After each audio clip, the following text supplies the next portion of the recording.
Oh, that is fix audio, fix audio, always fix audio.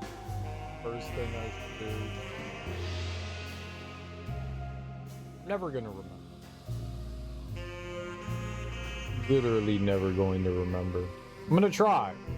I'm never gonna remember. I just have to make sure that every once in a while the OBS settings get screwed up. For some reason, when I plug in my headphones, they're just like, oh, do you want to turn down OBS to like 30%? No, I need it at 100%, please and thank you. That's how my audio's set up. No, you wanted it like 15%. Oh, you wanted it 45, 65? No, 100. Does the same thing with my microphone. Would you like to turn your microphone down to 32%? What? Why? No. Yes, you plugged in your headphones. Turn it down to 32%.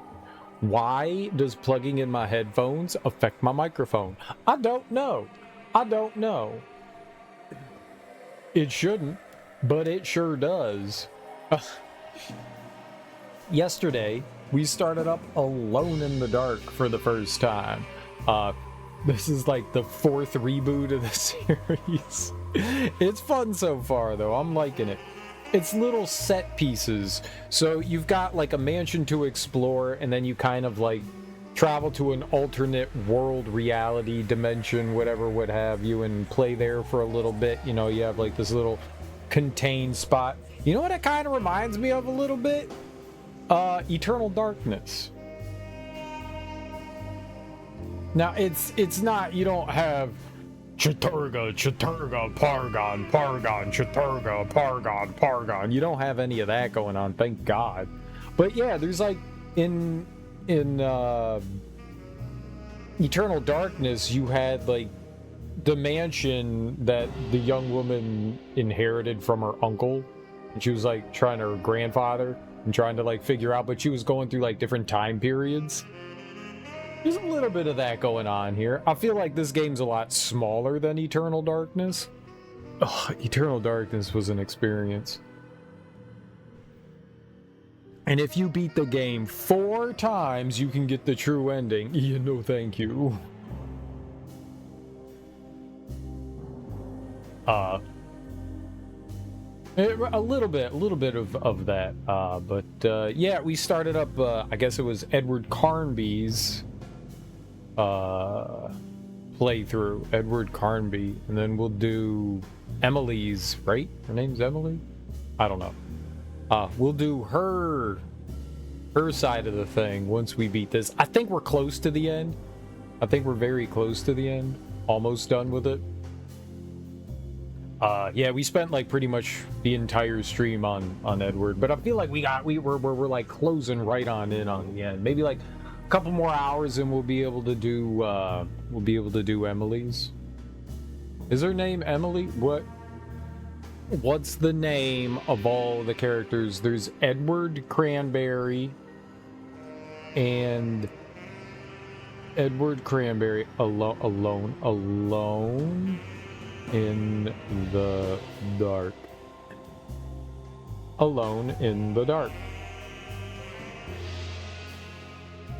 Not the movie. Edward Carnby and who else? Video game. Emily Hartwood. That's it. Emily Hartwood. I was close. But I just didn't have her last name. I guess it doesn't really matter. The Hartwoods, right? She had her like uncle went missing, so she's searching for him. But she hired us for $150. I wonder how much money in 1935 that would be. $135 in 1935, I think, is a huge chunk of money, right? $1935 in inflation.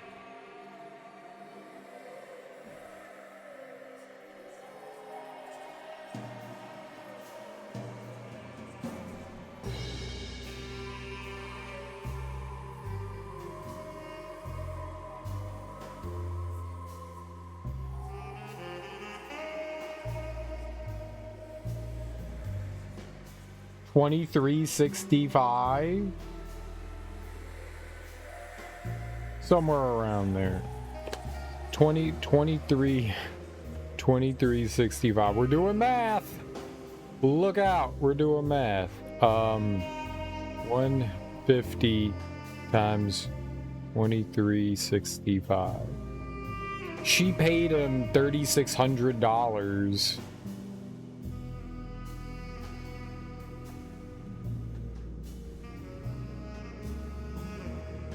Is $3,600 good?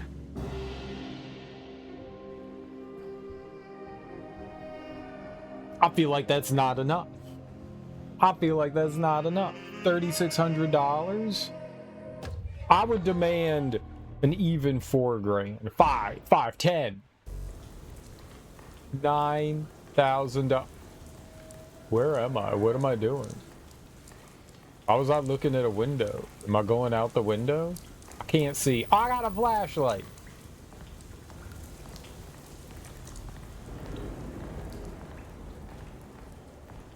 What's my goal in life? Hello? Carnby never thought he'd be so happy to be back at Deseto. It felt like he had crawled through a long, dark tunnel of misery and regret. Now that he was back, Carnby could look into the steps mentioned in the contract. But there was one thing that gnawed on him. What exactly did this have to do with Dr. Gray? Well, they took his diagnosis, right? I guess we'll find out. So we have to break into Dr. Gray's office? Just what this evening needed. Some Ambiance. Basking in the ambience. I need the key. I do need a key for that. Can I open this? Got to be around here somewhere. He wouldn't leave this house. I don't know what to think anymore. You run into that detective fella? Who is he? Can he be trusted? I think he one of the good guys. Well, you know, like us. Will he be all right with her coming? Praise the mother. You don't need to know about all that. You just have to Let jump. go. Just calm down. It ain't time yet. God, it hurts. As far as I can tell, Detective Carnby seems to be solving problems, not causing them. Just be ready in case he starts anything.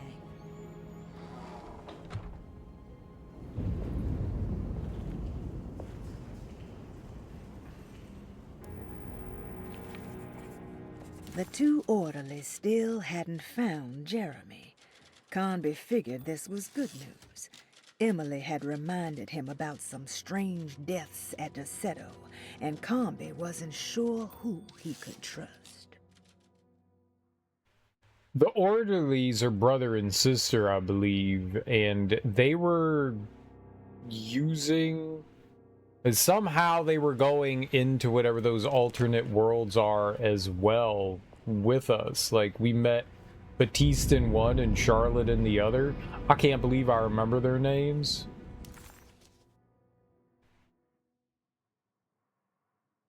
Can I go out that door? Locked. And you can't get... Oh. And you can't get over there. So I guess we have to go into the dining room.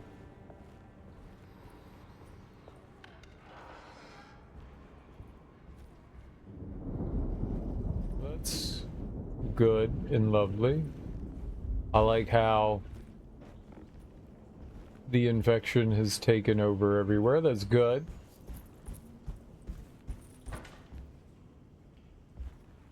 This is nice. I love what you've done with the place.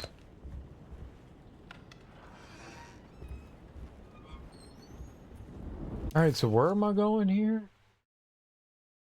I can't go through?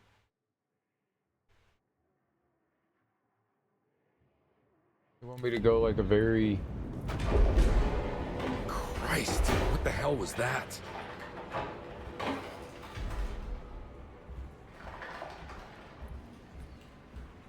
Where did it come from?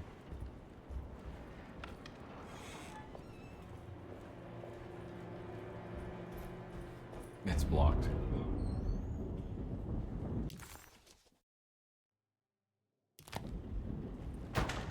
So whatever that was, it happened there? In the dining room?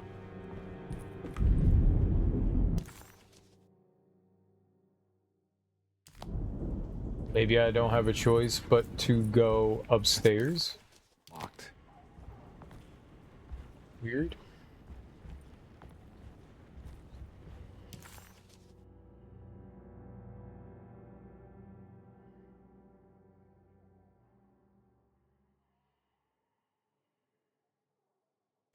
Is it saying that there's stuff in the bathroom still?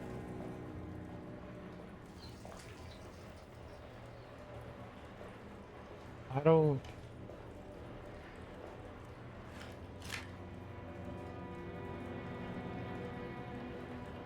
This can't be good.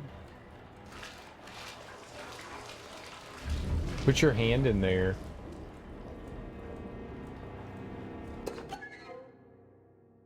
Ah, broken spectacles.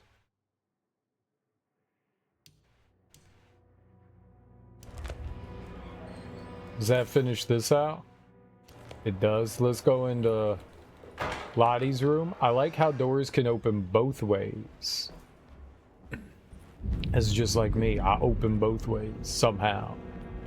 It's magical. We must have faith that Jeremy's pact with the Dark Man is a bluff. If we are lucky, our visitors will find him and prove it's all nonsense before night falls. What is true is our attempt to call on her. Too many things have happened for this evening to be in vain. Think of Jack and Cassandra, even Perosi, whose circumstances I can't understand. Grace is a goat without horns. She knows it and will play the role. You must talk to your brother, Baptiste. I worry that he will fail us. Mrs. Thompson. What? Yeah, we haven't run into any of the other guests in quite a while, have we?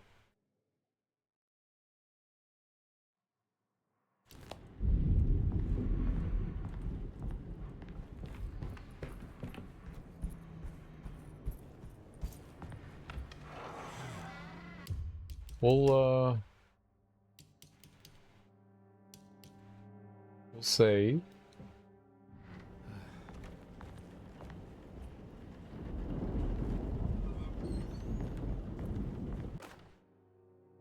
Lunacy and the Astarte Artist Colony, a monograph by Yael Klein. In early 1909, the old Derceto plantation outside of New Orleans was turned into an artist's colony. 3 famous European artists rented the house and the surrounding land from the owner, the Ledoux family.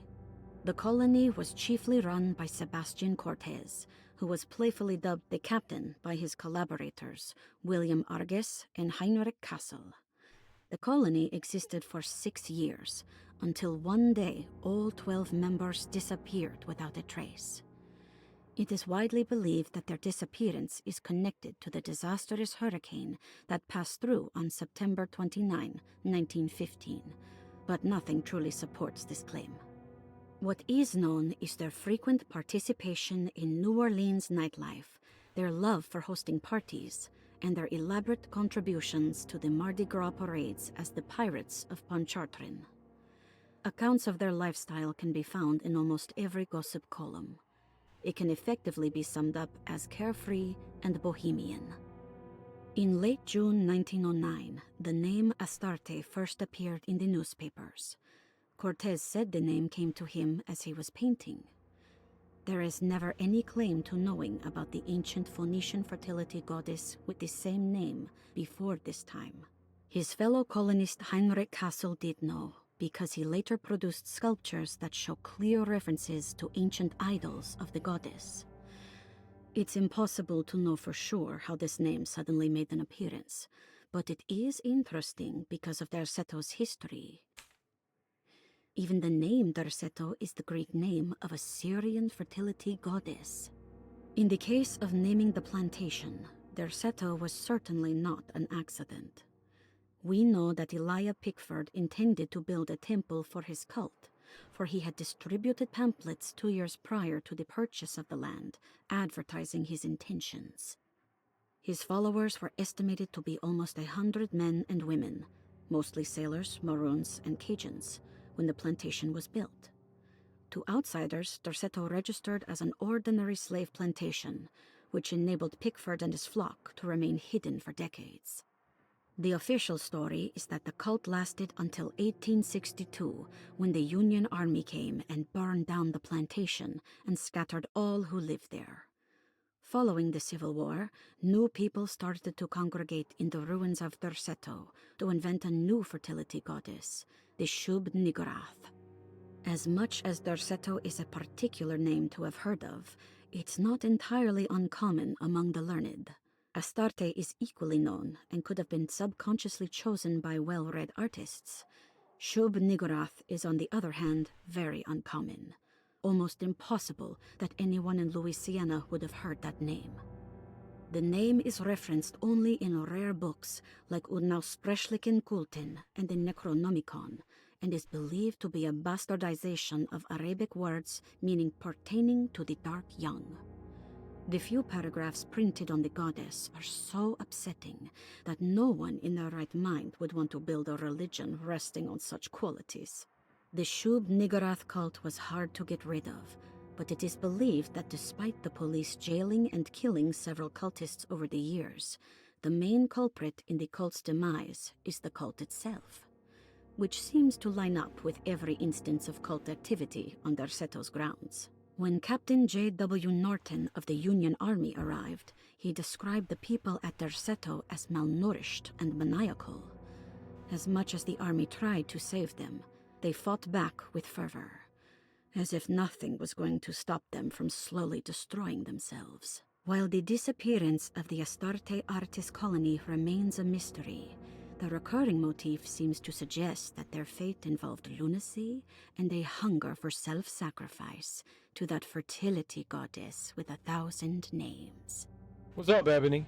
How you doing, homie? How you doing?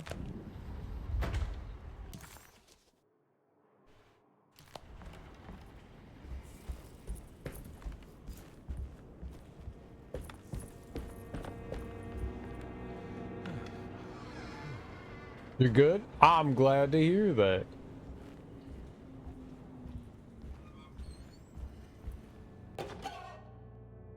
Playbill. The Pirates of Pontchartrain. Pontchartrain. I said that right. You can't say I didn't.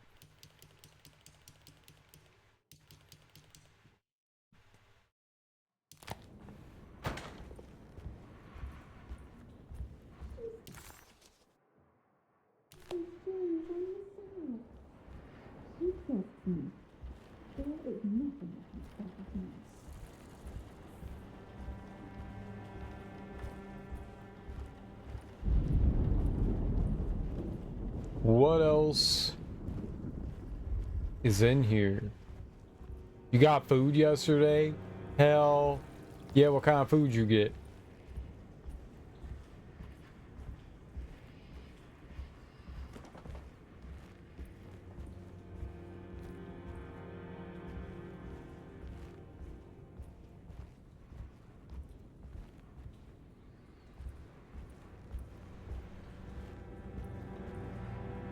Lots of veggies and meats, let's go. I like veggies and meats.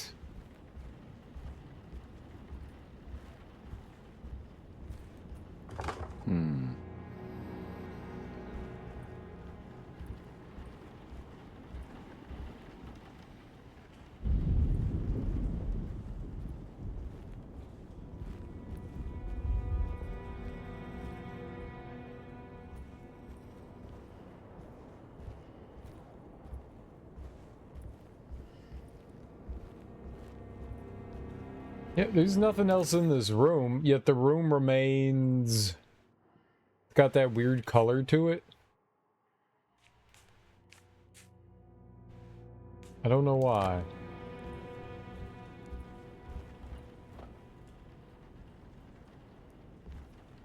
It's saying there's like another item in here, and there's nothing else in here.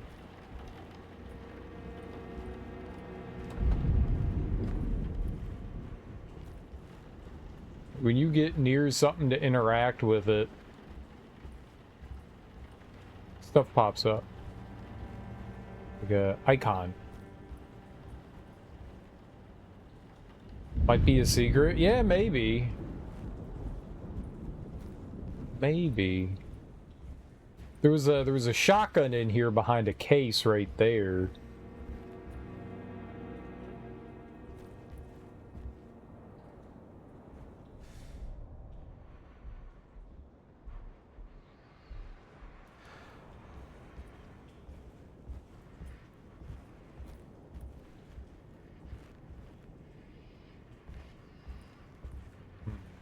Scammed.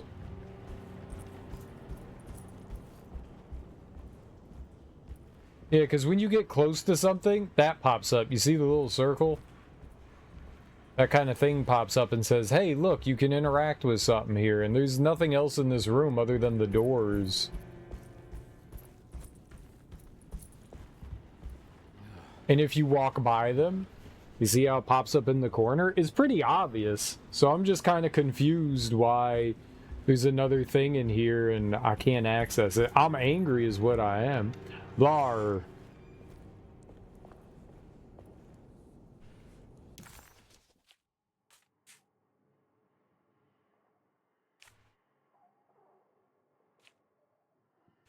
So angry. Yeah, we're in the conservatory. So somewhere in here there's something else too. The girl you brought. What is that? You must see this throne. One of the young. This is it, Edward. Now is the time. Let it happen. You want it. You need this to matter.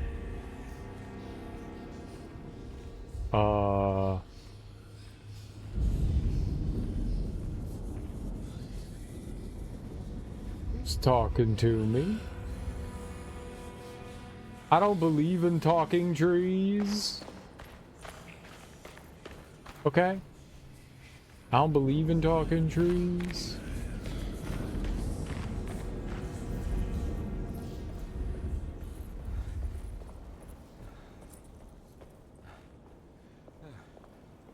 So, to answer your question,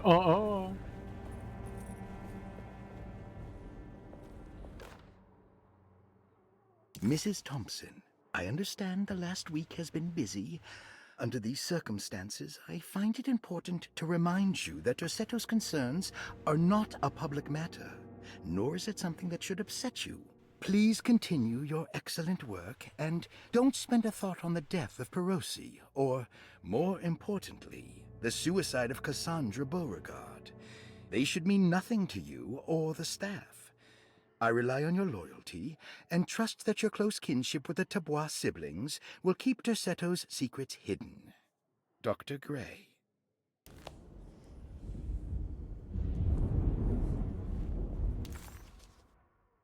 okay, that was the thing there.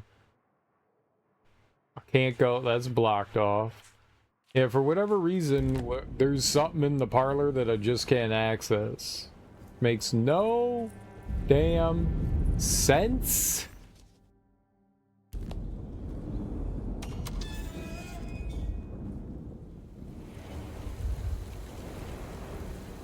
Oh, what's up, KO Gertrude? How you doing, homie? Hello, hello, hello.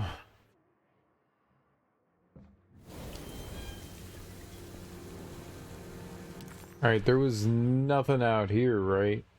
Yeah.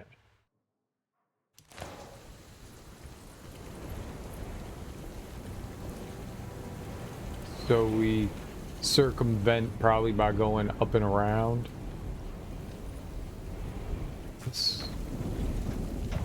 Just got back from ye old work, dang. Someone blocked it all off.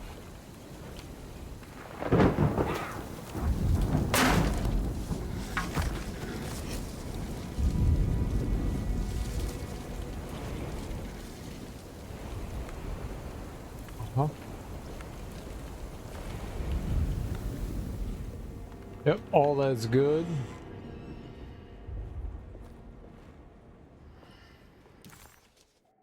All that's good. Perfectly fine. Perfectly fine.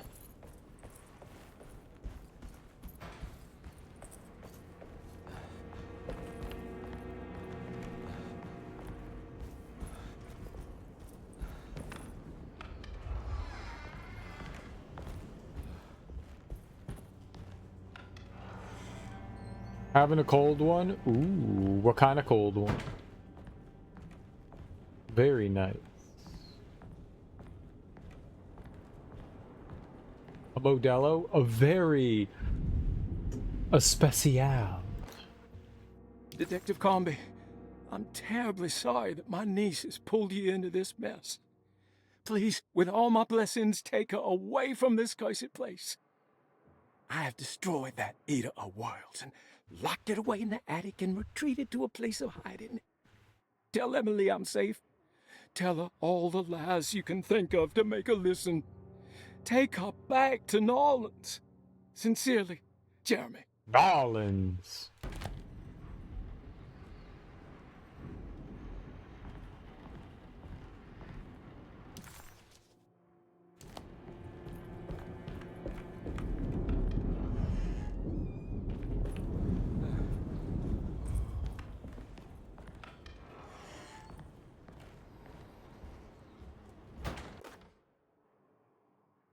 Clue. Brother, I need you to trust me. This is the most important moment in our family's history. I know you have doubts and that the terrible Mama Loa told you lies. I would never betray you. I promise. Lottie. Lottie Dottie, we like to party. We don't cause trouble. We don't bother nobody. We're just some men that's on the mic. And when we walk up on the mic, we rock the mic, right?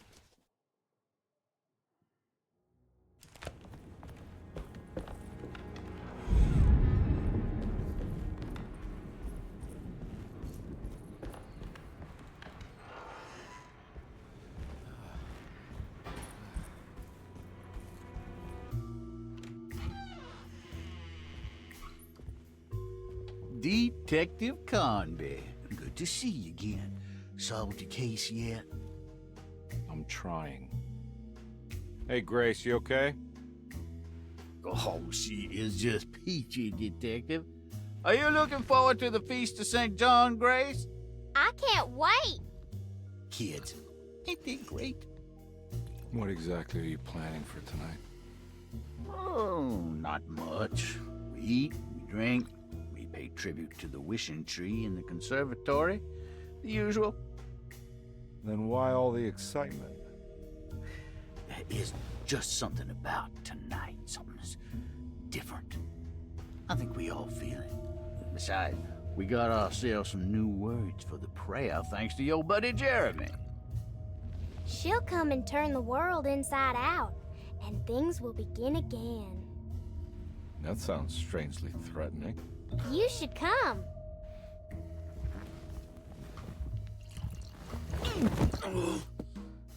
God damn it, Grace. Stay put for once.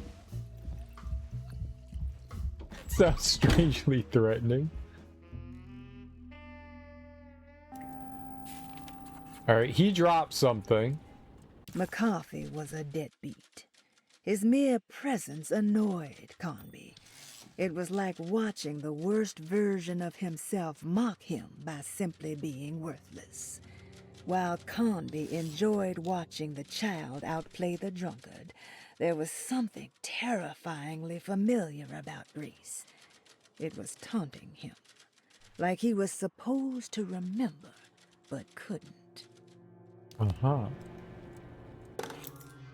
First floor hall key. All right. I better hold on to these. Wouldn't want them to get lost. And what do we have in the kids' room? She made some drawings. Oh, this is gonna have to... Okay, we can't do anything with that yet. We're gonna have to find the kids' drawings so we can do the next, like, puzzle piece thing, maybe. Alright.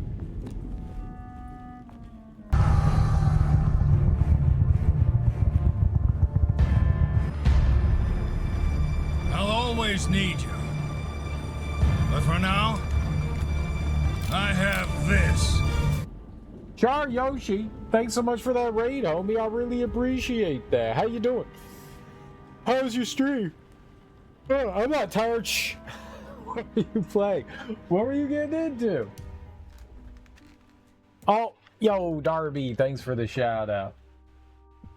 I hope that you were having fun playing Phasmophobia. Heck yeah. Thank you so much for bringing your people over to my people, man. I genuinely appreciate that. If you're new here, hi, I'm Serial Killer. And we're currently playing through Alone in the Dark. This game came out just last year, I believe. Just last year. It's pretty fun so far. It's pretty fun so far. It's spooky. How you doing, Renus? Welcome on in. Welcome on in. It was a late night multiplayer Phasmo. How'd it go? How'd it go? Crap. I gotta drink more coffee. Let's do it. Did you catch any ghosts? Did you stop all the ghosts? Did you beat the game? Can you beat the game? There is an end to Phasmophobia, right? You gotta solve like 3 or 4 cases and then you banish ghosts from the planet. There were a couple good ghosts caught. I don't think it's beatable. It's totally beatable. You beat like... You catch like 5 ghosts and then it's like, you caught them all. Great job. Right? That's how it works. Great job. You caught them all. You're amazing. Stupendous. Not as Pokemon? Oh. I don't know. What's the difference? Well, Slaughter Gulch? We caught more. I got another Pokemon.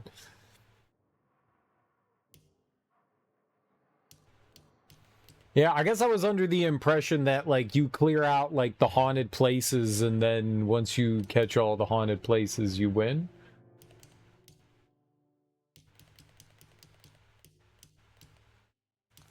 That's wrong, though, apparently.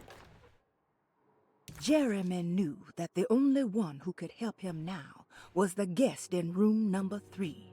The room seemed to have been empty for so long. But that wasn't allowed to be true. The story needed to be different. To include something from the outside, he would bring the guest back to room 3 and show them what was in that safe. 913. But those were not the right numbers. That was the combination for the safe in the clerk's office. Thank you for telling me that. Yes. Mystery solved. It's more like one of 30 similar ghosts. Guess which one or die. Do you always guess which one? How many times can you guess which one? It's like Guess Who, but instead of in Guess Who, if you guess the wrong person, you die. I think you're Thomas. Hi, Darby. How are you? Welcome on in. How you doing?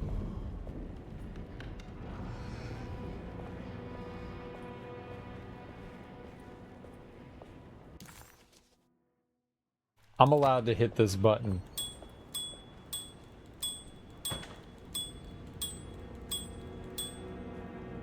Help. One guess allowed at the end of the round, basically. Oh, so you really need to be positive. Dr. Gray's office in here somewhere. I don't have the combination for this. Or maybe Jeremy did. Yeah, 9, 1, 3. Oh, that's 12. Okay, my bad. 9, 1. It There we worked. I was like, it starts at 10. No, it starts at 12. Read, Serial, read.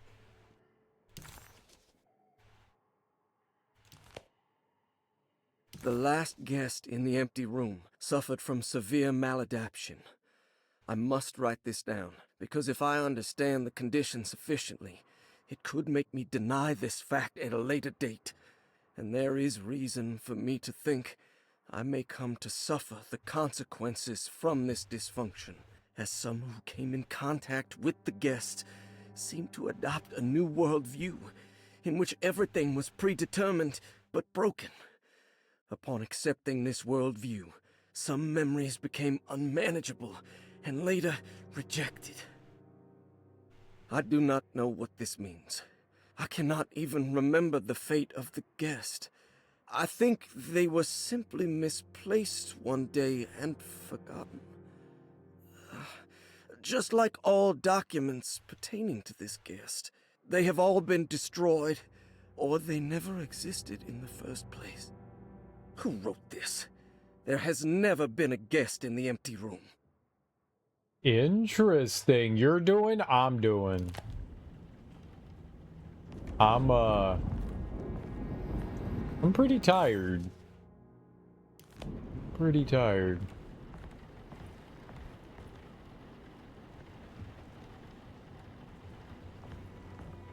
Okay.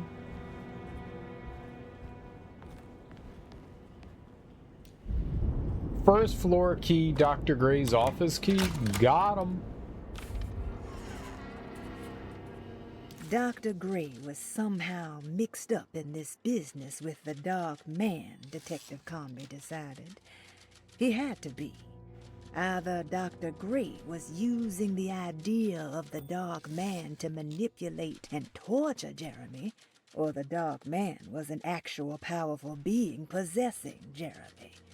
And in that case, Dr. Gray was simply a stooge. Maybe both could be true at once. Carnby felt his mind racing in all directions. No matter what, he had to find a way to break the pact. That was what Jeremy said was needed. It didn't even matter what was true or not. If Jeremy wouldn't leave Deseto before the contract was broken, then Carnby had to make it happen. He just wished the steps on the contract made a little more sense.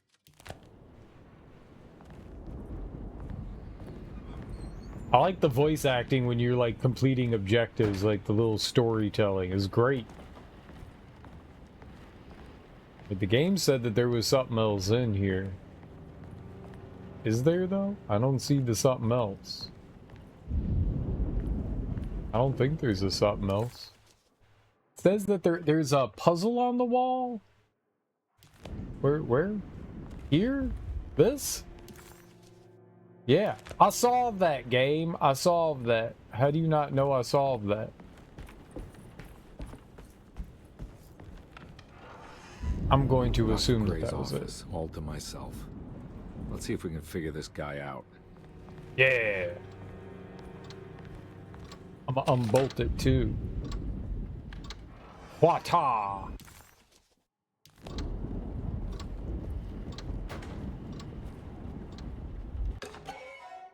The Flying Dutchman!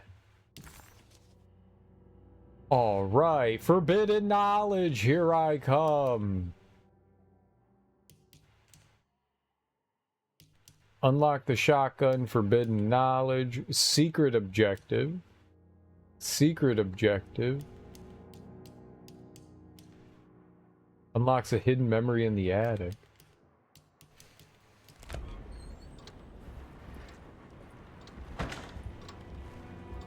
That was probably the one thing here. Let's take a look at the map. Map says we did it. I think the game might be a smidgen glitchy, just a little bit.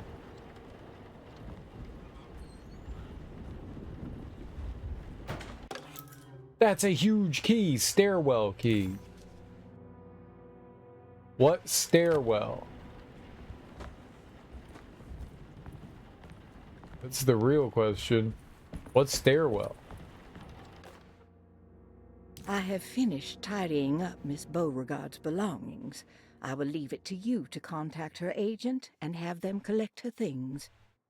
I found one of Grace's drawings she might want back, along with this key in her room, which I believe you've been looking for, Mrs. Thompson. A key? It's France! France is a key. A small key shaped like the country of France. About time I got France.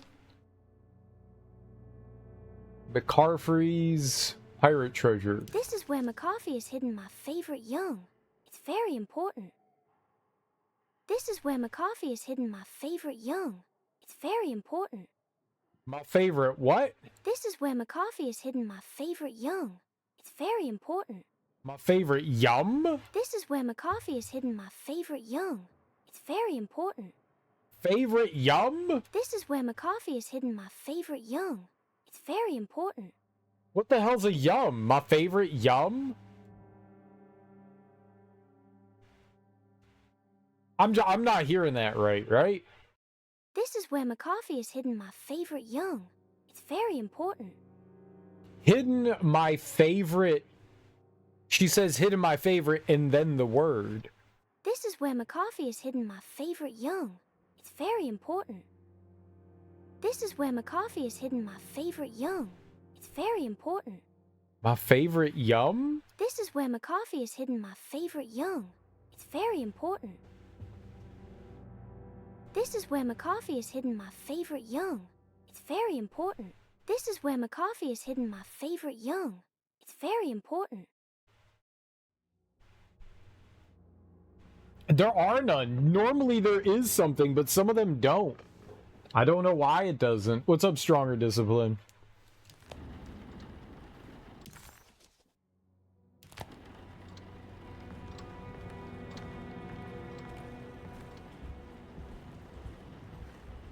I don't know. Dearest Dr. Manzetti, I find myself in a losing battle with my patient. As I've disclosed in my previous letter, his delusions have him completely captured. It's bad enough that he is torturing himself with paranoia, but his madness turns out to be quite persuasive to others, effectively laying the ground for mass delusion. I am writing to you in hope that you can give me some guidance. Beyond my ambition to avoid devastating surgery on my patient, I have grown worried about my own defenses. The words of my patient are deranged, yet they often resonate with something primitive within me. I have tried photographing his brain with X-rays. It was surprisingly difficult to get good results. Dark blotches on the plates kept obscuring all details. My patient looked at the bad plates and cried out in terror, telling me the dark areas was the shadow of the worm, eating him from inside. I could not see anything out of the ordinary. I hope this is a sign that my mind is not as receptive to the madness as I had feared. After further inquiry, my patient described the shadows inside his mind as some kind of chthonic monstrosity that wants to undermine his sanctuary. This is clearly a reference to a place he calls Teroea, a sort of library or convent that works as a psychological haven. With this imaginary haven threatened by this Chthonian, he has now constructed another, less pleasant hiding spot. Lately, he has been bringing up a metaphor of a steamboat that has run aground, that he feels like he needs to start the engines and reverse, but he is afraid that the hole in the hull would cause the whole ship to sink. I've been watching him turn this metaphor into reality for the last week. He knows it's made up, but he is doubling down, trying to make it a real memory. I feel certain that this is my chance to break through the barriers of his self-deceit. Let's hear it another 15 times. I don't think it's gonna help.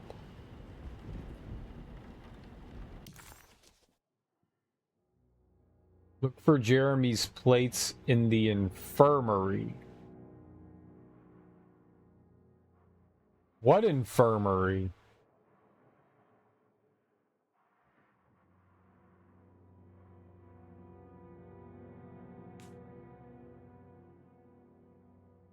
There's Dr. Gray's apartment, but I can't seemingly get in there. There's the attic.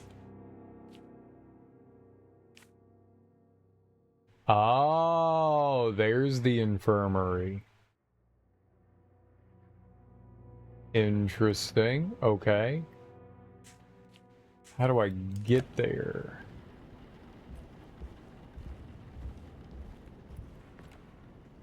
Alright, well maybe we could go upstairs. Ah!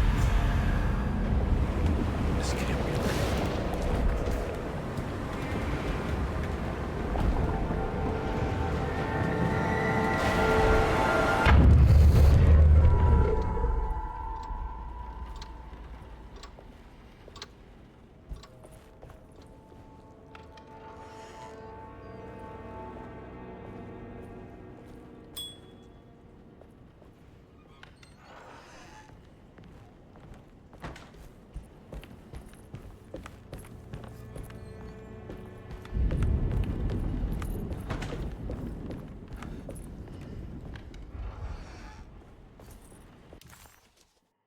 Yeah, that one still marks the puzzle in there, even though we solved the puzzle, weirdly enough.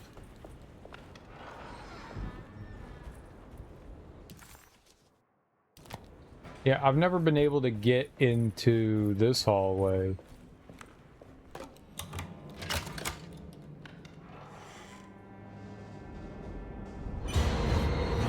No, no.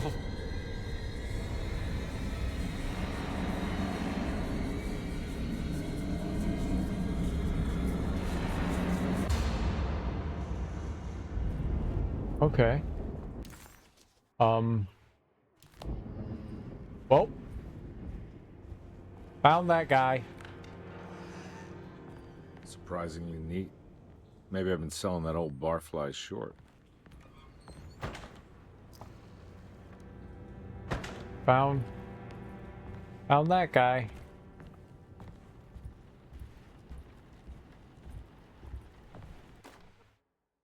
Sometimes I think this place makes me worse. That Derceto might be my grave. A coffin made of ostentatious architecture. A Taj Mahal for the drunken depressed. There's something about Derceto. Something about Dr. Gray. Like we all pretend that we're here to get better. When in fact we are here to be forgotten. Okay.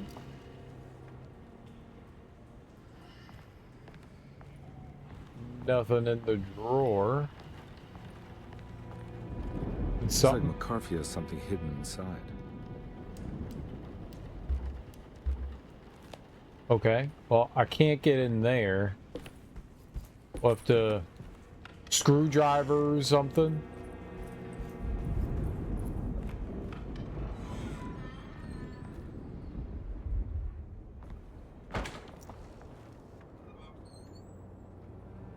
Nothing there. There's a camera.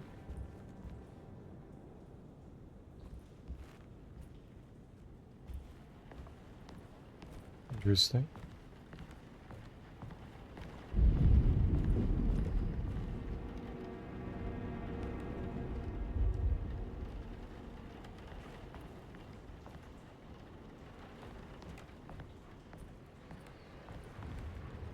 It's one of those things where if you spin it around and you have multiple images, can make something. Ruth's room. I don't see anything else in here, though.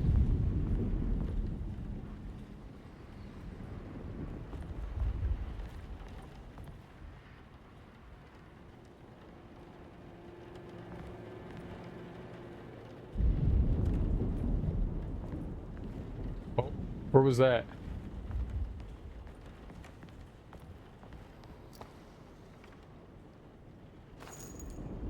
I got a bullet. That was the one thing that was in here, was that. Great.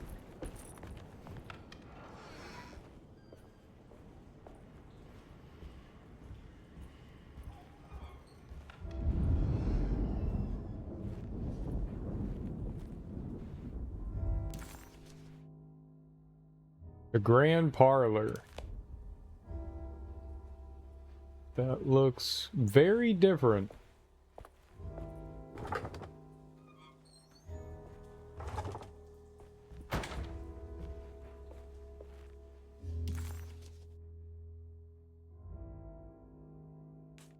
I mean, I need to get upstairs into the sitting room and Grace's room at some point, but alright, let's go in. I can't take this much more. This has to end.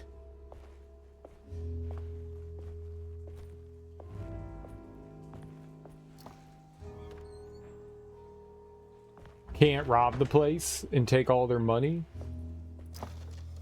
That's not something I would do, but that's totally something I would do.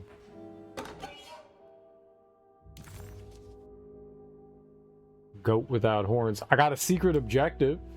I need one more. A jangling shaker, preserved reptile. Something else.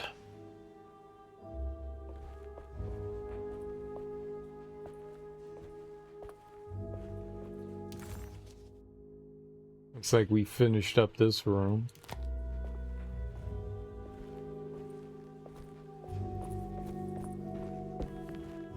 Can I play the piano? That's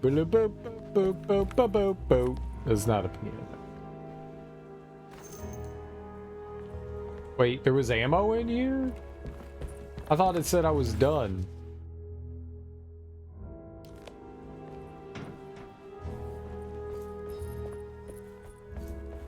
I don't know how the item thing works. I don't know how it works. La la la la.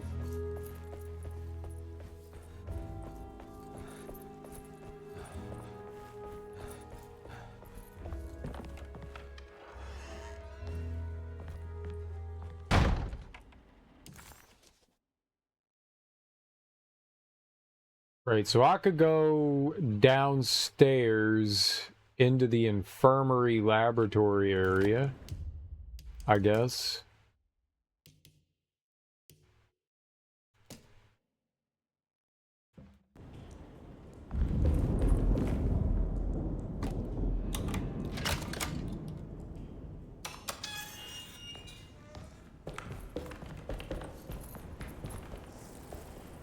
This doesn't look good. No, it doesn't.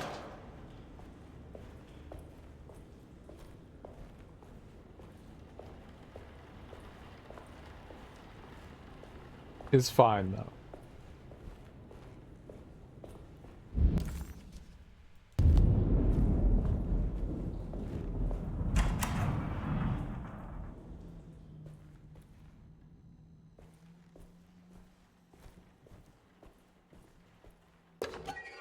Scapegoat.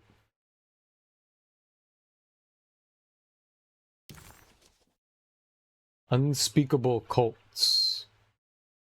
Okay.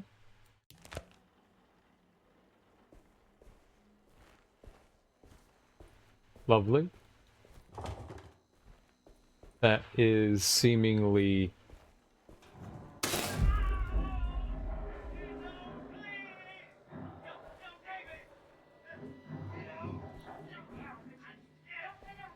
I need the key.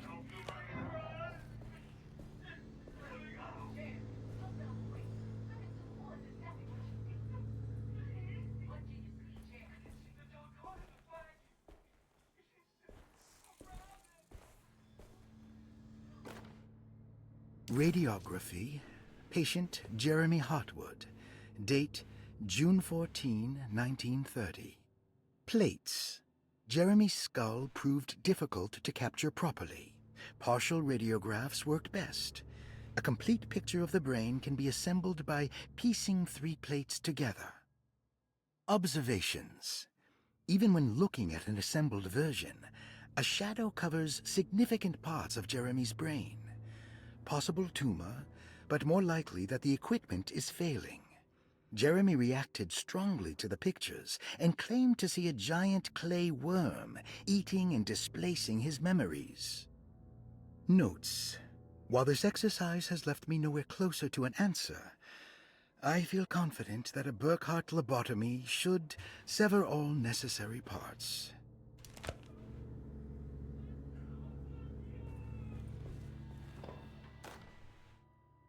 Hypothetical psychosurgery based on the ideas by Burkhart and the St. Petersburg research could end up saving Jeremy's mind. Severing the connections around the frontal lobe would certainly solve most mental afflictions. The procedure would be brutal in performance, as well as in efficiency. An ice pick pushed through the edge of the eye and into the skull would untether the nerves like Alexander cutting the Gordian knot. As this would likely leave Jeremy in a very different condition, all other paths should first be explored. The medical instrument I would need for this lobotomy is missing, and I should have Waits order a new one.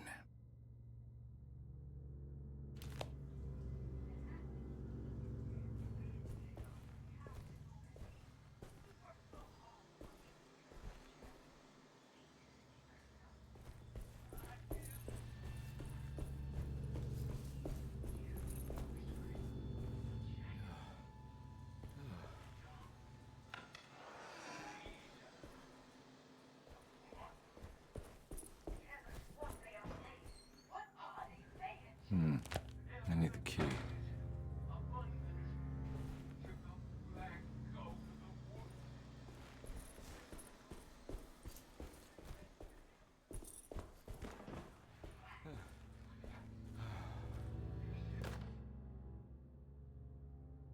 Radiograph.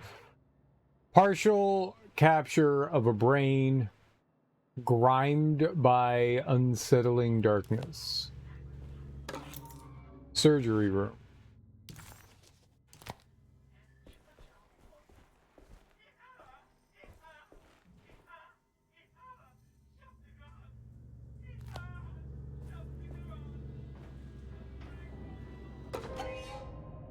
Electrical fuse. The spare fuse can help regulate electrical power when inserted into a fuse box. Yay.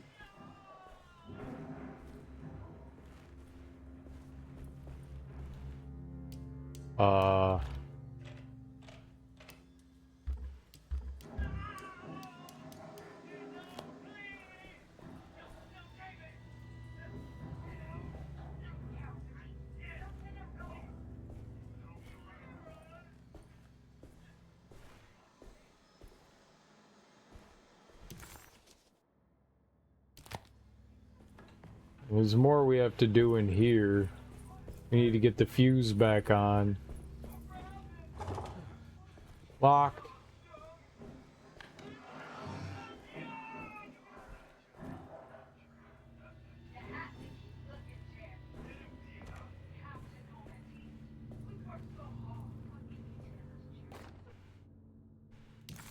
Alright, we got photo number 1.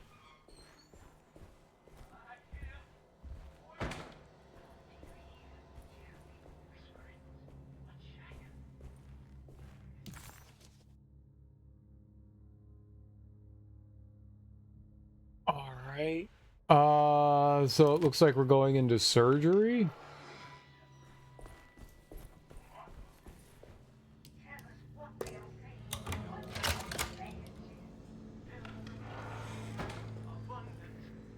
To the black goat of the woods. Hear us, Mother, and take pity on us. This is some messed up stuff. What else, Jeremy? Accept our sacrifice.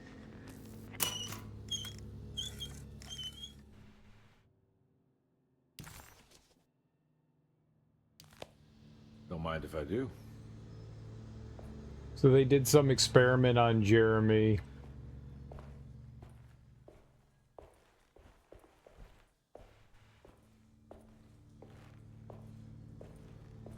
All right. Back into here. And...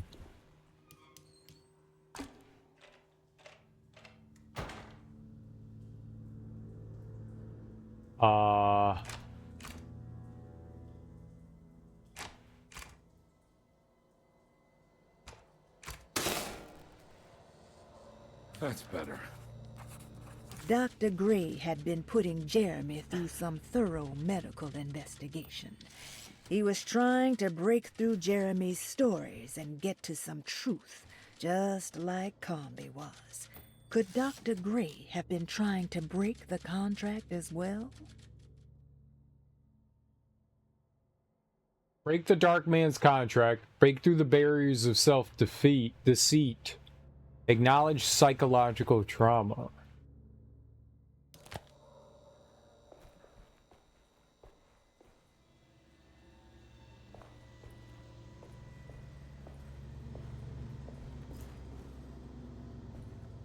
Alright, let's break some barriers. Let's save first. As we tear down these walls. 1, 2. Okay.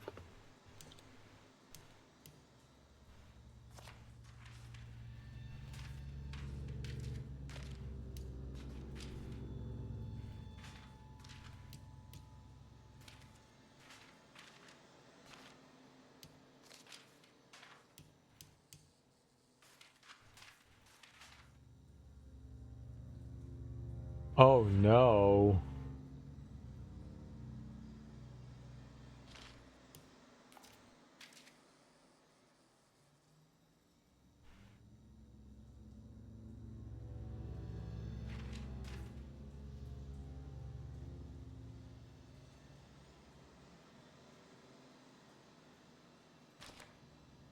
Oh no.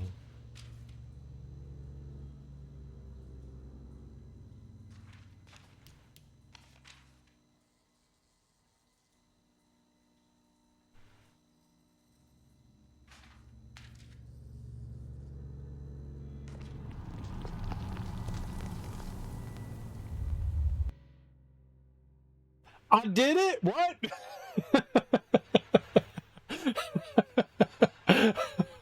Serial, you interested in Ghosts of Yote? Maybe. Maybe. It's a big open world game. I enjoyed Ghost of Tsushima quite a bit. I never did the DLC Iki Island. So I guess if I ever do that, I would like to do that. I own it. I just haven't done it. It's been years since I played it. But maybe. It'll be a while before I play it. But yeah, somewhere down the... Like, I really loved Ghost of Tsushima. I thought it was wonderful and fantastic. The combat was really satisfying. So, yeah, I mean, more of that can only be a good thing. I hope. A broken piece of burned clay. Its size suggests it being part of a statue. The only thing that really gives me any pause is that it's a big open world game, you know? Something like that is going to take a while to get through. Yeah, exactly. It looks cool. I've got a backlog too. I definitely do want to play it at some point, for sure. It looks dope. It looks interesting.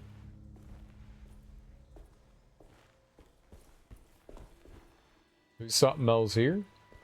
What?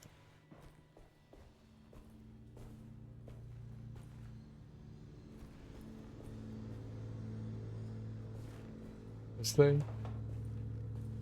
This thing?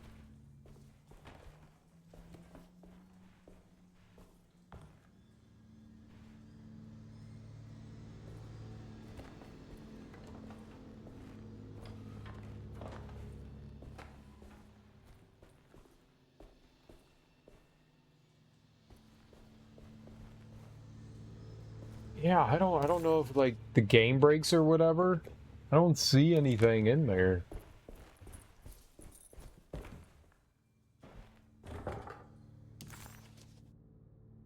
It does lead somewhere, but I can't go in there. This says that there's something else in here as well, but I can't go back in. Great.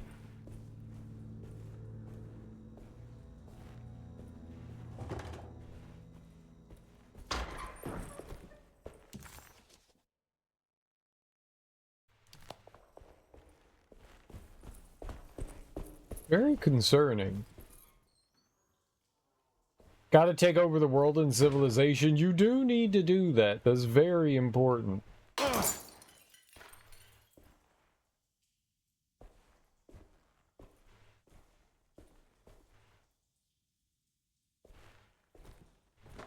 Those things are very, very important.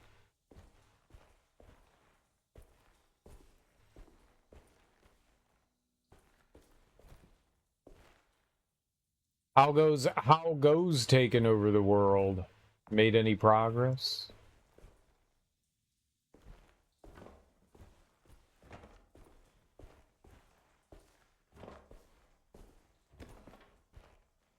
I mean, I don't see anything.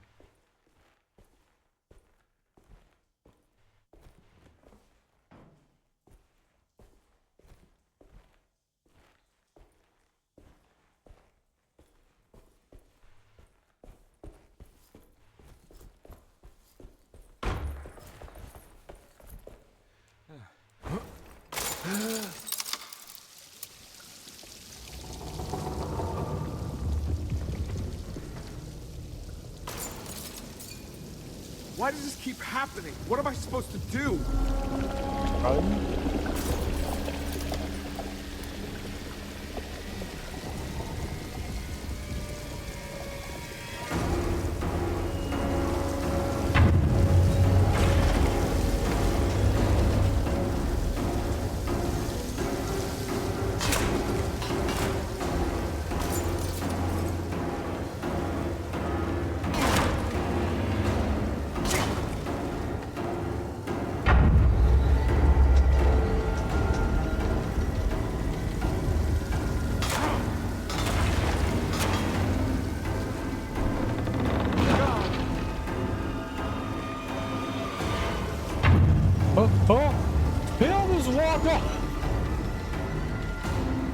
I clipped through a bunch of things there.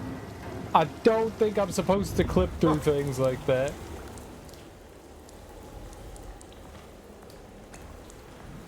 That was close. I almost clipped through and like fell into the abyss.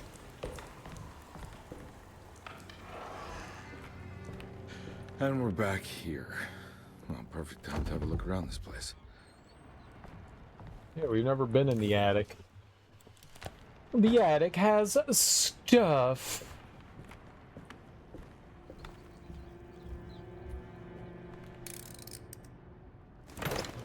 Jeremy Hartwood. Oh.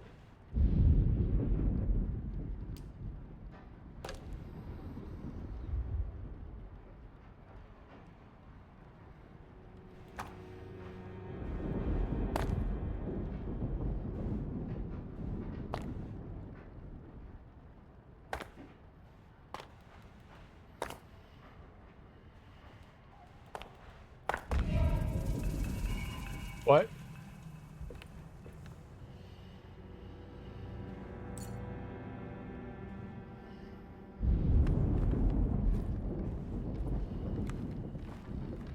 I solved it?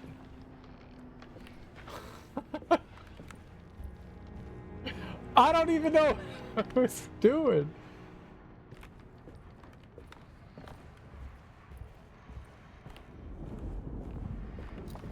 What is that? I don't even know what I was doing.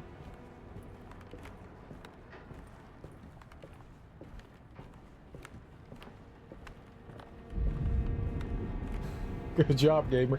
Sometimes I solve puzzles and I'm just like, huh? What?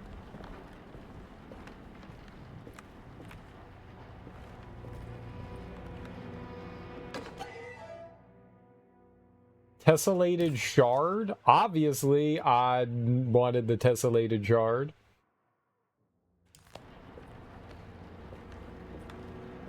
Duh. This is my most prized possession. Let's get some tessellation, son.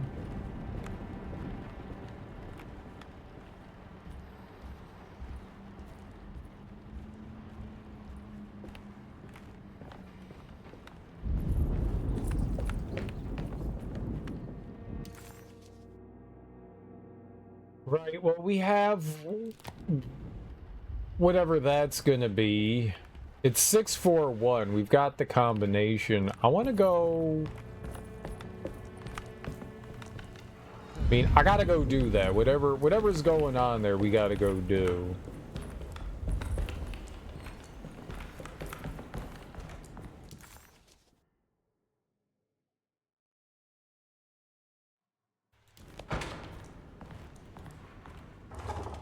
Oh, damn. Am I just, like, trapped? Do I have to go there?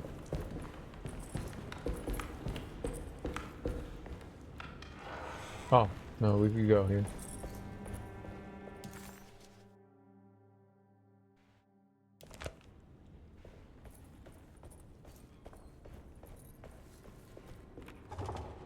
Can't go back into the dining room.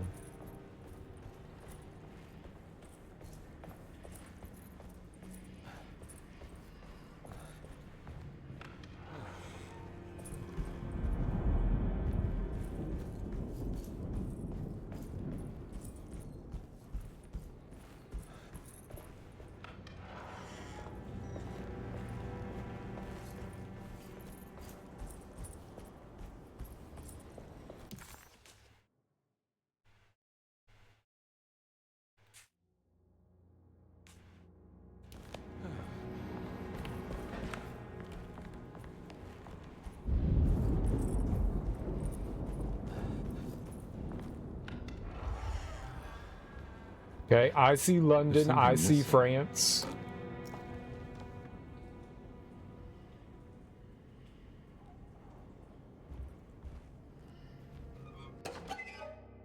Map of Caribbean.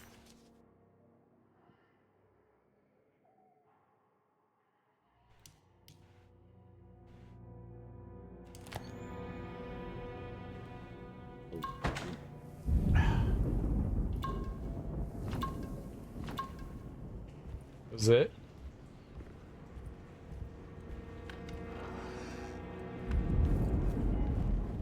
There's also her drawing thing here.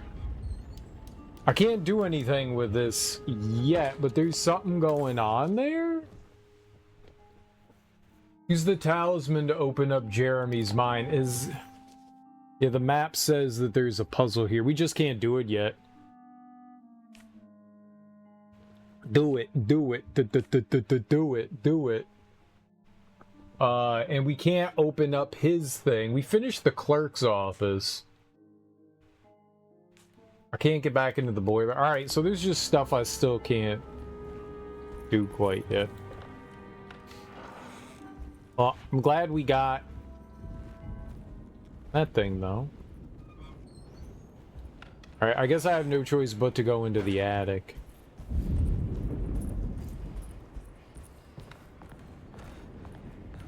I want to get all the collectibles, you know? Collectibles mean a lot to me. So very much.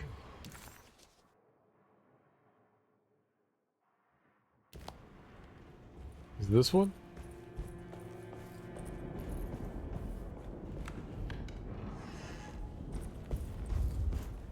So very, very much.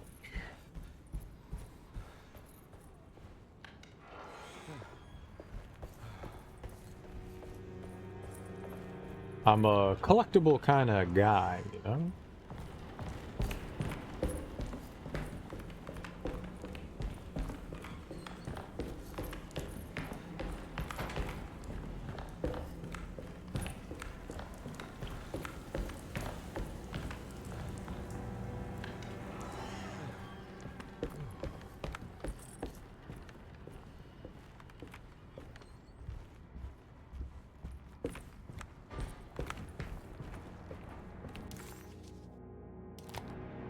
Yeah, maybe there's something back there.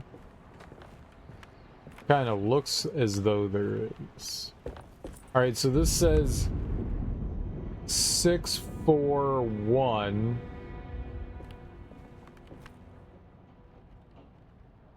Don't know how we're supposed to interpret that.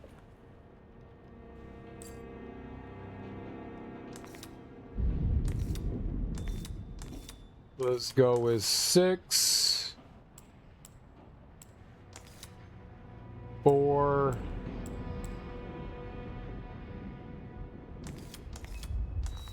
1. Did it.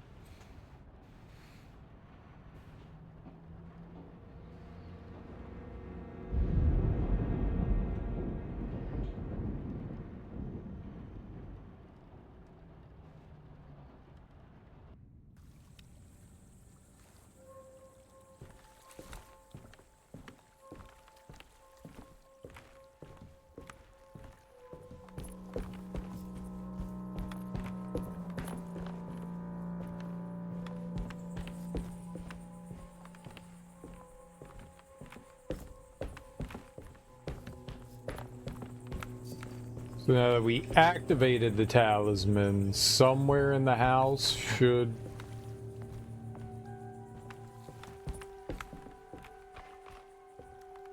Yeah, there. No, is this... This is where Jeremy's hiding, right? Hello? Is anyone there? Jeremy? I need help! Wait. Can you hear me? I'm stuck in the mud and the fire is taking Jeremy, me. where are you? The motor is dead. I can't do anything more. Hang on, Jeremy. I'll figure something out. I'll get the boat running. He is the boat. Jeremy was calling out for help, but Carnby couldn't figure out where the voice was coming from. For a moment, Carnby wondered if the boat itself was Jeremy, or if he was below it somehow. It didn't matter right now. Jeremy was clear on one thing. He wanted...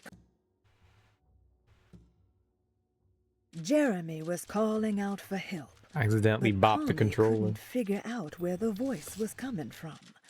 For a moment, Carnby wondered if the boat itself was Jeremy, or if he was below it somehow. It didn't matter right now. Jeremy was clear on one thing. He wanted Carnby to get the steamboat running and out of the mud.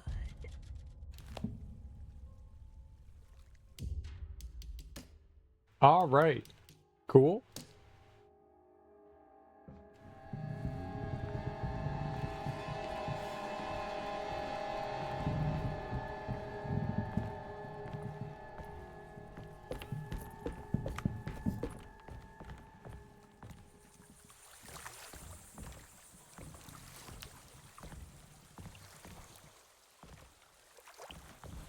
Out of the mud. I've got about as close to full health as I've had the entire game, so that's pretty cool. Not gonna lie. I'm all for actually having health for a little bit. It's not gonna last. It's definitely not gonna last, but this is the most health I've had like the entire game, so it's exciting. So exciting.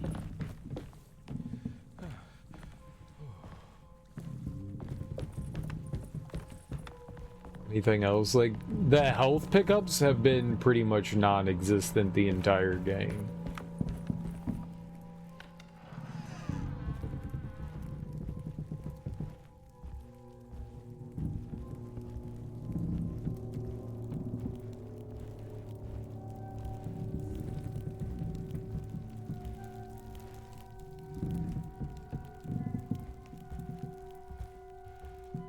Ammo? Sure. But health? No.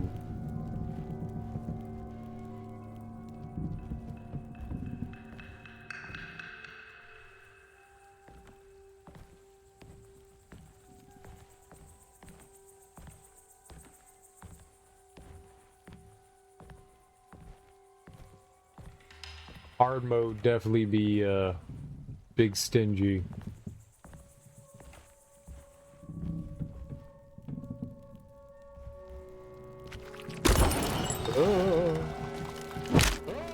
What are you? No!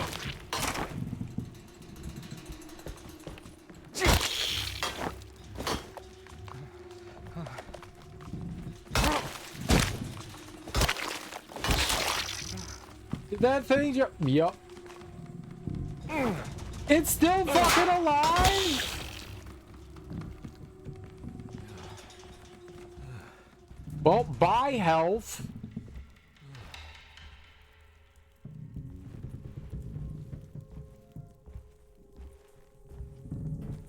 Hey, remember when I was like, I got health, and then I stopped having health? Let's have health again.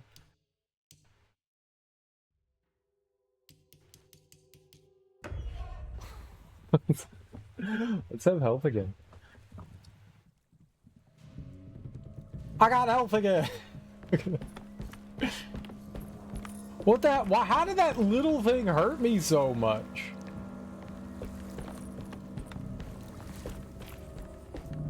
That don't seem right.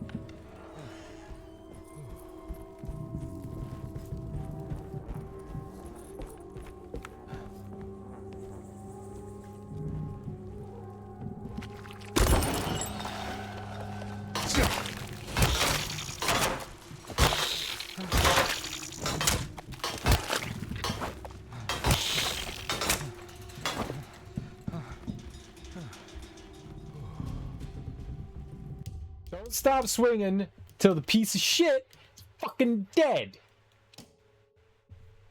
Did you exercise today? I exercise every day, Flip. Did you?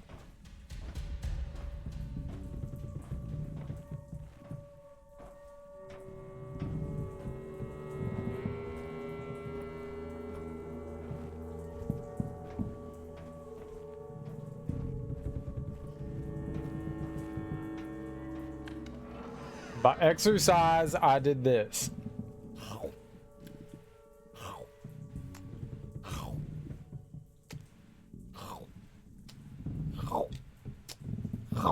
Does that count as exercise? Eating? Is eating an exercise?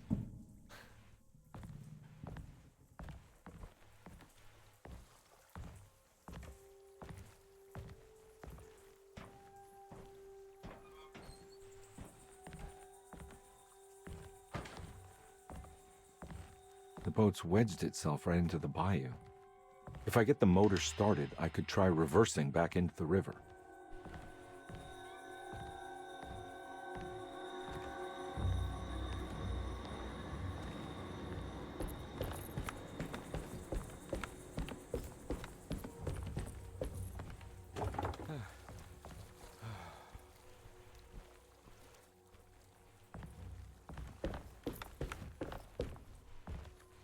I buried my own comment, but I took out Brazil, moving my troops back home to cross the ocean to assault Portugal. Oh, God. Bring Portugal down. Bring Portugal down. They deserve it. They've had it coming for centuries. Get the Portuguese. The Brazilians will respect you for taking down Portugal.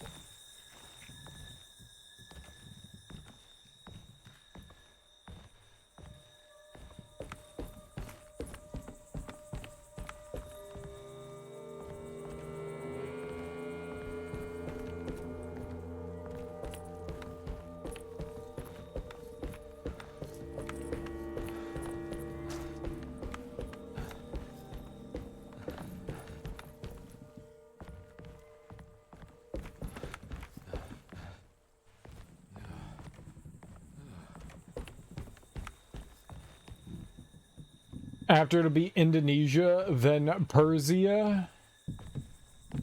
What did the Indonesians and Persians do to you? Make peace with them.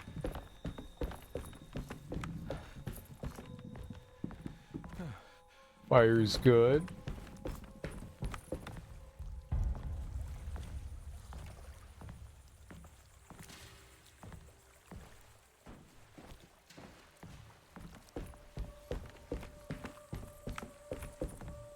Indonesia keeps messing with Portugal. Good. Team up with Indonesia.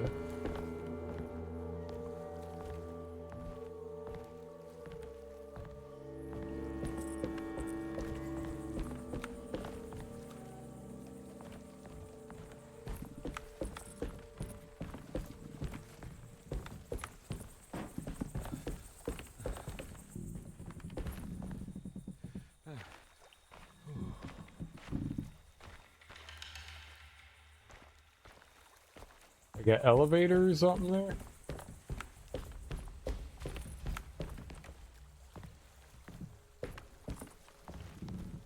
I need a life preserver, please. I'm on a boat, and I need my life preserved. Do I turn it? Yeah, it's like the first thing I turn off.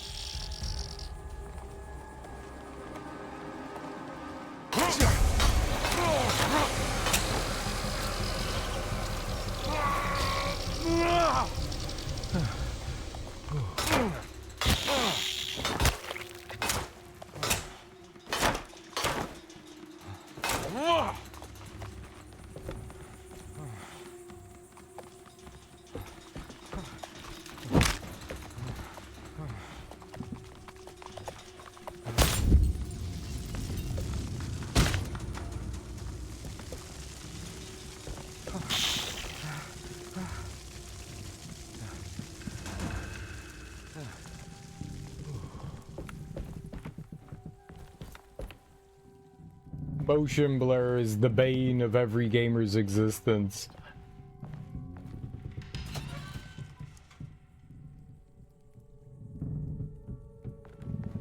Stop dropping, Took.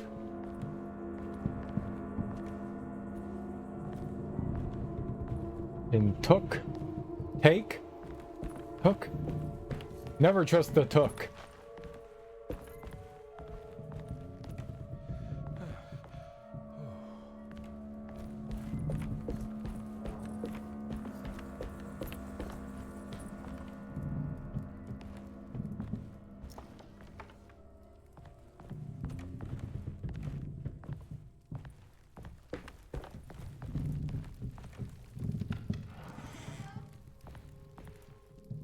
Motion blur, it blurs the background. It's supposed to do something for movement, but it just is really rough on the eyes. Gameplay, I think it was under. No. Display.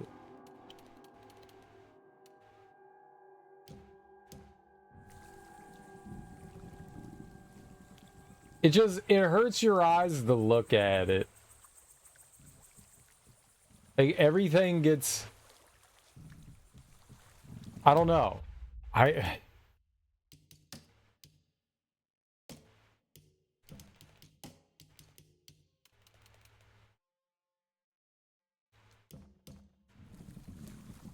like it when things don't get blurry. Messes with my eyes. Yeah, I mean, maybe it's supposed to like help reduce issues people have, but if anything, it just makes things worse, I think.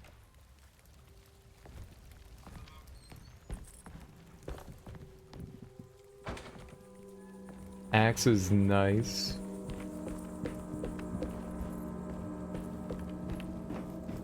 Looks pretty weak. I just need something to break it.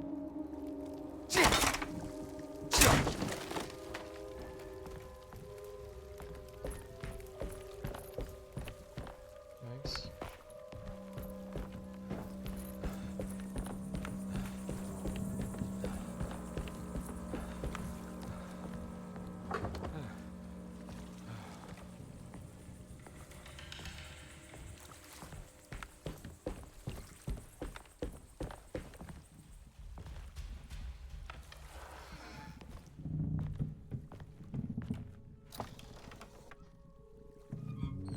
What did I do?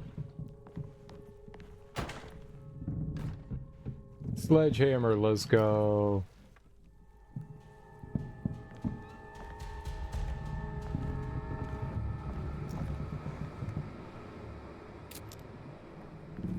Shotgun ammo, dope. Hatchet?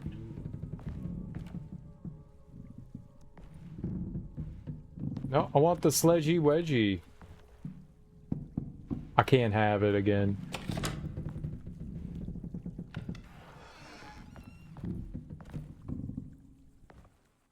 This game sometimes breaks.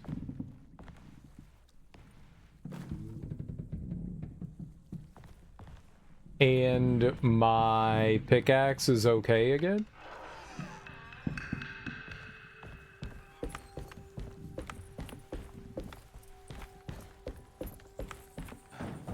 That's definitely glitchy.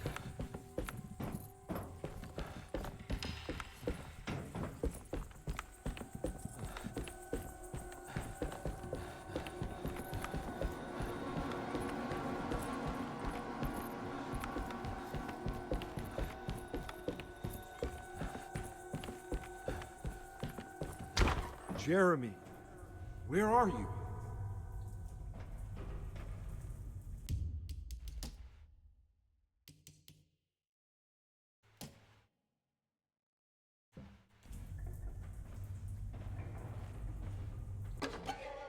Ah! Oh, we finished another one. There are many ways to cross a threshold. The easiest one is being invited.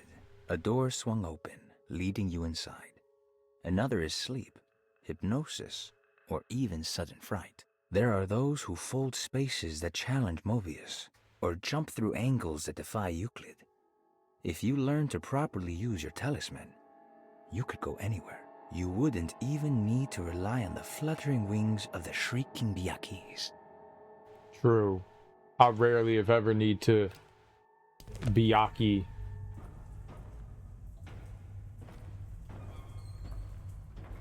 More like Byucky, am I right?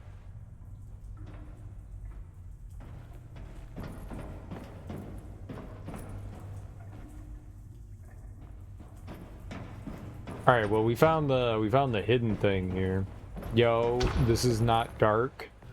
What do you know about dark?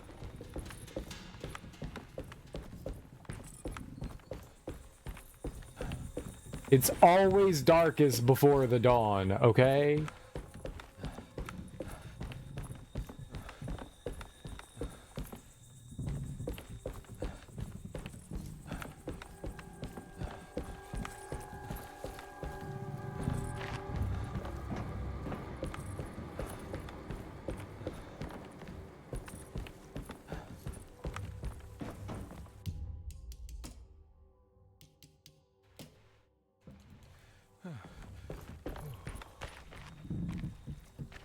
The winch is powered by electricity.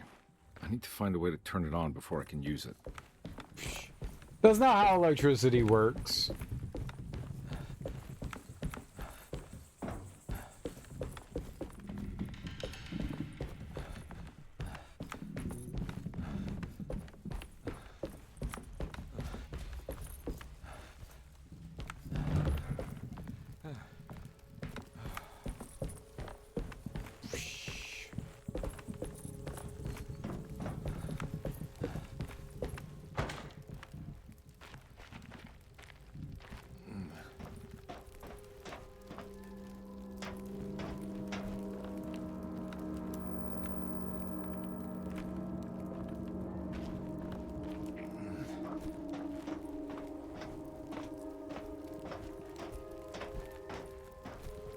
I like how the wooden vines made metallic ladder steps.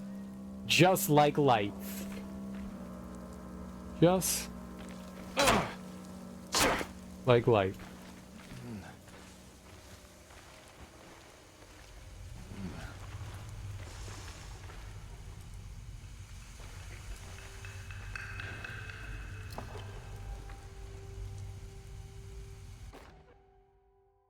Empty gas can, you know it. Is this a real house or a dreamscape? We don't really know what's happening. So he goes into the house, he has this talisman, and when he like puts in coordinates into the talisman, it warps him to like another place, but not quite sure what exactly it is.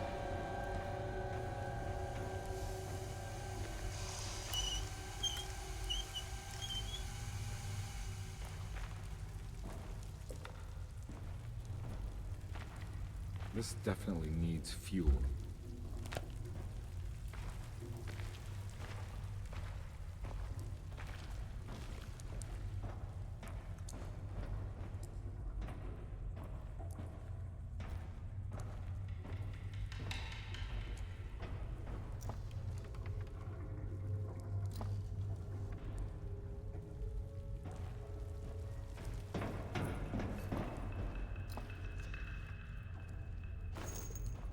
Yeah, pistol ammo. Let's go. A bullet.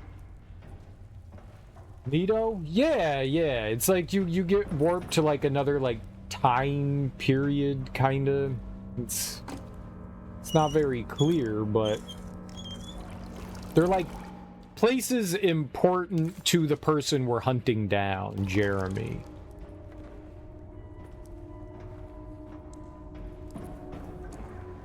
Jeremy. Jeremy. Jeremy. Jeremy. Jeremy. Jeremy. Jeremy. I said it right that time.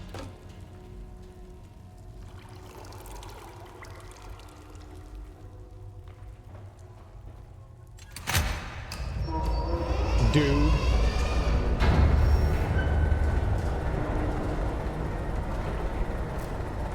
Emily Hartwood is our client. She's the other character in this game. We haven't run into her much since we got here. But yeah, she's just he's the uncle to our client. So not really anybody to us, but we kind of like got embroiled in this, and Edward Carnby's just like, fuck it, let's do it. What's up, creature?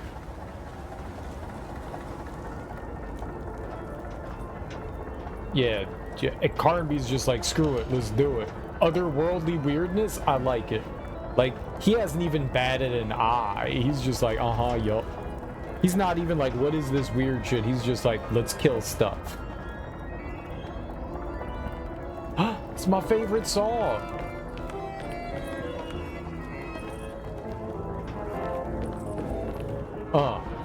What up, though?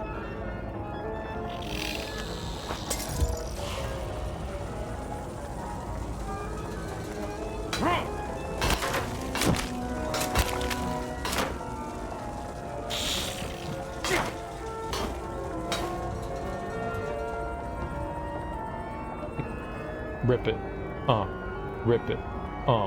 Funky.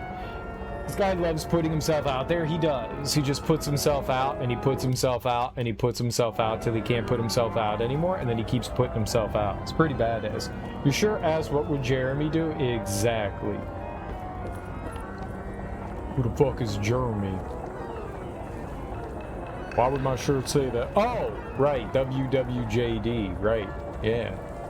Obviously, this stands for Jeremy. Who else would it stand for?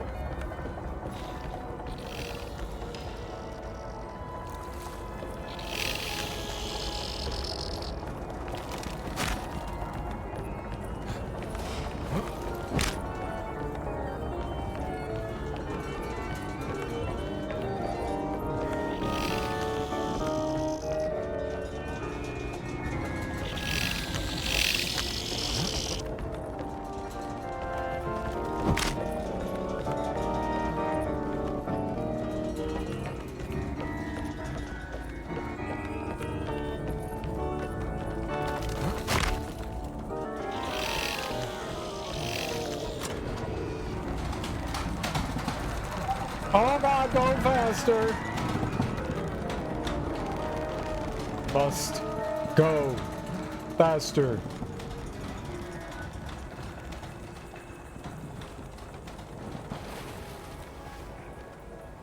Perfect.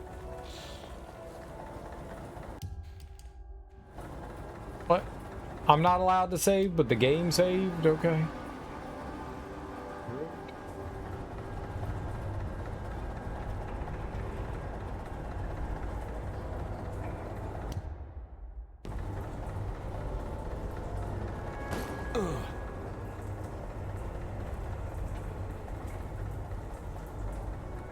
Mind if I fiddle with your motor?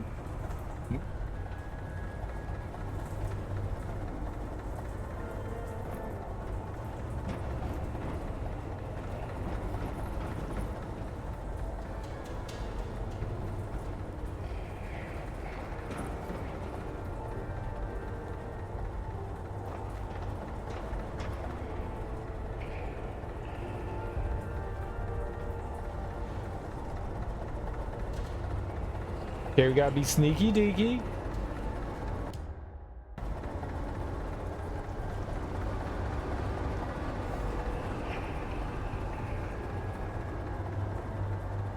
Sneaky deaky.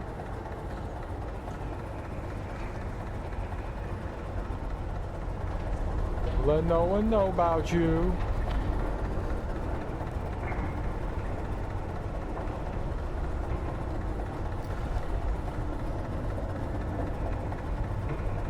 Unlike most girls, I don't need things, so I'm very happy to find all these empty drawers.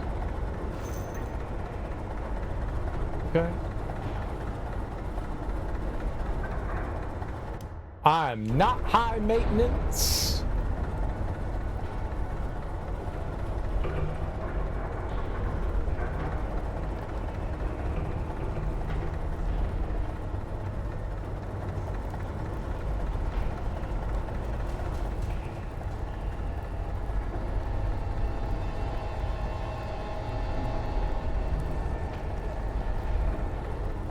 Can you not focus on that? Yep, that thing.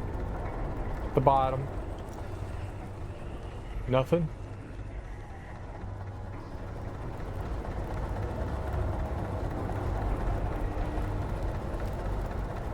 There's fire.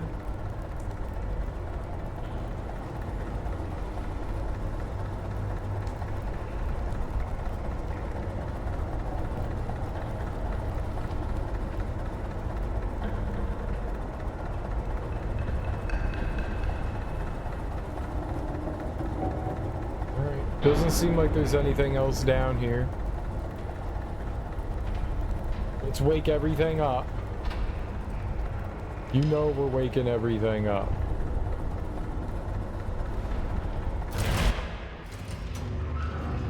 Whoa, whoa.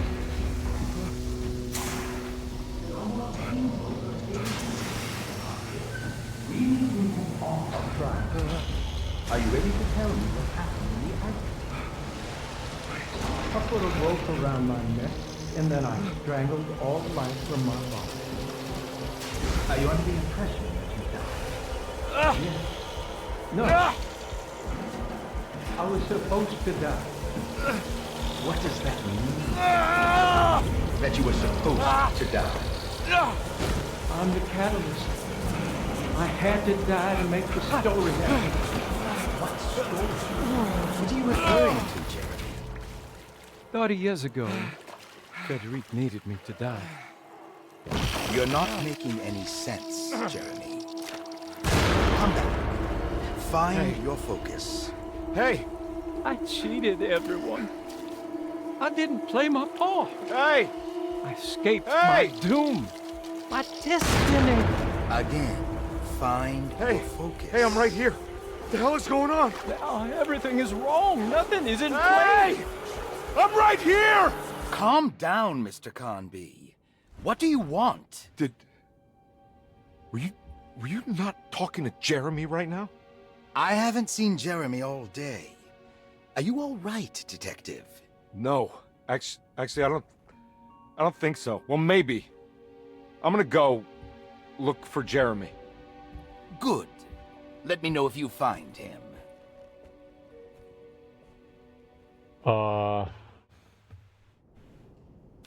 That was Jeremy's self-deceit? A steamboat stuck in the mud? I'm not gonna pretend I understand any of that. What a bunch of psychoanalytic nonsense. Yeah, what a bunch of psychoanalytic nonsense.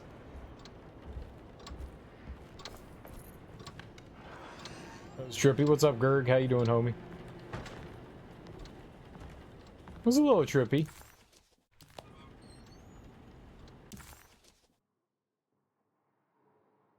Okay, but did we get anything important from those?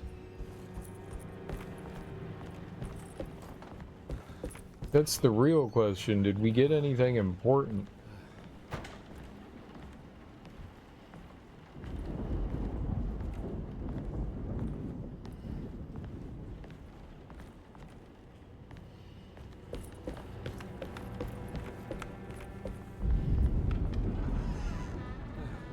I always seem to do the trippy ones. I do like drugs.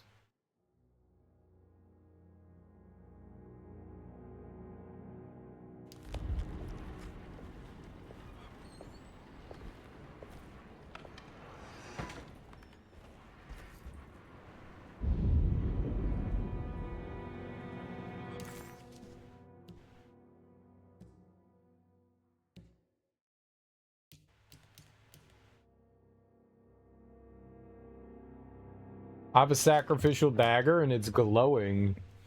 A dagger swathed in the grip of 2 sleek snakes found buried in the sunken temple along with the Dark Man's contract. Very good.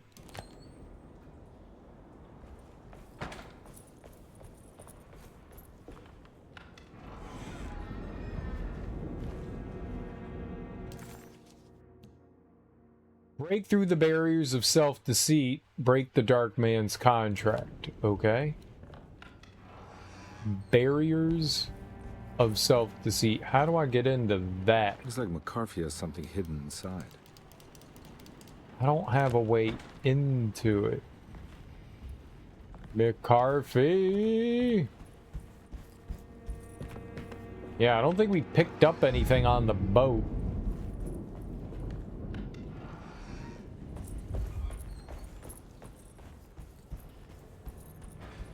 On the boat. Boat. Boat. Boat. Boat. Boat.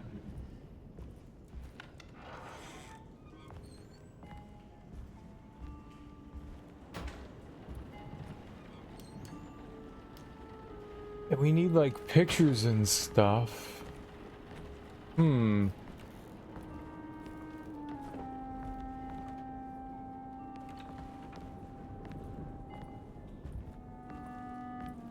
Which I'm sure has something to do with McCarthy.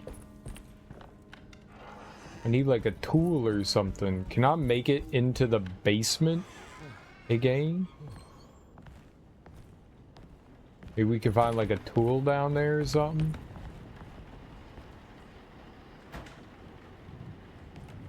That's not helpful.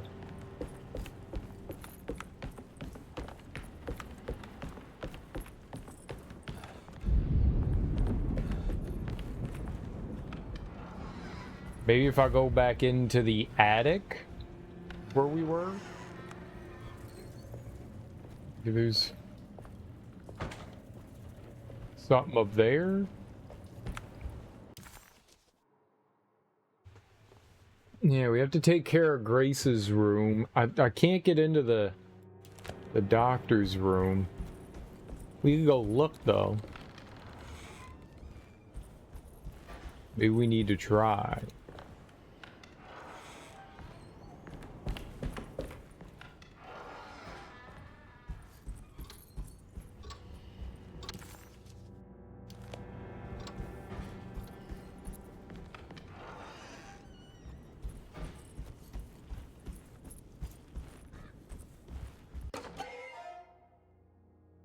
Do not disturb.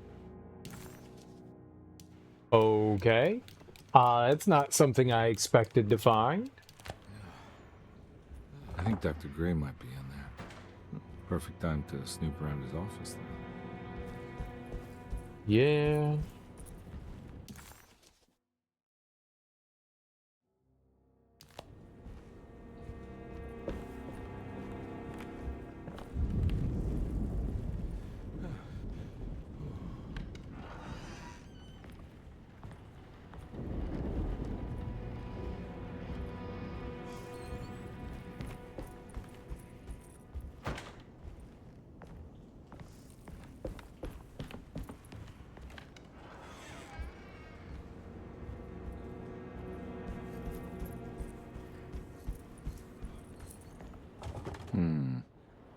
I'm gonna be lurking. Where have you been, Darby? How are you?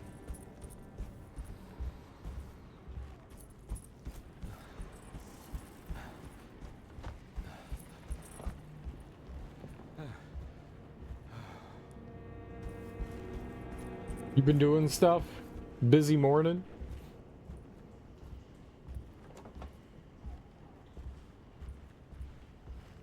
Evening? Both? Busy, busy? Busy like a bee?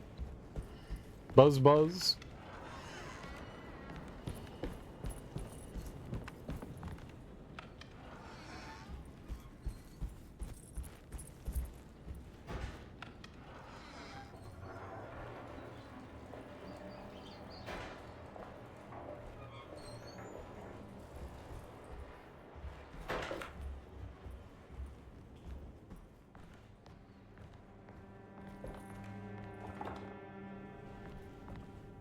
Many busies. I moved a birdcage. Had to clean up a trail of seed that didn't end. Yeah. Gonna be lurking too. One of those days is one of them days.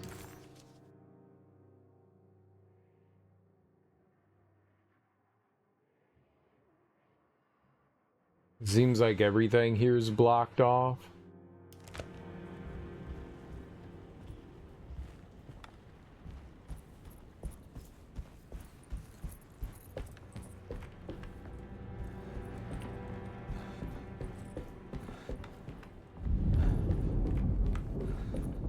Well, enjoy your lurks, guys. Have fun.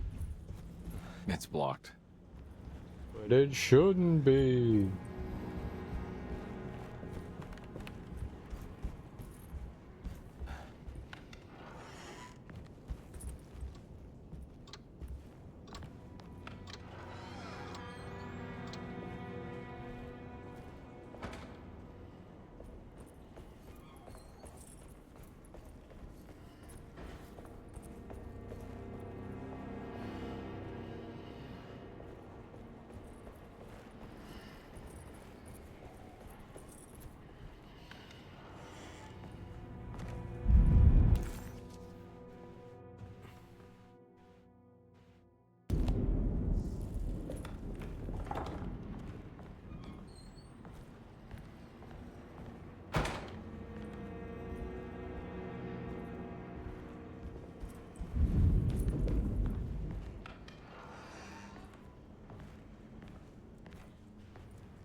Wave frantically on the screen if you need me. I'll be over there. Oh, okay.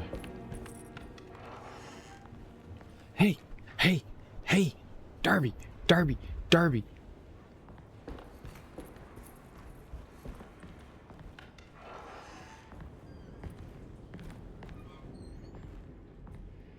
You waved. I did. Hi. Now you'll never trust me again because I cried wolf.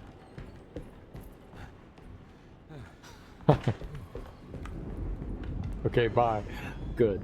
Good. Mission accomplished.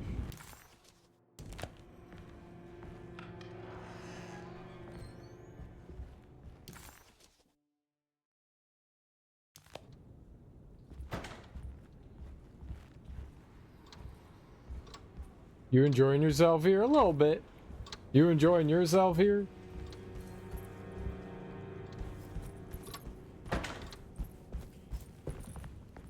No. Oh, okay. Wow. Ouch.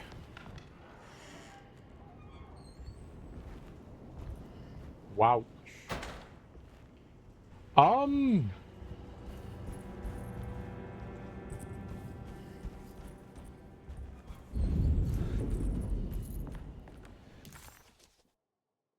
Am I supposed to have something?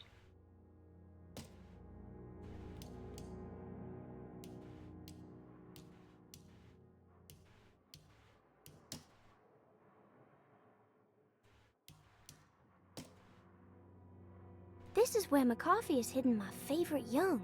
It's very important. This is where McCoffee has hidden my favorite young. It's very important.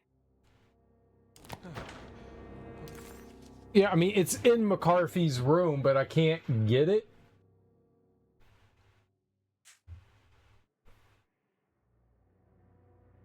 I can't get into the empty room.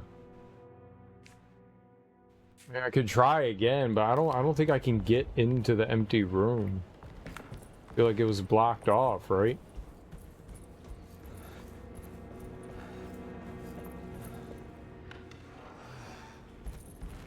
Well, this is open now.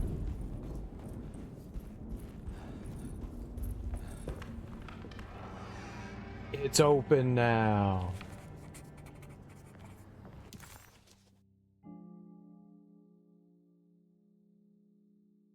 This is my room. I belong here.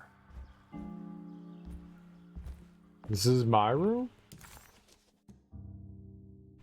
Carnby entered some new, mucky dreamland of Jeremy's, a long-abandoned steamboat aground in the bayou.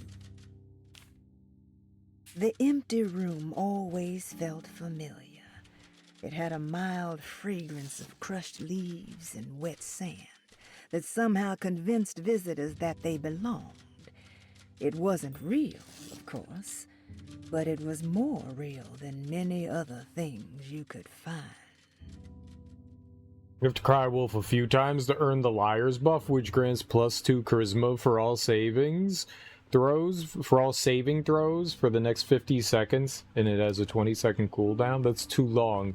It's such a long refractory period.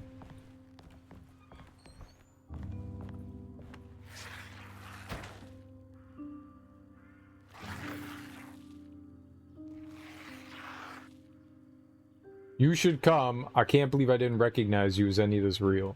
I know that number. Where's that from? I did this. 196. I wrote that. Is it a phone number? We were here? We belong here?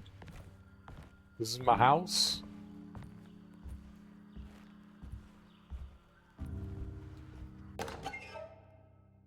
Ashes of Indigo. Oh, unspeakable cults. I got forbidden knowledge. Derceto stands on a breeding ground for the grotesque. A temple devoted to rebellious growth. The most ugly and cancerous side of nature. You may be able to shield your psyche for a while, but rest assured your soul will come to pray to that hideous god in time. That is the story of every man and woman who gather around that ancient arbor. They all croak, bark, and bleat because their own bodies are afraid and they wish to repel the evil those words conjure. Iya! Iya! Instead of that blasphemous name, they gossip in hushed whispers the name of Derceto, Astarte, and the Black Goat of the Woods.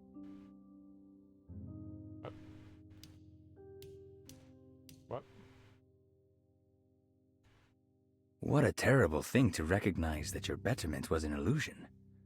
That you are so infatuated by the virtue of struggling that despite all your hard work, you made no real efforts to ever become well. Or that the treatment becomes such an obsession that instead of letting your wounds heal over time, you tear at the flesh in the hope that it will heal better and faster, if only it would bleed in the way you wanted. Do we ever become well? What do you think, Dr. Gray? There are many ways to cross a threshold. We've read that one. As the world moved into the new decade. And that one. Bull worship is common throughout history. For Christians, this can be seen in Exodus when the Israelites turned to worship a golden calf in Moses' absence. This passage shows the people falling back to the worship witnessed in Egypt, known as the Hapis bull. Another famous example is the Minoans on the island of Crete. Their worship of the bull gave rise to the myth of the Minotaurus, the half-man, half-bull monster that reigned the labyrinth. But for this particular case, I think I should tell you about the deity Astarte that brought the Taurus constellation to life to attack Gilgamesh. Even for a mythical hero, The celestial bull would prove difficult to defeat. Only by distracting the bull with a golden sail was Gilgamesh able to pierce an eye with the spear, which bled the bull to death. What did you expect from them? You created too much. There wasn't any room to breathe. Your reification rendered all possible worlds void. You took everything they could imagine and constrained it into something that you didn't even care about. Or maybe you did. Perhaps you cared the most of all. Maybe you tried to save them from themselves, and that is why you had to die. My biggest weakness is that I care too much. The lone and the lost walk a land of fear. When there is nothing you recognize, or no one to trust, you prepare for the worst. Something is coming, and you best be ready. Take the gun in the parlor. Give them hell. Ah. New Orleans lies southwest of Derceto, along the great Mississippi River. Its old town, the French Quarter, or the Vieux Carré, is home of the proud and often rich Creoles. Wrapped around this center, you will find a large and eclectic city full of people, including the most mundane dock workers, reckless gangsters, jazz-crazed flappers, and of course, the mysterious voodoo people. At night, you can stand on the lakeside of Derceto and watch New Orleans glow like embers on the horizon. New Orleans... No, don't play more. Alright. I recognize this view. I don't. You do? Okay, so there's a safe in here. I know the combination. I carry it with me.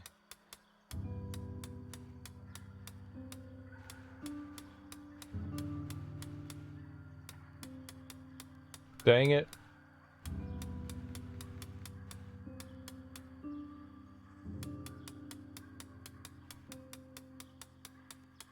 One, 9, 6. Wasn't that it? 196.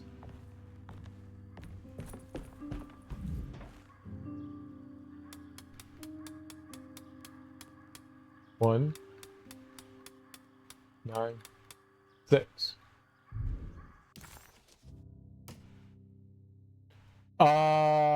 692.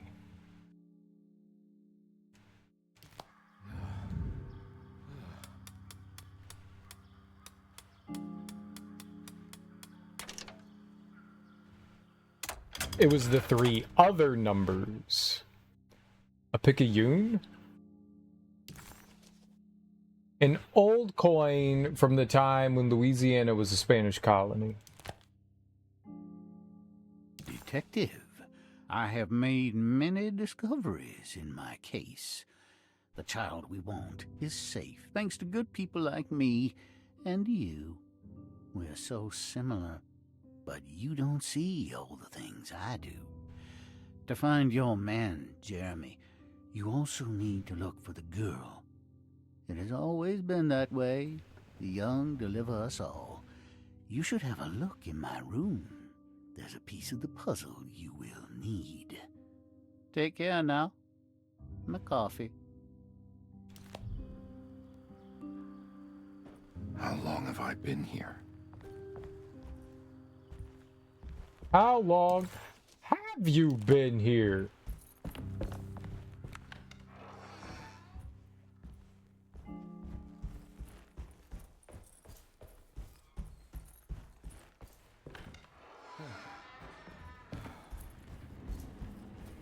Looks like McCarthy has something hidden inside. Wow, it's the perfect size! The missing picture. Gross.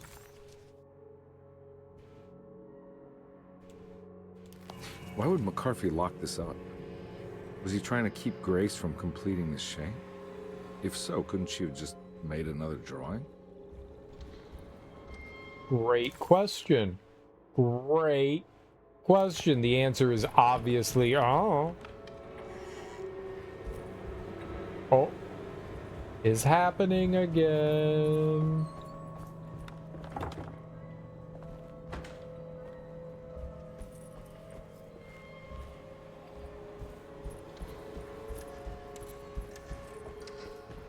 What the hell happened in here? Nothing good. I don't need no shovel. I have a pickaxe. Whatcha!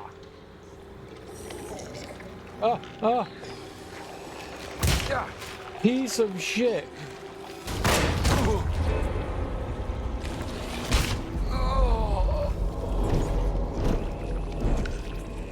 It's not how I expect to aim if there's an enemy right in front. Like, I expect to aim where I'm looking and you kind of, like, readjust yourself. Oh, now I have a sledgehammer somehow.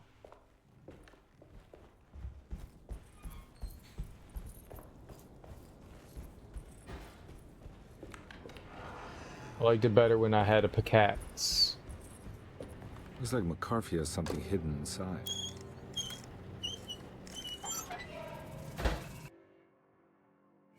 Why would McCarthy lock this up? Was he trying to keep Grace from completing the shape? If so, couldn't she have just made another drawing? What the hell happened in here?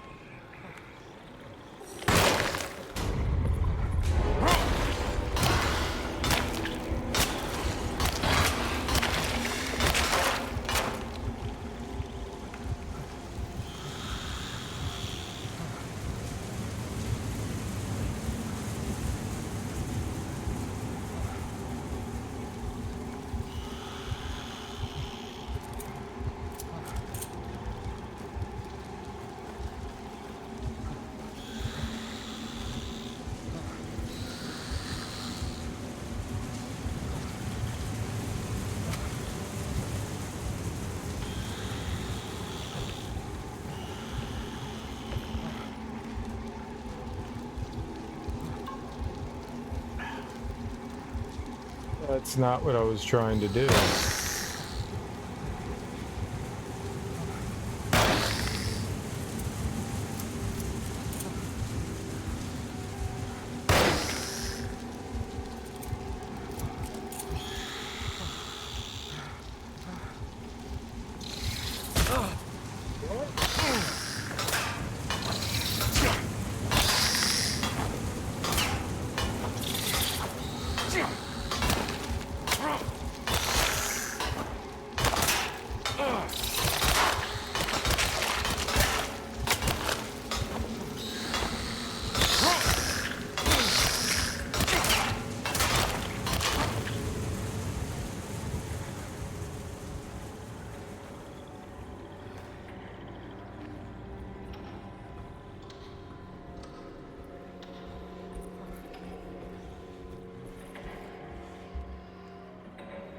Shotgun.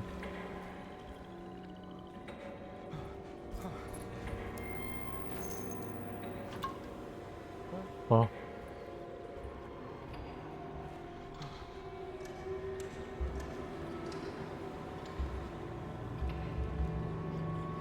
I'm full on that pipe. Better watch out.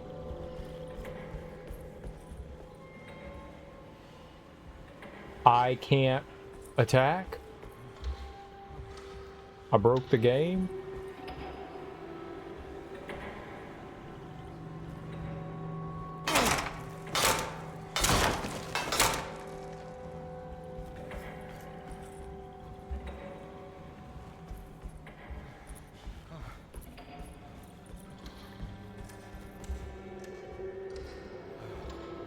My piping is full. All right.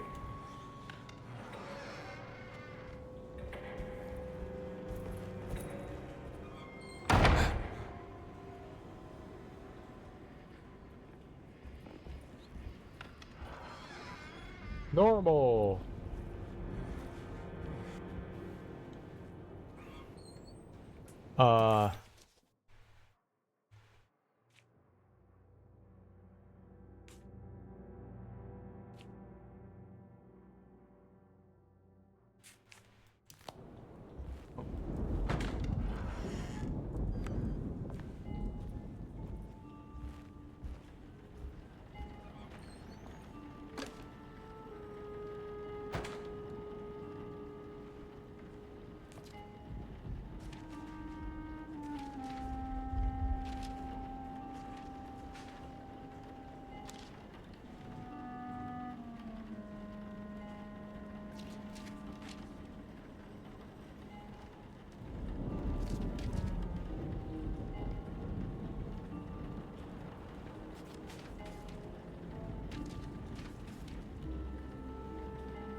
Everything kind of seems to work here. What am I missing?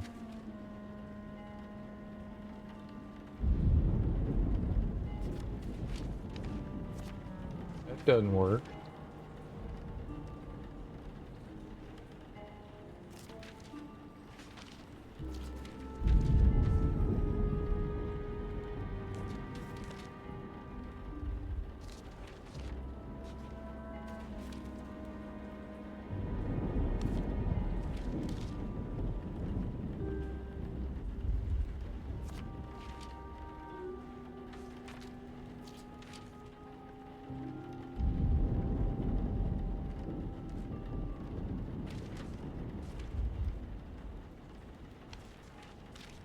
That goes there.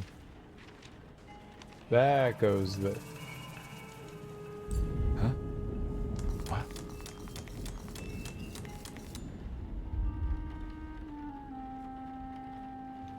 Got it.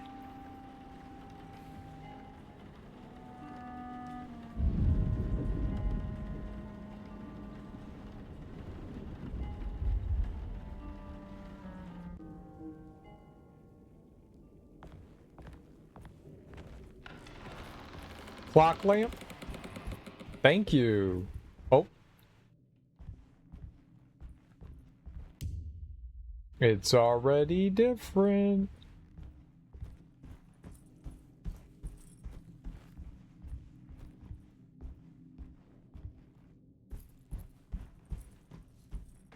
I like that. It's cool. The transitions are neat.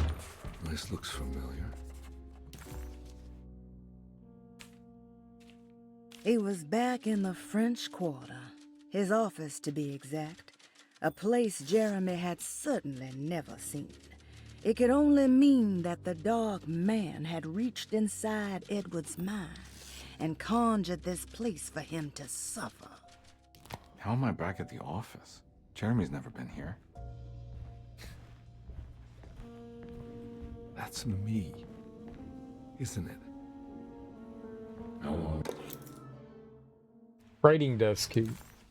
It's been since I drowned myself in drink and depression. We all felt so peaceful, slipping away into oblivion. A welcoming, dark voice wrapped around my mind like a heavy blanket. It turned off suddenly as I woke up from the sound of my office door closing shut. A messenger had left a telegram from Mrs. Saunders. She had a lead on where to find her husband and her kidnapped daughter. Telegram. A telegram from Gabrielle Saunders sent December 25th, 1928. My husband's returned to steal one of our most valuable paintings. I'm sure he means to sell it. If you hurry, I'm sure you'll track him down.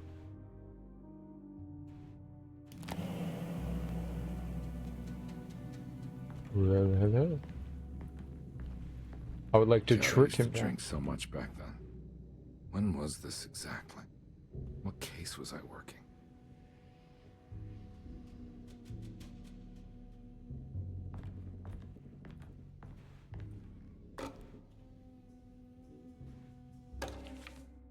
Newspaper clippings. A crumpled newspaper clipping from December 23rd, 1928. Philanthropist Teddy Saunders goes mad, kidnaps child.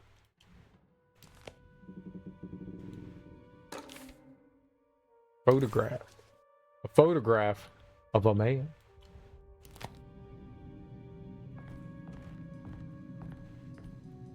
Those are important key items.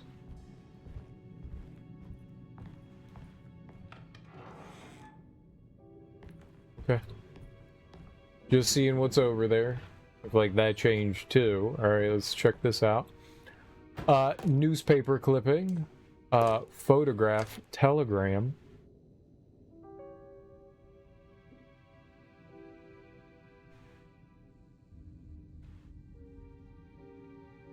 The little toy shop burglarized. Photograph of the kidnapper.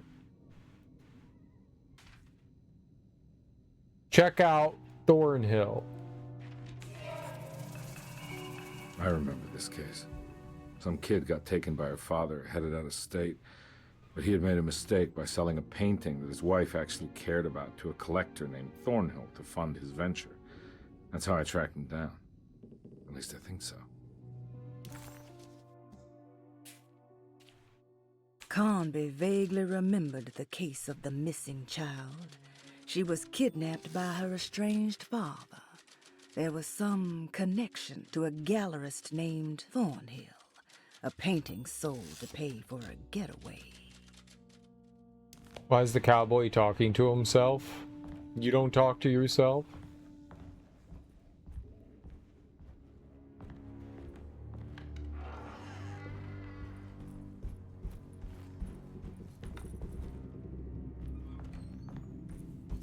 You don't like cowboys? Wow.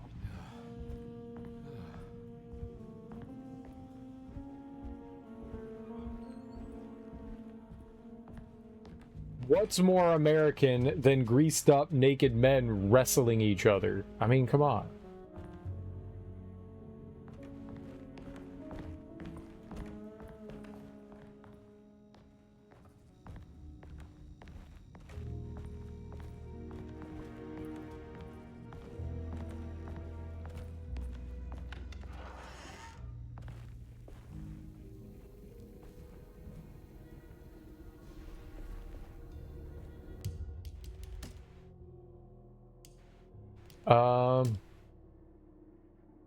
Definitely save.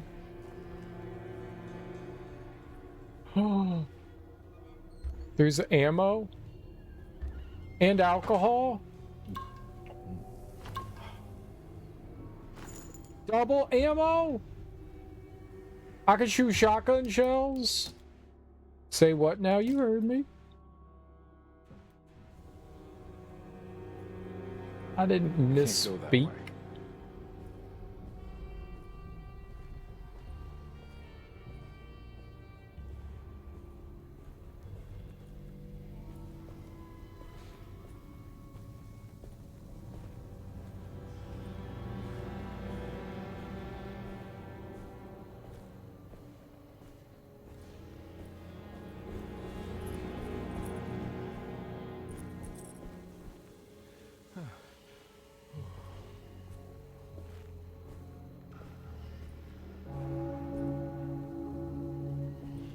That's a huge fucking bird.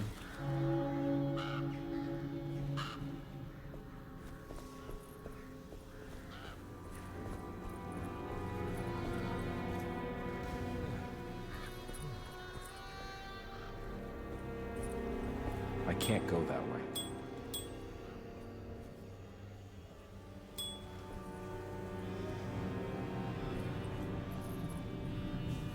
Wonder what the bells for the bikes are for. Just for funsies, like a cute little like, hey, look, there's a bell on the bike. Like a week or two ago, I was out walking around a lake, and it's a pedestrian path and like biking path and stuff. And so I was going across a bridge, and I heard behind me a ding ding, and I was like, what the hell? And I looked behind, and someone was like riding their bike, and they were just letting people know that they were behind them. And I was like, you know what? That's a good idea. Bikes can be quiet sometimes. They don't always make a lot of noise. So having like a bell or something to be like, hey, there's somebody behind you. I was like, that's a good idea. It's also cute as hell.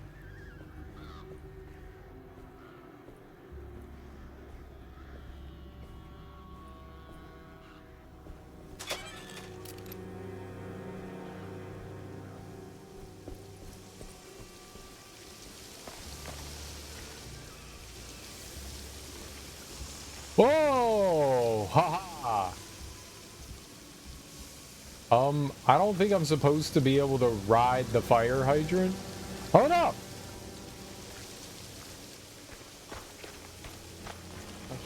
I don't think I'm supposed to be able to do that, but that was fun. Ride the fire hydrant. Cereal, ride the fire hydrant. Fine. Fine! I'll ride it into... Oh, I can't ride the fire hydrant in the fun town. The accident is over. No! Oh, well, I got to ride it once. It's all that matters, I guess.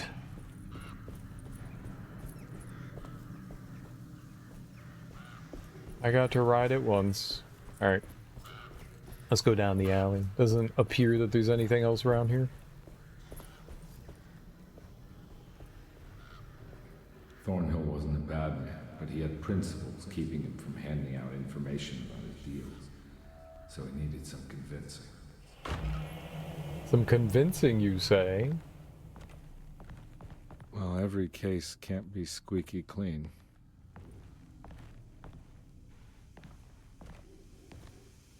What did we do?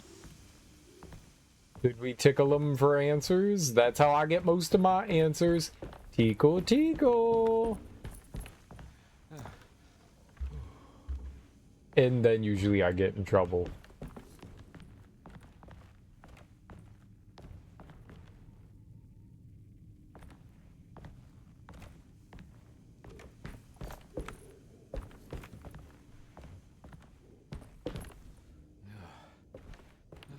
Mirror? Reflection?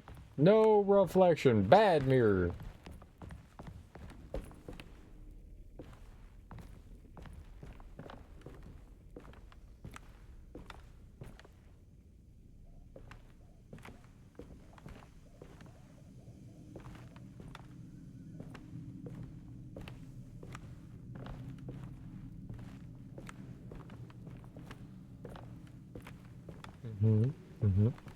Okay.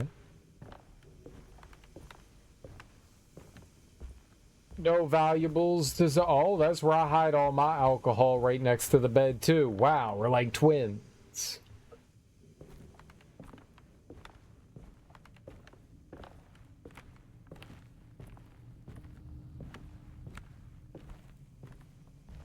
Mr. Saunders had sold a valuable painting to Thornhill, hoping the money would carry him to wherever he was going. The painting, now leaning on an easel in Thornhill's bedroom, had a certain mesmerizing gloom that seemed to call out to me, telling me I was needed for something important. I felt myself falling into the painting, only being brought back by Thornhill, thrusting an address to a Hotel St. George into my hand, and asking me to get the hell out.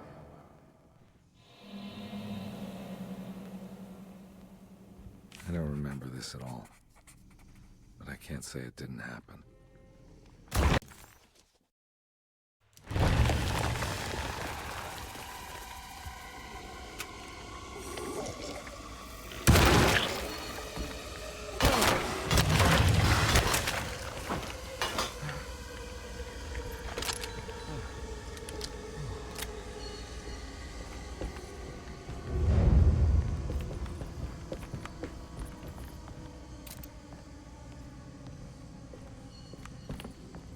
Got my shotgun shell back.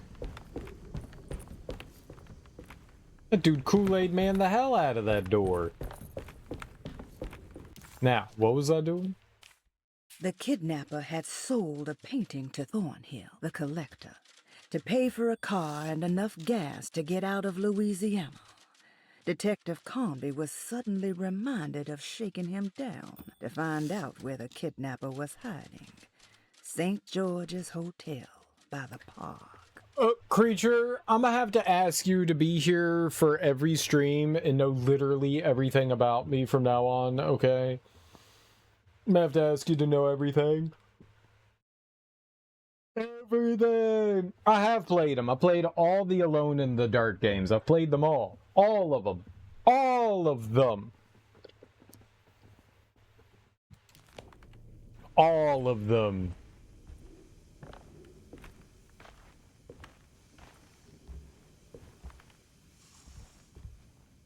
Of course I have.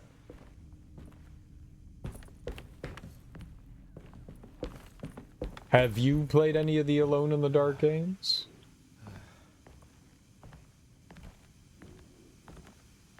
And also, why haven't you played any of the Alone in the Dark games? I have to ask you to go and play all the Alone in the Dark games.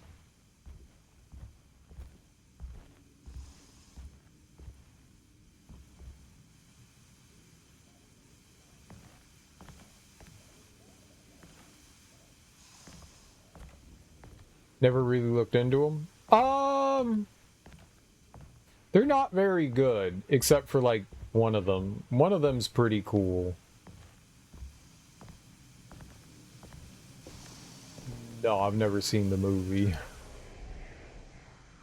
I will not be watching the Alone in the Dark movie.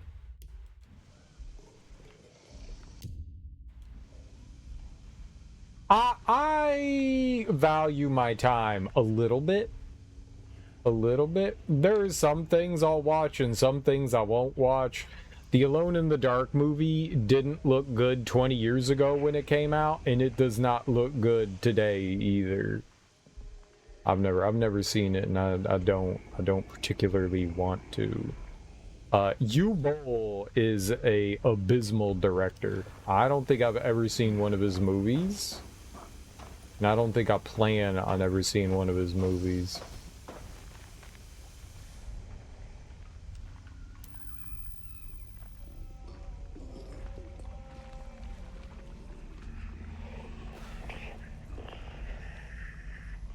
Okay, I got this cool piece of wood.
They can't get me down. They can get me.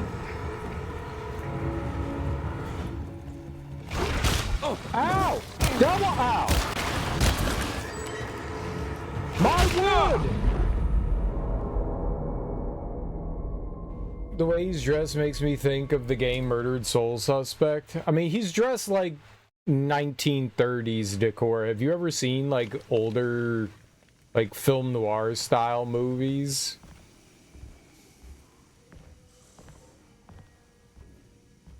Lots of private detectives dressed in a similar fashion to this. That's where the inspiration for something like Murdered Soul Suspect in this comes from. I mean, it's like typical 1930s dress.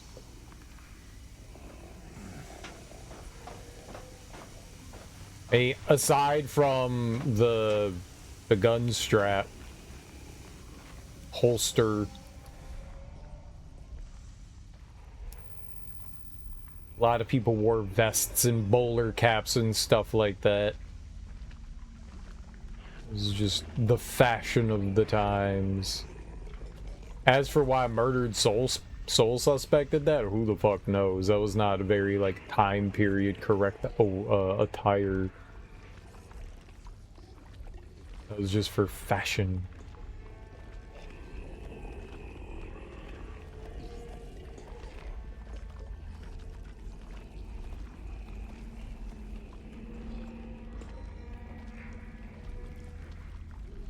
Oh, I could go that way.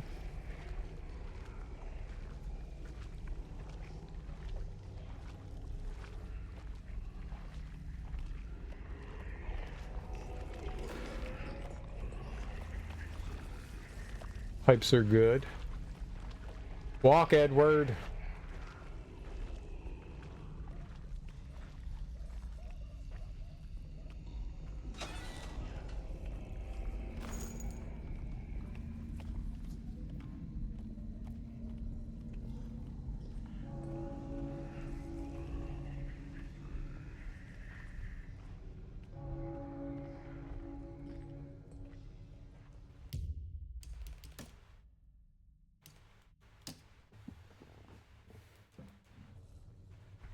It's been a long time since I played through Murdered Soul Suspect. That was a okay game. Wasn't great, wasn't terrible. Interesting idea. Not the greatest thing, but also not the worst thing.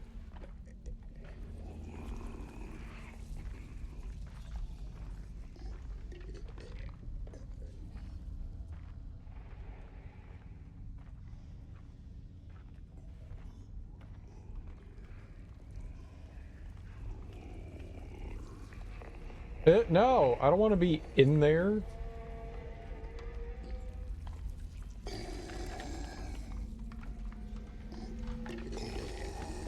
I can't see.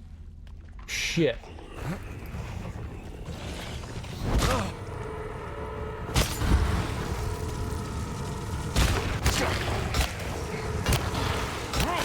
Hit him with your pipe till it's dead. Now I'm dead.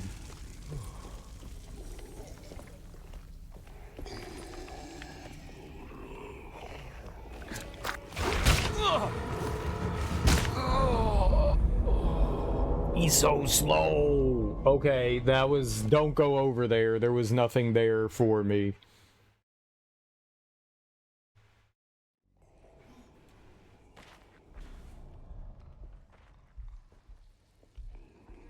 Okay, I have a different weapon now. I have an adze. I don't know why. They gave it to me. It was weird.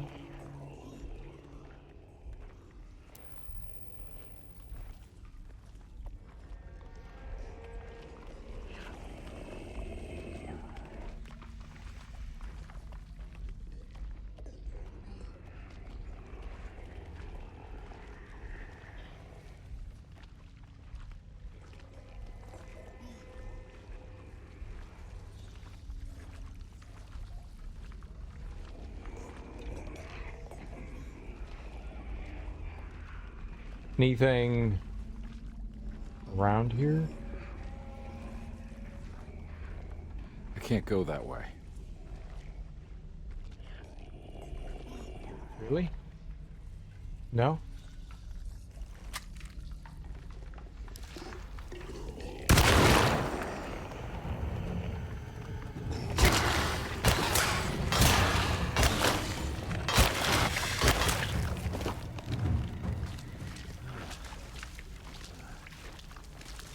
Get a brick and...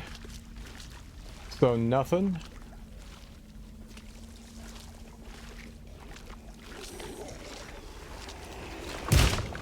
Thank you.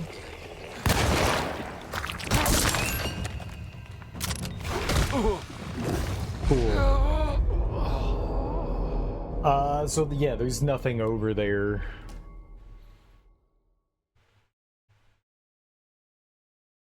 Nothing over there.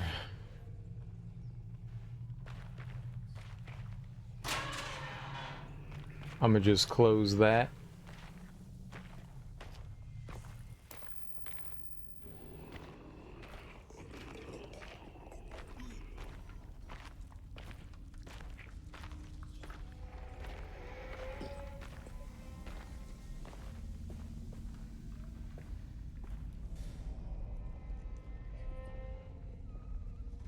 This is probably, I can't go that way.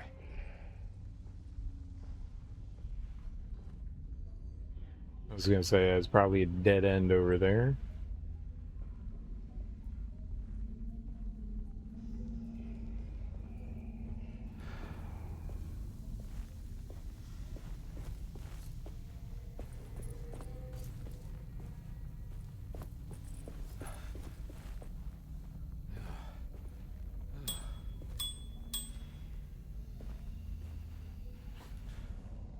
I don't know why they let you ring the bell, but also, like, why wouldn't they let you ring the bell? So...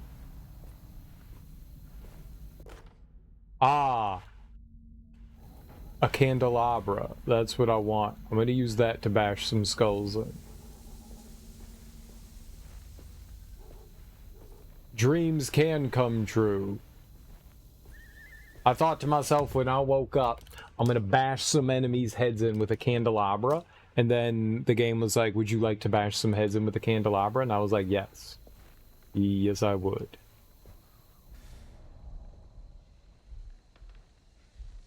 Why is the ground sparkling? That's weird.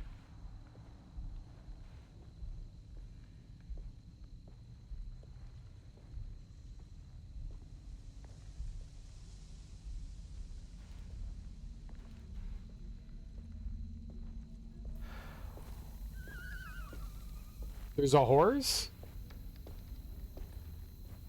I heard a whinny.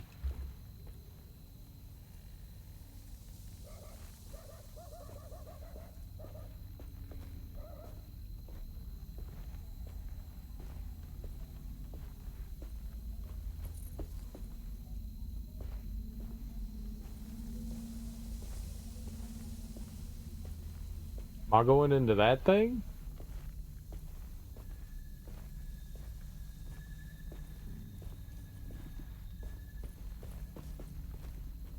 We gonna have like a big fight?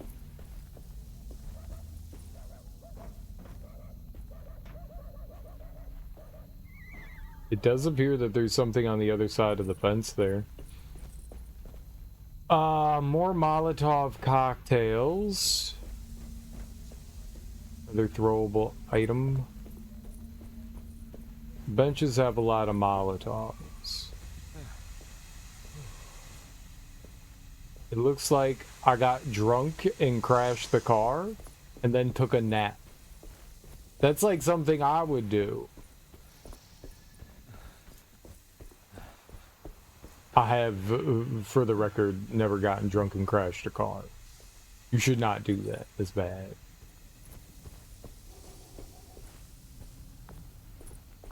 But it's totally something I would do.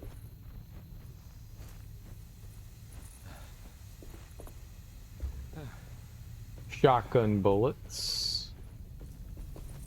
When the cops come to the window to wake you up, place an order for flapjacks. Yeah, and onion buns.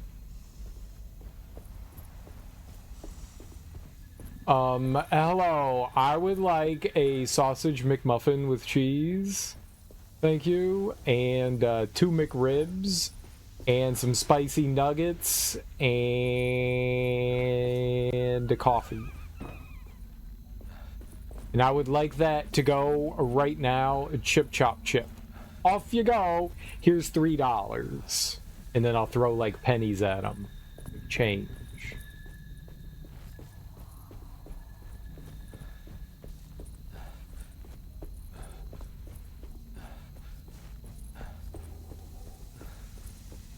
It's too late for hash browns. No! Never too late for hash browns. On my way to the hotel, the Morton gang caught up with me. I owed them money, a lot of it. I can't remember what for. Probably some dumb gambling debt growing in size for each payment missed. I punched one of them out, and I sent the others packing. Just back in great numbers.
Oh, I already took it. Oh, they're gone.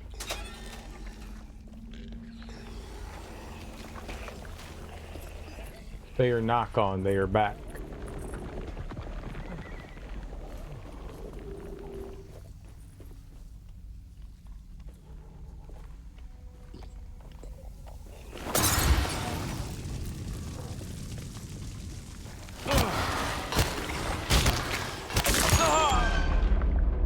My candelabra!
What the hell are you still alive, man?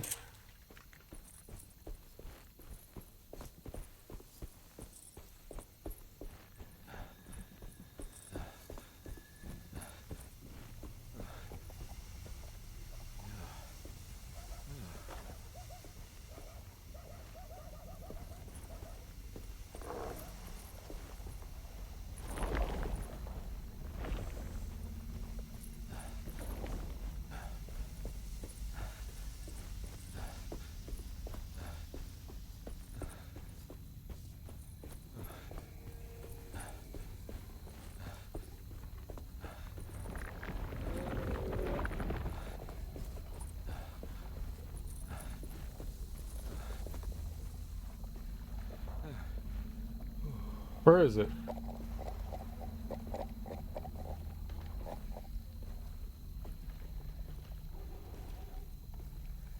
Can I really hit it from over there?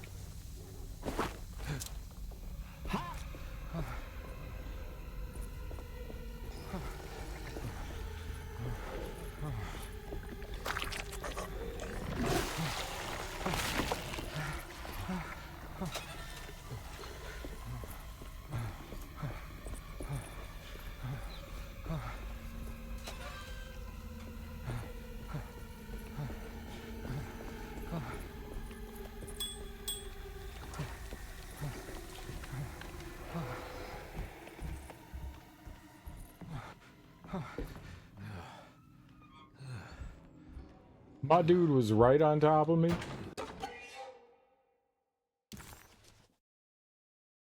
All the world's a stage. Secret objective.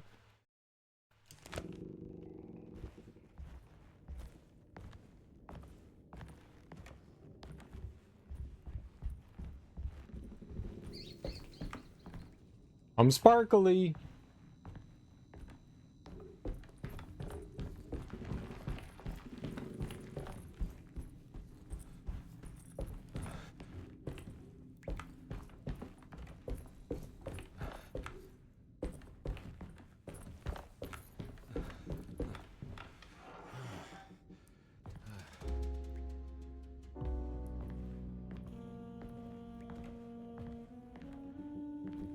I recognize this room, but I didn't catch up with them here.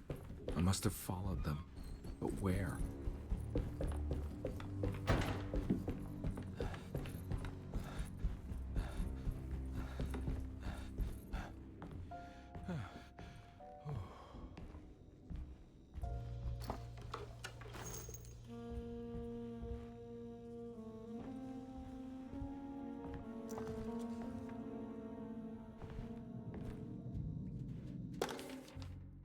Hotel bill. A hotel bill dated December 21st through 25th, 1928. Single room, dinner, and a telegram. They charged me for a telegram?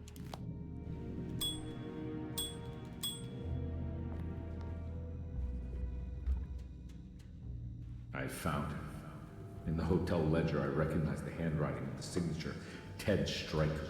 It was him. I could feel it. It was the kidnapper I was hunting. I put on my knuckles and hurried up to his room.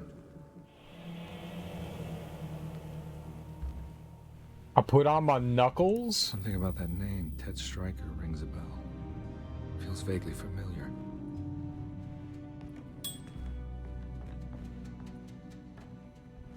Like, you're gonna brass knuckle a human being?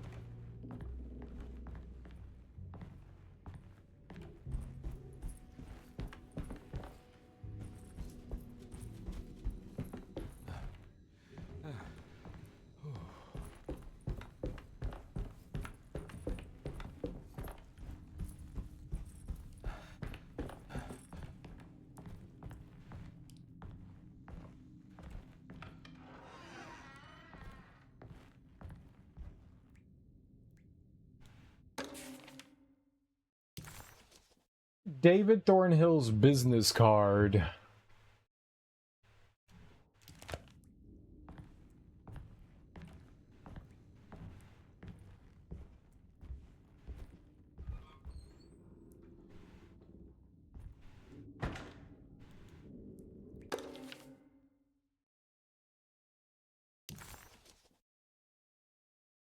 A page from a telephone directory of businesses. Boarding school, Tallahassee, Florida. Do it. Do it. Do it. Do it. Do it. I want to go to freaking Florida.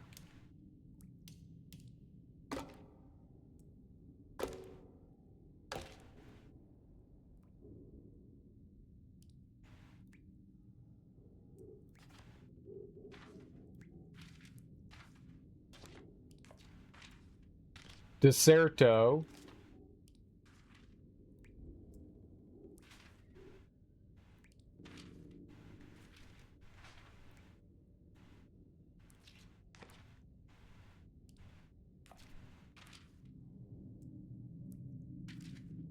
$350 for the Kingsport painting. DeWitt contact Mr. Robers. $300 a year.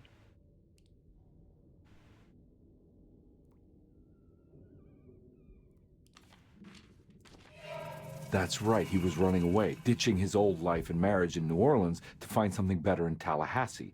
And he took his daughter with him against the will of the mother. That's why she hired me. But I stopped him. I caught up with him at the Pearl River Bridge. Detective Carnby didn't recognize the bridge across Pearl River. It was firmly obfuscated by trauma, events that had left Carnby scarred for life. I don't want to be scarred for life. That's not good.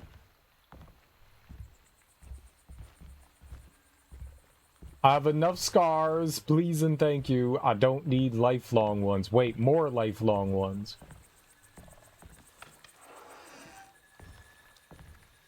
Repeated trauma.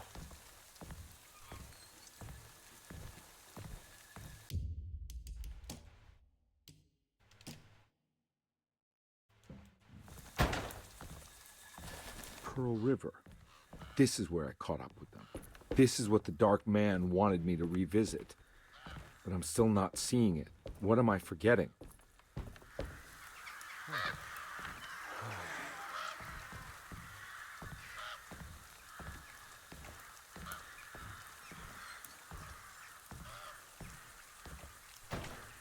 The Dark Man is trauma. And it's helping you heal. You have to face your trauma so that you can heal. There we go. I solved the game's mystery. Face your trauma, eat spiders, lick snakes, pet tall buildings, play play with clowns. What did I pick up? A pipe? A hatchet? Uh-oh. I would like my pipe back.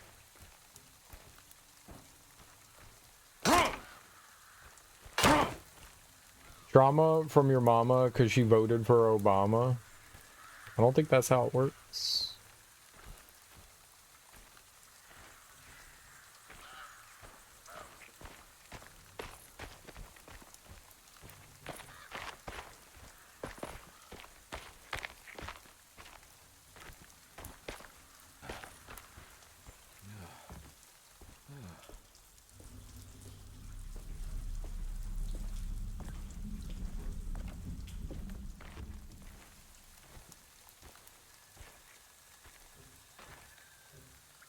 Put a raw egg and fermented frog eye in your coffee in the morning. That way everything else that happens to you that day is not so bad.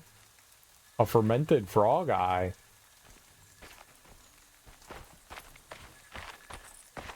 What happens when you get used to the raw egg and fermented frog eye? And then you're like Darby and you want a peanut butter and Vegemite and butter and chocolate sprinkle sandwich and you're like, this is the greatest thing I've ever eaten.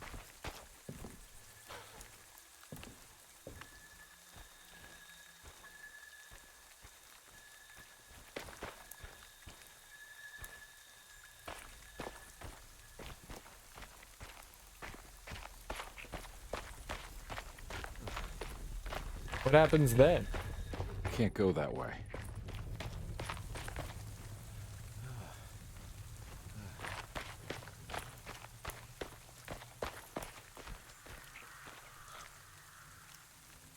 Is this where I just was?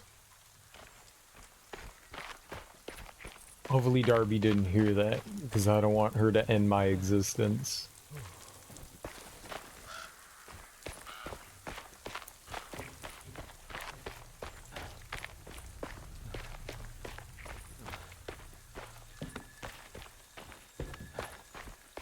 You can't go that way, maybe? I mean, maybe. Or we can go that way.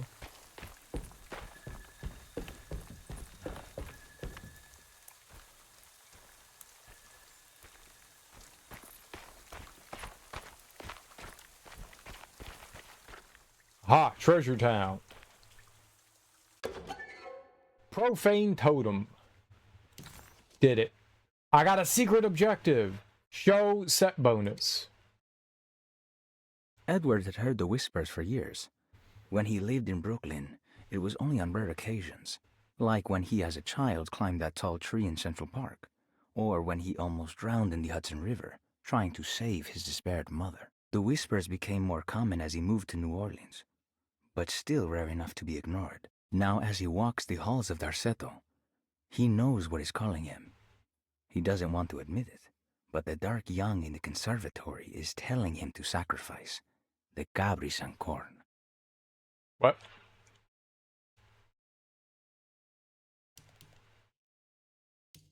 Okay, we got 9 out of 15. That's pretty good.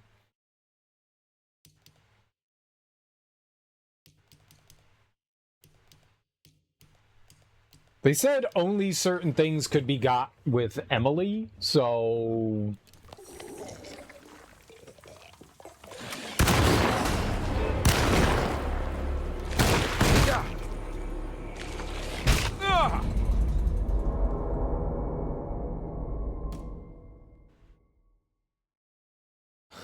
Fuck, dude.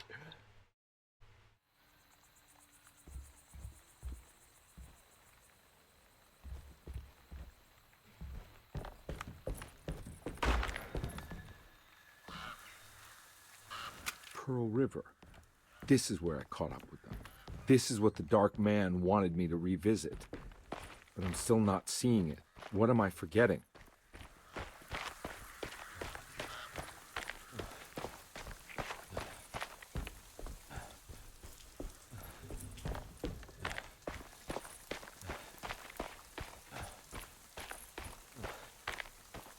I got this.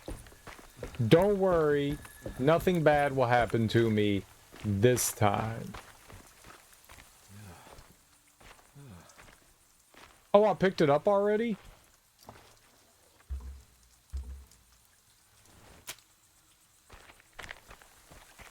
Oh. So they let me keep it? That was nice of them.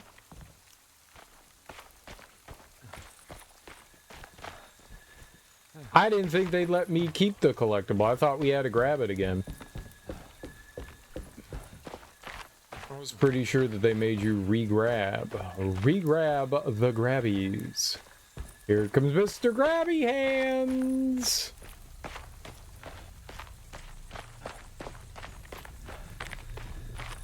I can't go that way.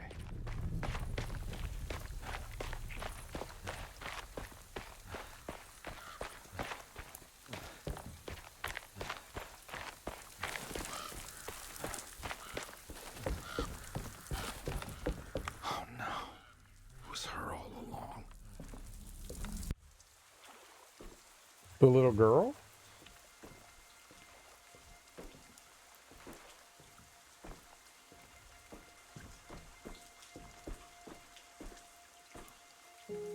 I can't believe I didn't recognize you. I looked a little different back then, I suppose. Was any of this real? How do you mean? This day, just...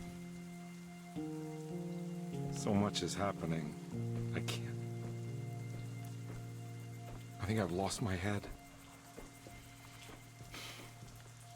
Do you need me to apologize? I mean... I am sorry. I don't think I can even begin to explain. You're just a kid, Grace. I'm really sorry. I didn't mean for it to happen. Lies. More lies. No, really. I thought I was being a good guy by handing you over to your mother. I didn't know. I couldn't have known that she wouldn't care about you. I don't know how this works. What is this for? Some form of admission of guilt. Maybe acceptance. It's what the Dark Man wants. I guess we just watch my father die again then. You think he's alive? I know he is. He's down there, scared that he won't be able to get out. That he will drown with his daughter again. What are you saying? We gotta save him. We? Do it yourself. I'm down there with him, remember?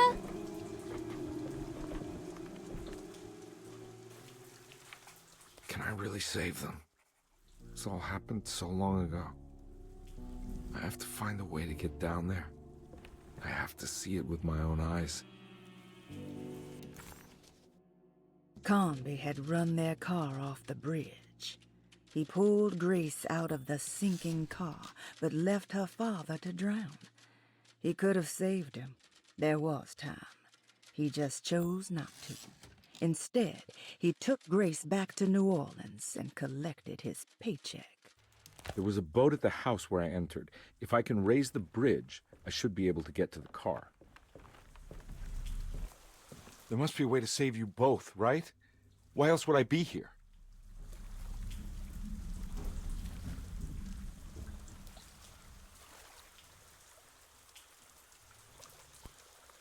Don't worry, kid. I'll think of something.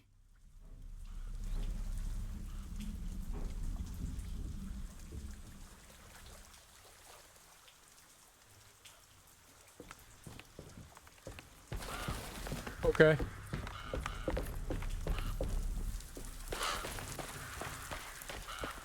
Interesting.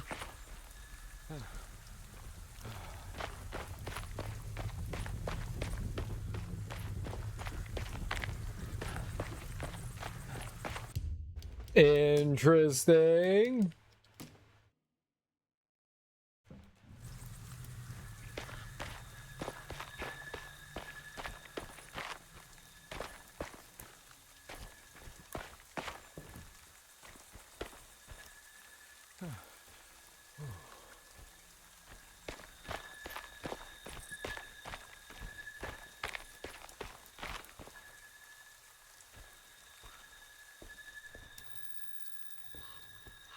An ore.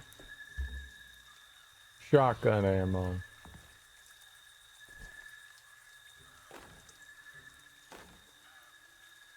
I have a candlestick.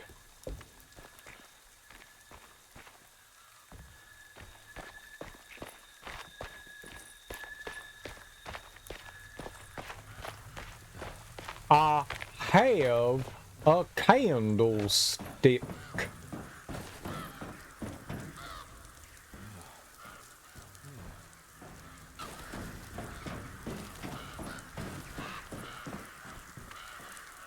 Oh, there's a way here.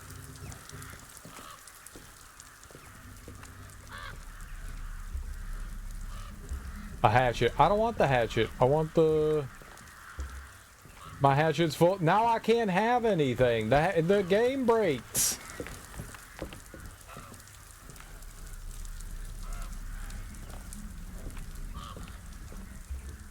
Great. No melee.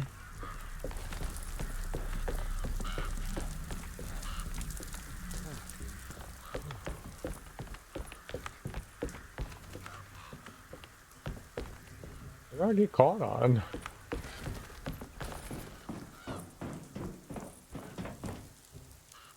Ah, so I could jump down there if I wanted. Okay.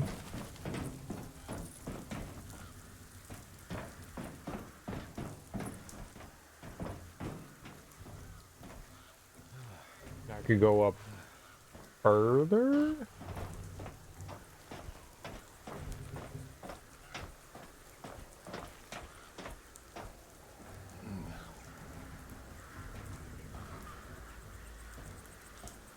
Yeah, I know pilot the boat.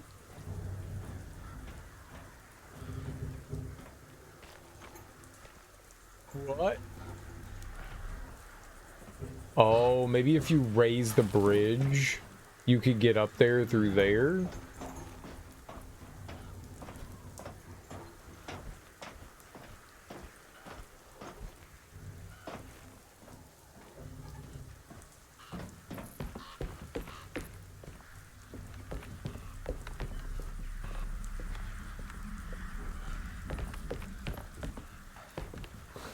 Okay, there's something invisible there.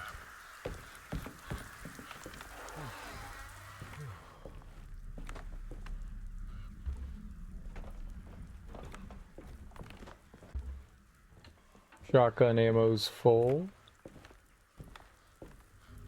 This must be where the bridge is operated.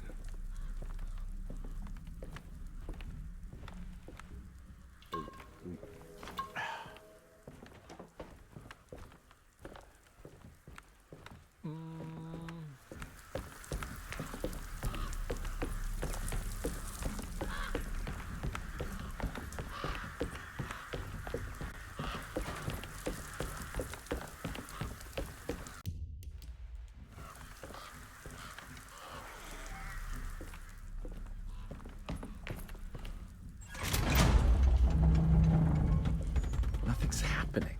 It's like something's holding it back.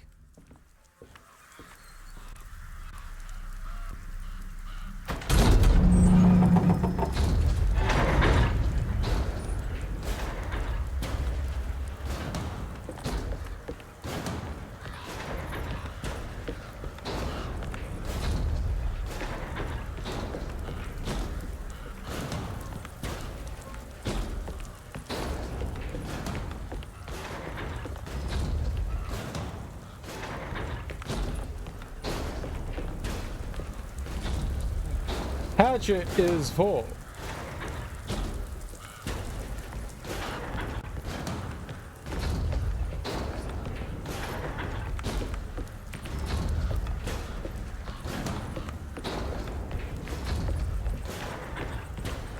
So I take it I'm supposed to like melee these things, but melee's broken. I don't have anything in my inventory, so we need to load the game.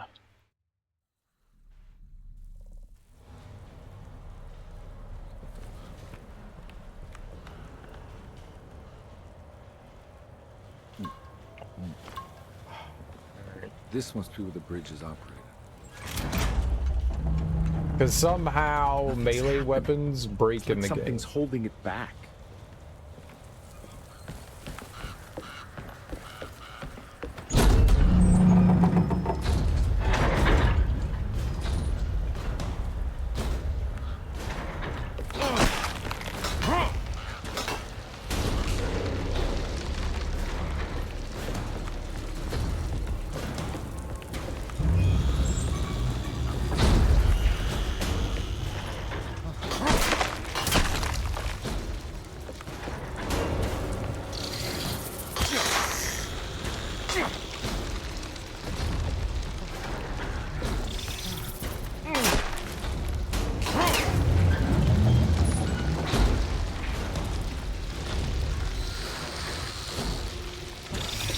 Oh, weapon! You should be able to pilot the boat.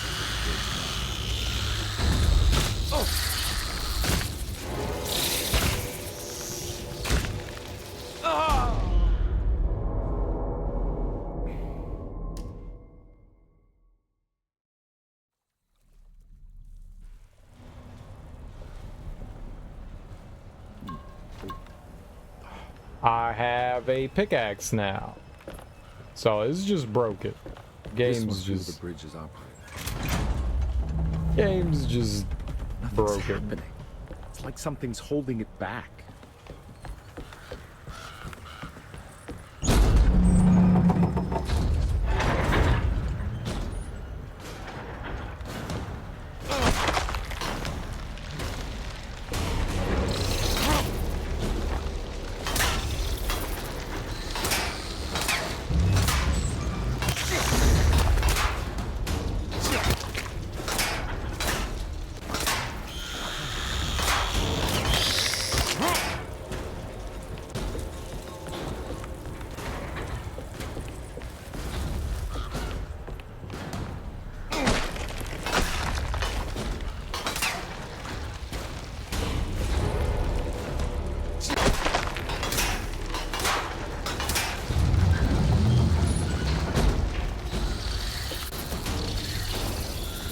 There we go. You should be able to pilot the boat on the bridge now.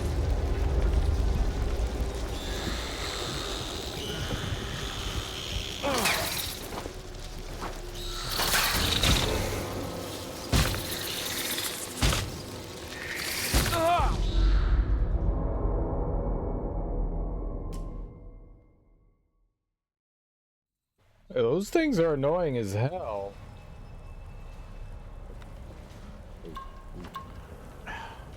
This must be where the bridge is operating. Nothing's happening. It's like something's holding it back.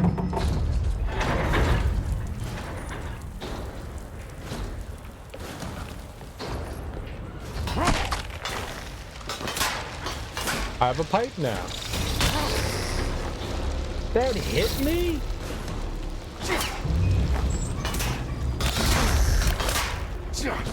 In what fucking universe did that hit me?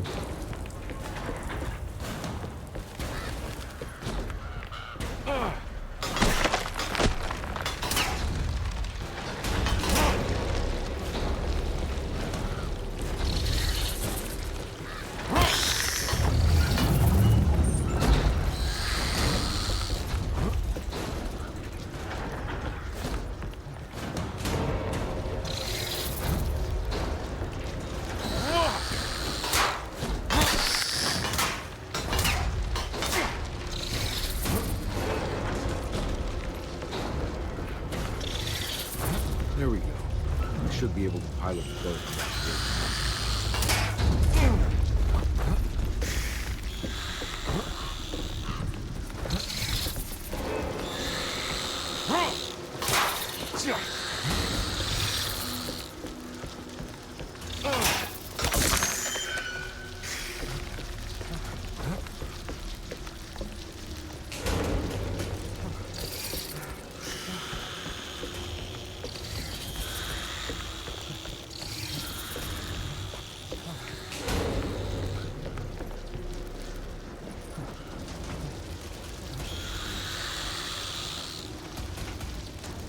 please don't be able to hit me on the ladder.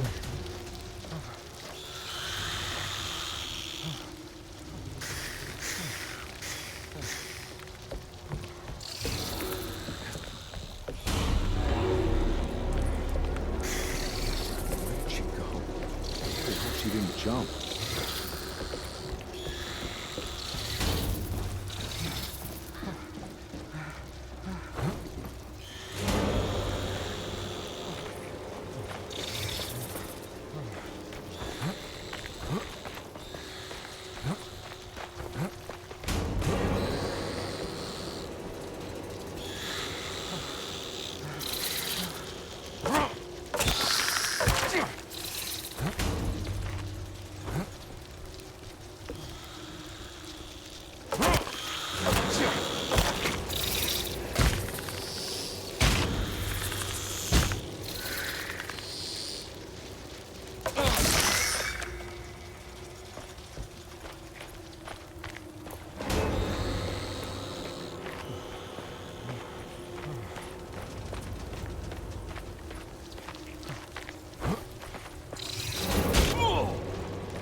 I'm on the wrong fucking side anyways. God damn it, man.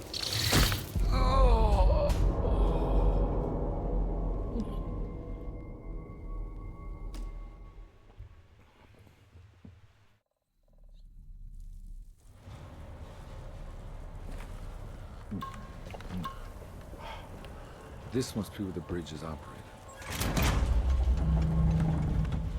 Nothing's happening. It's like something's holding it back.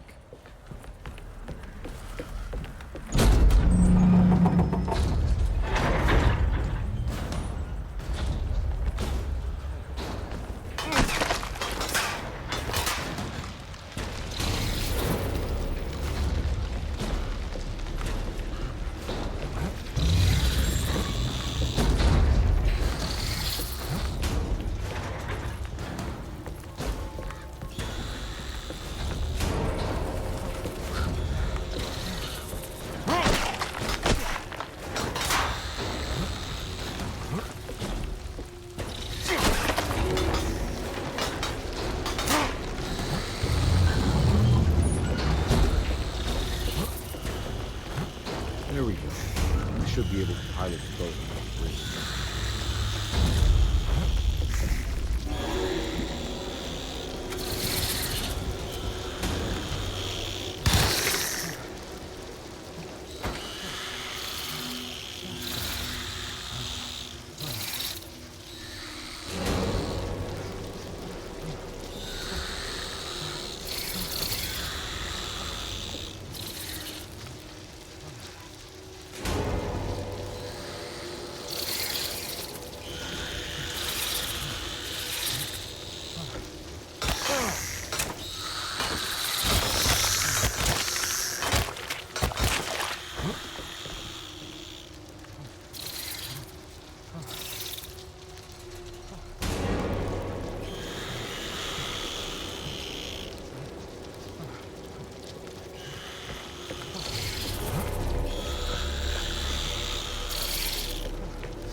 The hell was that noise?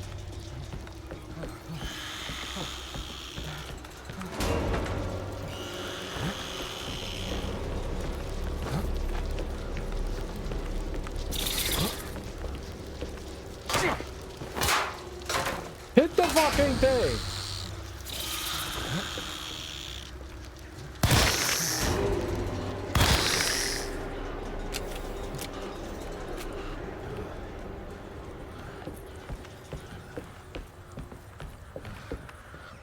Oh.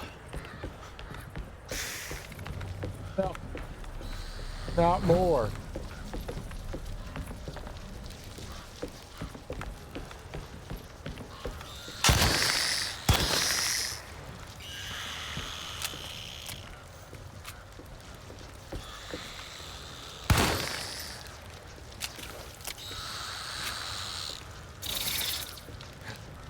Are they just fucking infinite?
I don't know what was happening there.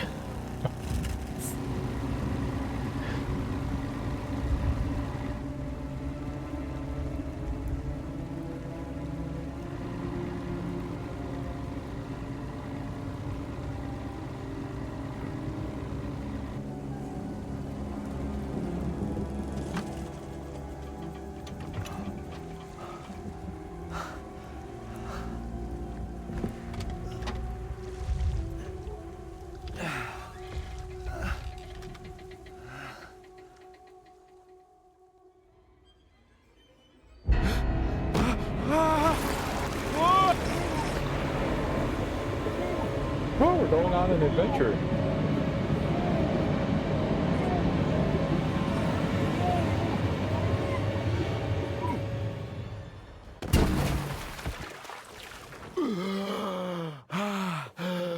My God, Carnby. Are you okay? Don't leave me alone. What the hell have you been doing? What's going on here? Look at this mess! I'm sorry, Mrs. Thompson. Don't make me kick you out of this house. Now get out!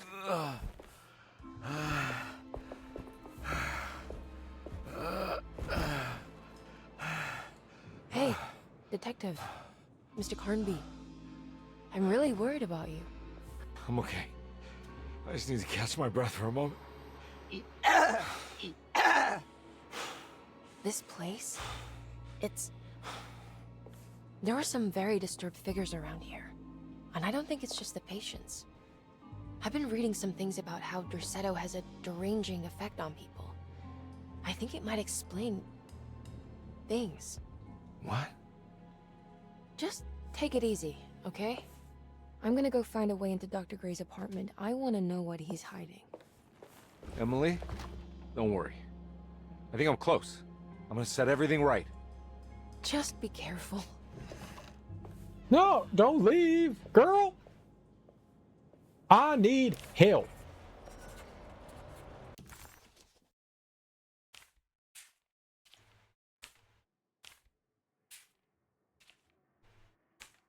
The dark man had forced Carnby to face his memories of Grace and her father, how he ran him off the bridge at Pearl River and carried on to steal his child as he was drowning. He then handed Grace off to her mother because that was the job, and you don't question the job. You take the money and get drunk. As Carnby slowly accepted his trauma, he started to wonder why it was his and not Jeremy's. The steamboat was a hideaway that Jeremy had built over the last few days. Having seen his memories extracted and expanded into physical realms by the Dark Man, his unconscious mind had decided to take the chance that Jeremy could manifest a world in secret. A world that wasn't sanctioned by the Dark Man. Deploying his own self-deceit as a gambit against his Dark Master. Break the Dark Man's contract. Leave an offering at the Whispering Tree.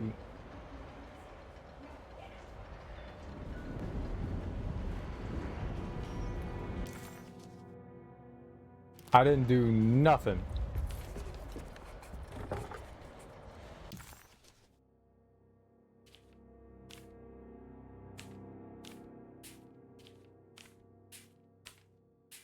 It wasn't clear to Detective Carnby that he had actually accomplished anything, but he had the distinct feeling that he was making progress. The steamboat must have been what the self-deceit was referring to, and clearly the business with Grace was psychological trauma. Out of the 3 steps on the Dark Man's contract, only one thing seemed to remain: temper-manic behavior. Carnby was getting sick of guessing. It was time to pay Dr. Gray a visit in his apartment.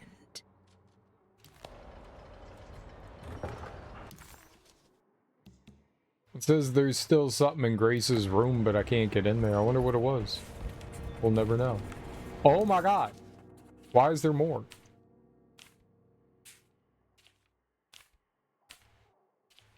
It wasn't clear to Detective Carnby that he had actually accomplished anything. Did the game it just... wasn't clear.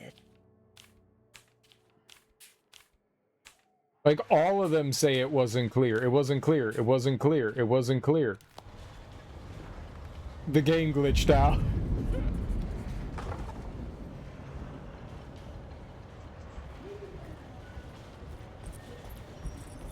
I think there's something wrong with the game.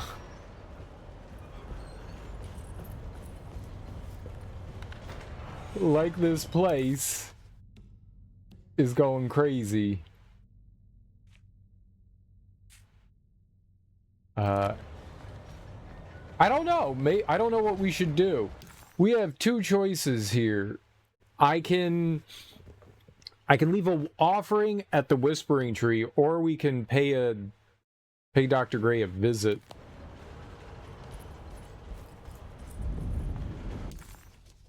I also don't know why it said my map was no good there. The game's freaking out a little bit. Yep. Yep.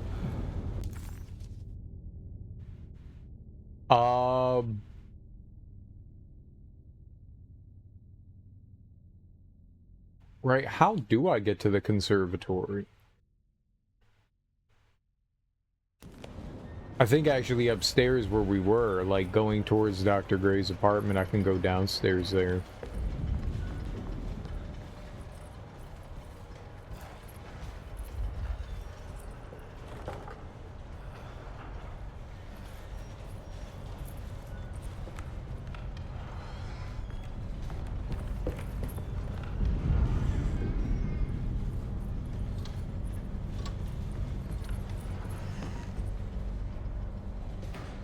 Weird.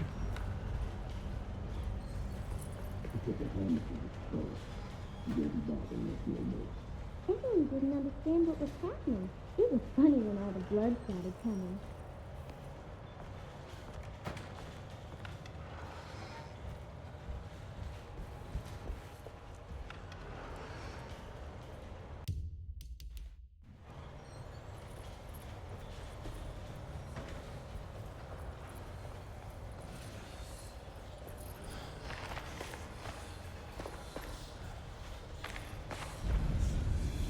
What is it? What do you want? Don't worry. I'll remember. You should have.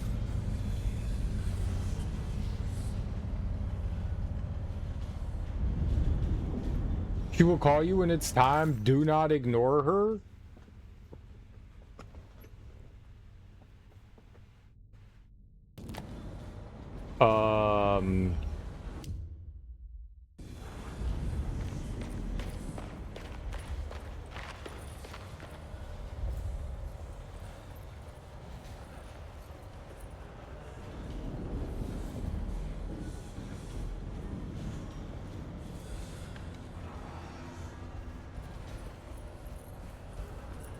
Hey.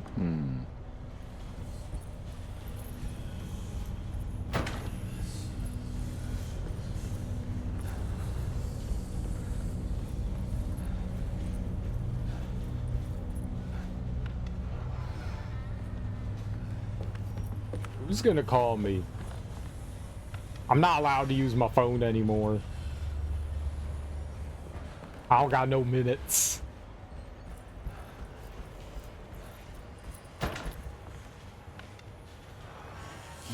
Detective, am I glad to see you. Lock the door, will you? I don't think Dr. Gray would appreciate us snooping around. What's going on here? This feels so strange. Detective Carnby felt removed from himself. Like driving drunk, he carefully tried to navigate his environment. What the hell was going on? Was he finally losing his mind? At least Emily was here to call the police if he went off the deep end. I can save again. Let's go.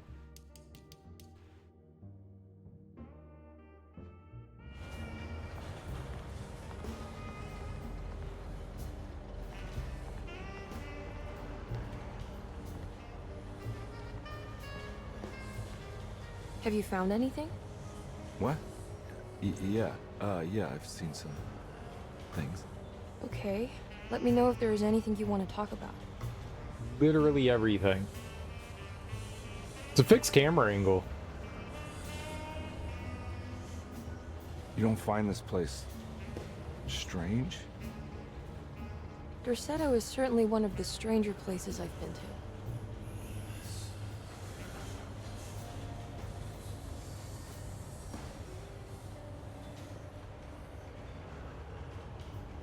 This room feels too real. Hyper real. More than anything I've ever experienced. Okay. I don't see what you mean. Forget it. I gotta get back to breaking the contract. Yeah, that's what I was doing. It feels too real. Hyper real. What's that mean? Hyper real. There's a book missing. False book. It's a hollow book. Myth of the Golden Fleece.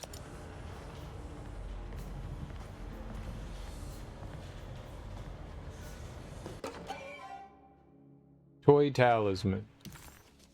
I found it. All the world's a stage.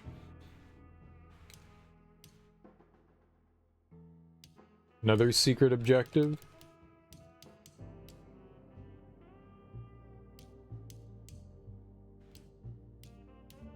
That's a secret objective too, dying with dignity.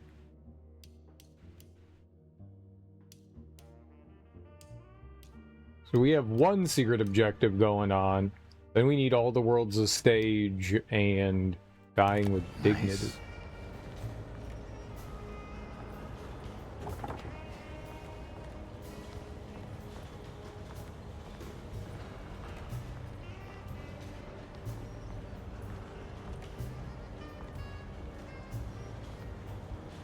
We literally, it's interesting, there's never been a fixed camera angle in the game so far, so it's kind of weird.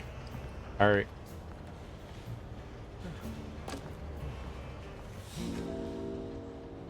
Aha! What did you do?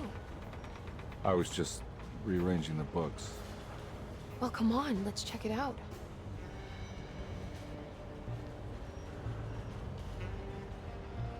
Kind of like it. What was she looking at?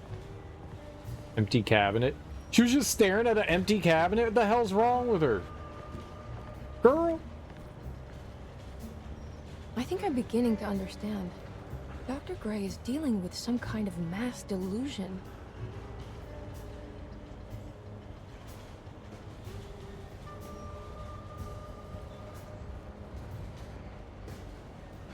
What were you saying about mass delusion? Dorsetto seems to have a deranging effect on people living close by. It has a history of creating cults devoted to some nature goddess. Even the name Dorsetto refers to the cult existing here before the Civil War. Dorsetto was the name of an ancient fertility goddess worshipped in Syria. Dr. Gray and his friends, however, seem to prefer the black goat of the woods with 1,000 young, or Shub-Nigroth. And that name can only have come from my uncle's twisted mind.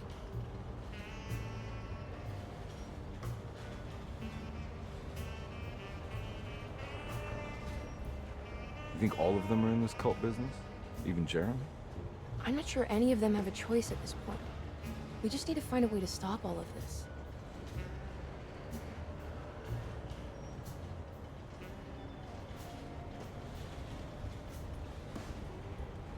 I've been so busy trying to free your uncle from the promise he made to the Dark Man. I guess I kind of just let everything else go. Don't worry, Detective. I feel like we're close. I'm sure Jeremy will turn up. If he is part of the cult, he wouldn't want to miss the Feast of St. John. I just need enough information to make him see the truth. I hope you're right, but I doubt he'll show up. Not as long as the Dark Man's got him hiding.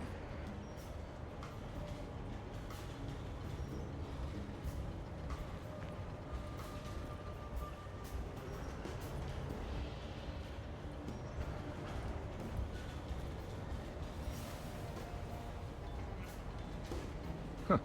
Has that been there this whole time? Furniture key.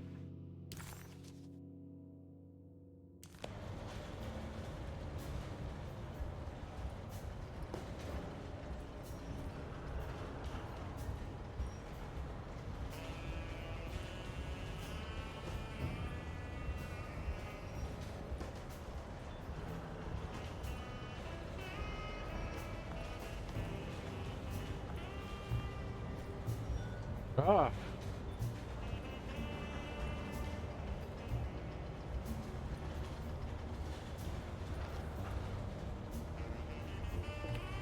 Probably opens that. That mark on the floor looks like talisman positions, but from which direction should I look at?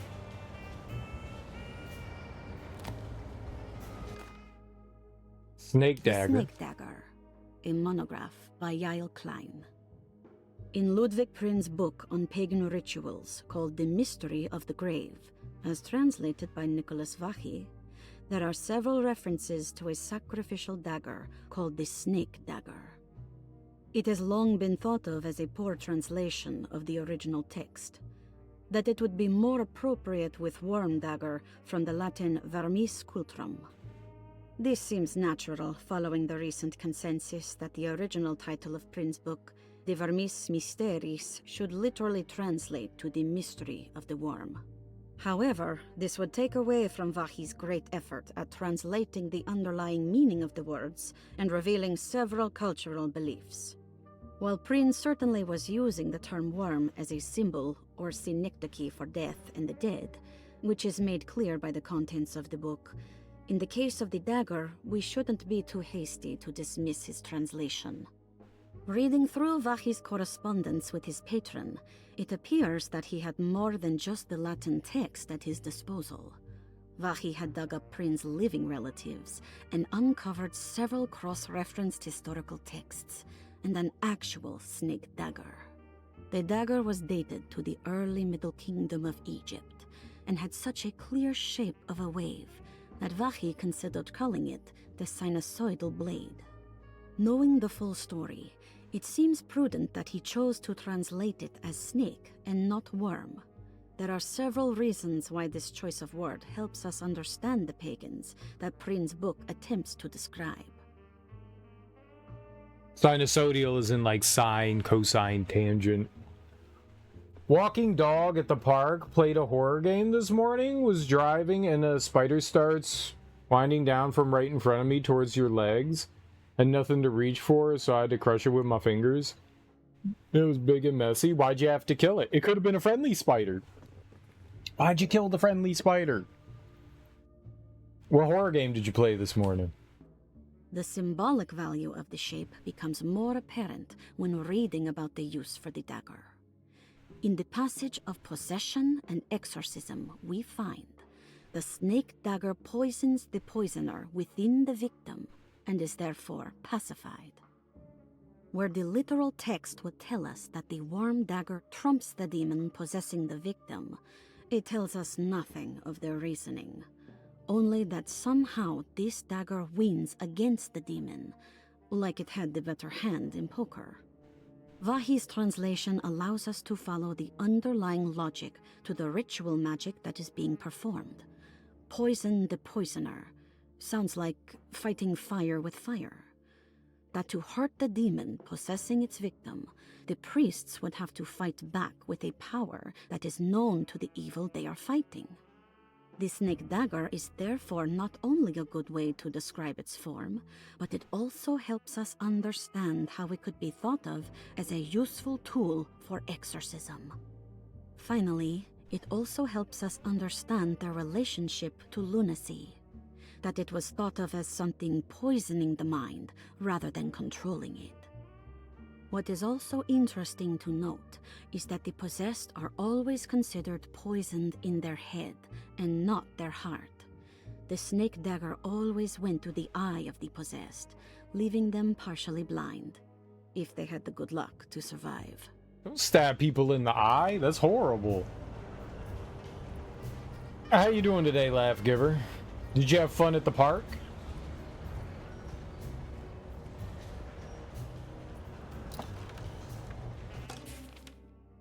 Good to finally meet you, Mr. Hartwood. I'm here on the behalf of your brother Philip. You were expecting me, weren't you? Yes. You're from DeSoto, no? That's right. I just wanted to ask you a few questions to see if there is anything I can do to help you and your family. Okay. I understand you're full of imagination. You make up a lot of things. I suppose. And you obsess over them, blurring reality and fiction. Sometimes. Do you want to tell me about the Dark Man? No. No, I don't. That's all right. Perhaps there is something else you can tell me. Something you know to be made up, but you hold dear. Juan? John? Who's John? No. Juan Luis Jorge. Oh, wait there a moment. Here, take a look. Is he... Oh, he is the author. It's a magnificent book. Life-changing even. The real Juan is long dead, but I like to think of him as my friend. My most beloved friend. I see. Do you often do this? Fantasize about people you read about? No. No. Well, there is Jacob. Who is Jacob? Turn to the last page. Oh, it's a newspaper article. The Prisoner of Ice, Jacob van Ostad. Is he also your beloved friend? Oh, no, Doctor. Not at all.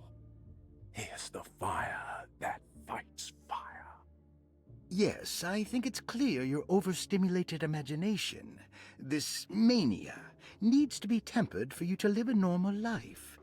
I know your family calls it the Hartwood curse, but I want you to know that there is nothing supernatural about your condition. It's all inside your head. And with that, I'm very qualified to deal with. In time, you will be cured. In time. In time. Yes, in time we will exorcise all your demons, all the dark men. Yeah! Please, Mr. Hartwood, calm yourself. What happened? Oh, don't you worry your little head about it, Miss Hartwood. Your uncle and I just had our first breakthrough. Okay.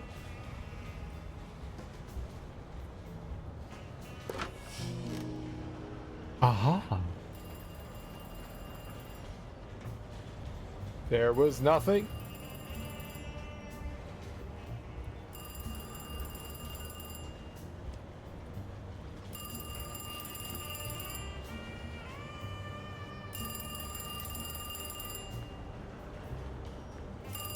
I thought I was controlling that. I wasn't. Hello? Detective Carnby? Who is this? Jeremy? Jeremy is with the Dark Man. You can't save him. Well, I've done everything he wanted so far, and there's just one more thing on the list. I expect him to keep his promise and return Jeremy unharmed. Get out, Detective. While you still can.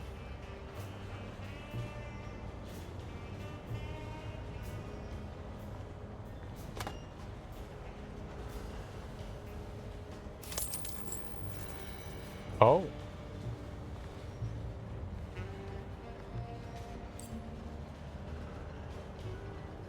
Okay, that's where I have to input the thing, but I need to figure out the numbers. That's from... no! Turn around, dude. I like when I hold down and I go up. What the hell? Now I'm holding down and we're going down. Good.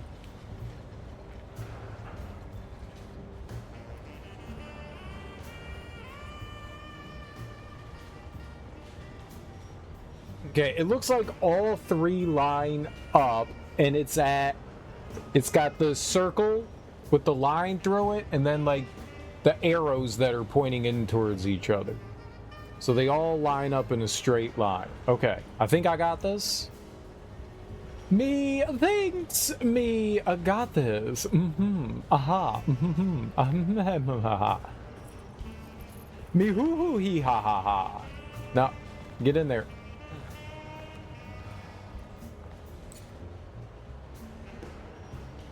I don't fucking know.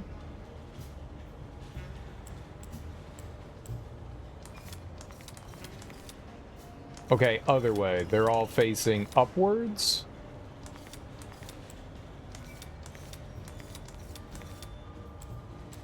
Okay, yeah, the first things first. Can I get to the big one? There we go.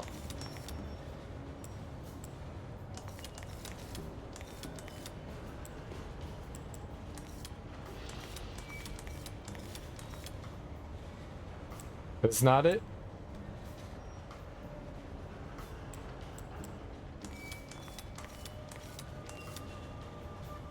That's also not it?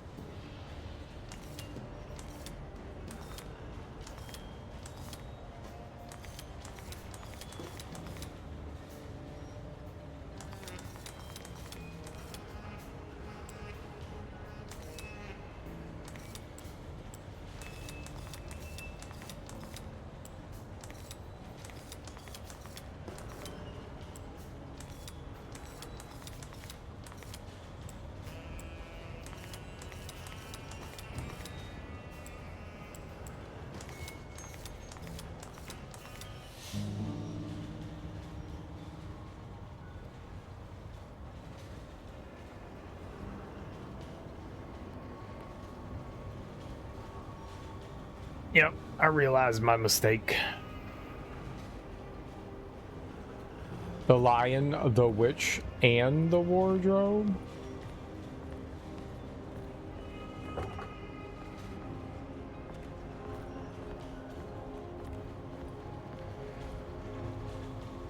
You okay? You look a little frazzled. Just stupid telephone. I know. I tried calling the police earlier. The telephone is completely dead. It's not... Yeah, no, the telephone isn't working.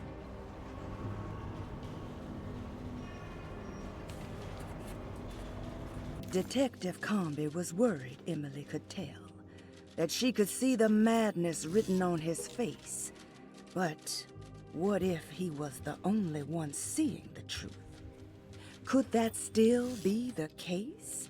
If only he could find evidence that would make her understand that he had seen beyond the veil, or at least something that would show her he was worth the money she was paying him. Detective Carnby wanted nothing more than to make sense of it all, but clearly that was not in the cards right now.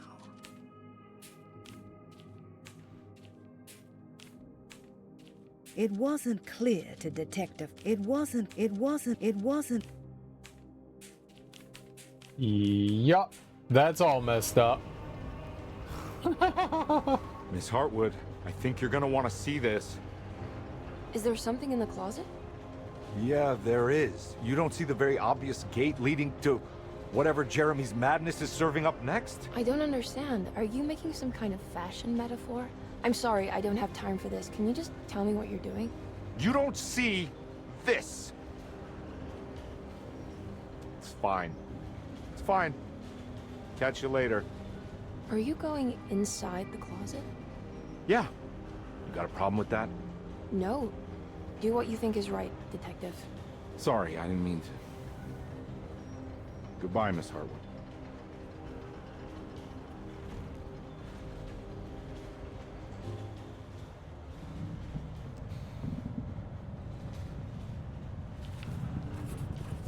Disheartened by his failure to make Emily understand what he was doing, Detective Carnby actually felt better seeing the frozen hell before him.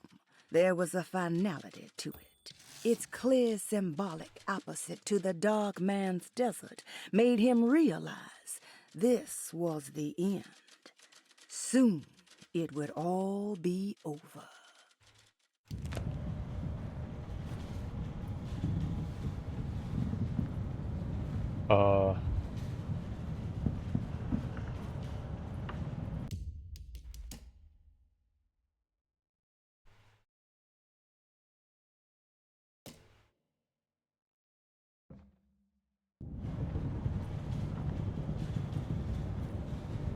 Oh, yeah, I have a flashlight.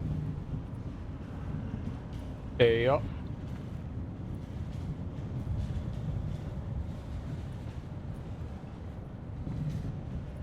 Or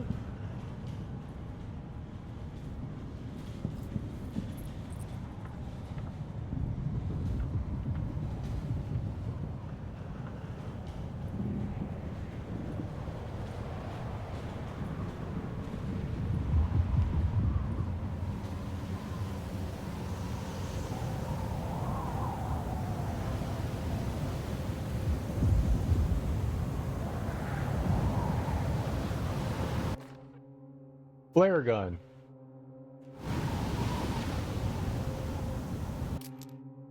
Flares.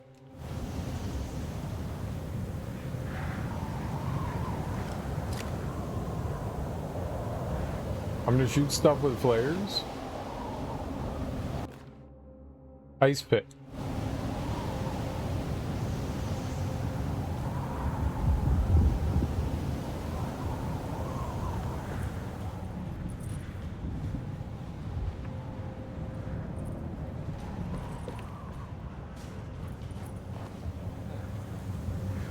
Okay, so this is a beach ship.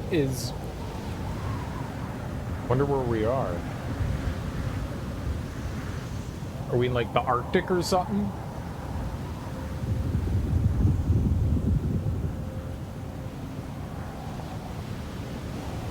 So Edmund Hillary. Sallow offering.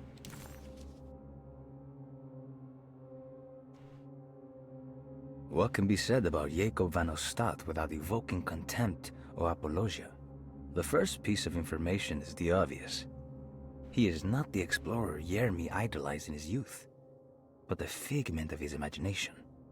If you want biographical facts, I am not the one to answer such questions. In the case of Jeremy, he is a guardian of imagination, or rather a persona appointed the role of containing a self-sabotaging mania. However useful Jacob once was, his loyalty to Jeremy has slowly been replaced by fanaticism. Like a firekeeper who has for decades been burnt by his own sacred flames, now does what he imagines the fire wants. Jeremy has lost all control over Jacob and suffers greatly because of him, but is admittedly also still invigorated by his labor. In the plainest of words, Jacob keeps Jeremy sick so he can remain Jeremy.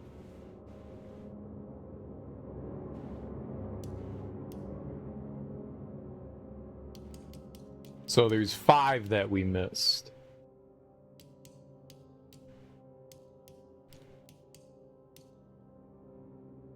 That makes sense. The Heartwood curse would make sense that would just be her.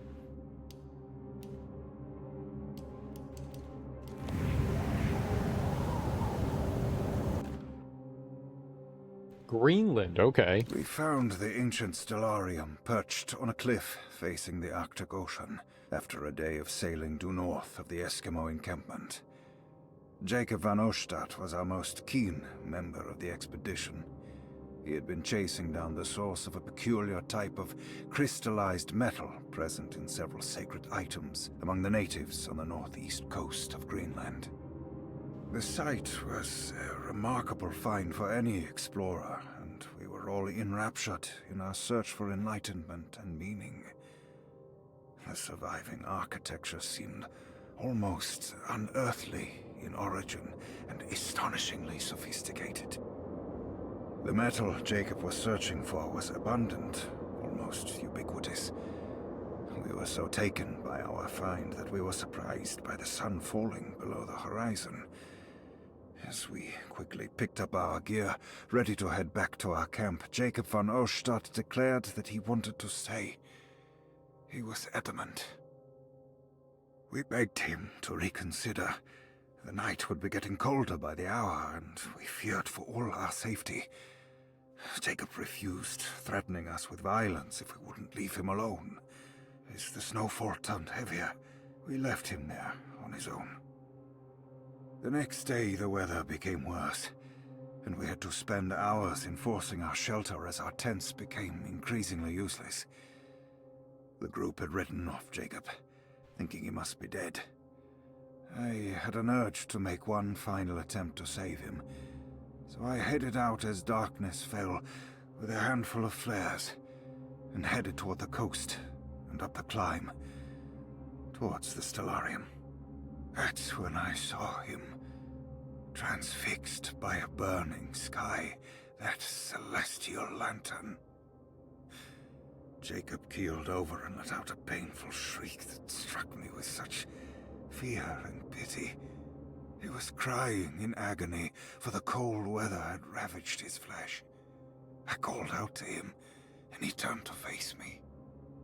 His vacant stare held me in place like a needle through a butterfly, and he said, "You must leave now, Herrstan. Go, and never come back." And so I left. Okay. Weird.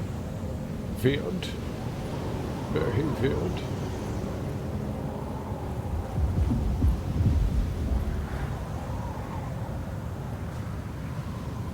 Move. There we go. It's caught on the line of the tent. Alright. The coast of Greenland. Okay. So they were kind of like marooned, so to speak. Their boat ran aground.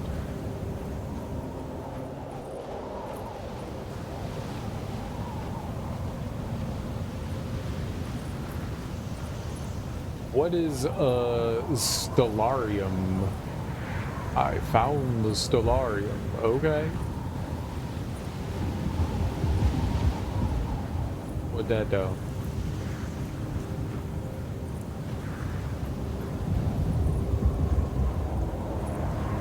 Keep going. I found a flag.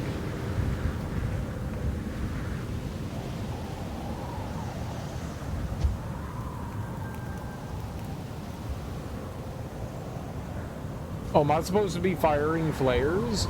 I just kind of ran over here. Is that what I was supposed to be doing? I didn't know. I'm just supposed to be firing flares? What direction is keep going? This way.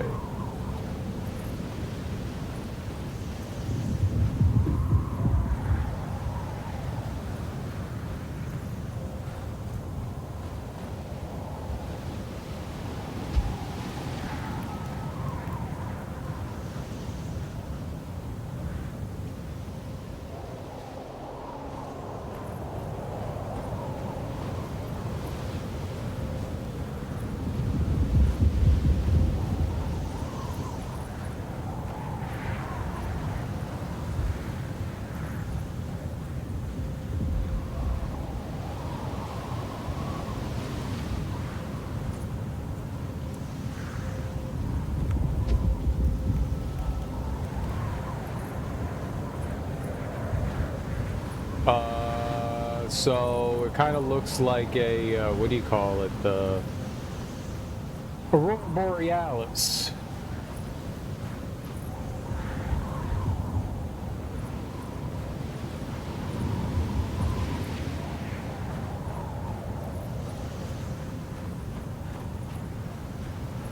An Aurora Borealis.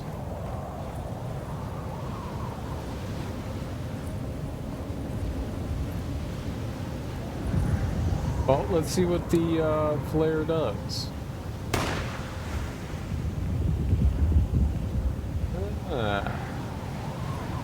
Okay.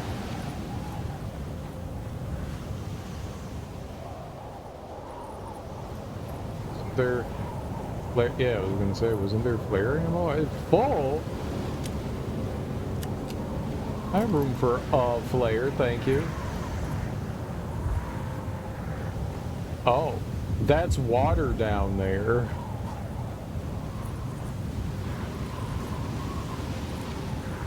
I was like, that's where I'm going. Totally. No, they want me going up the peak. Got it. I will summit Greenland.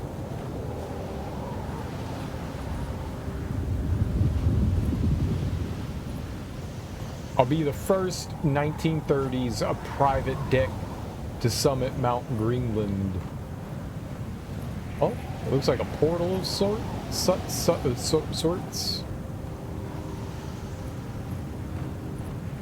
Not weird and confusing. Machine gun ammo, yeah, let's go. I could use that. And an ice pick? I think I have an ice pick currently.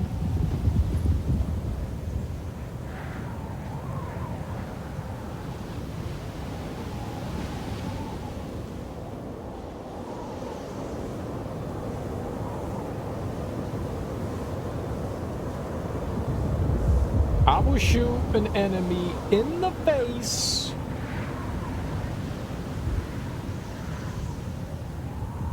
I'm attempting to investigate right now, moving awfully slow. Cool.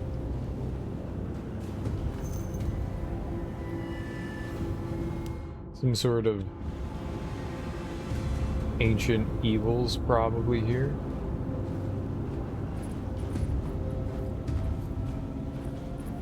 Oh man, Jacob's all frozen to death.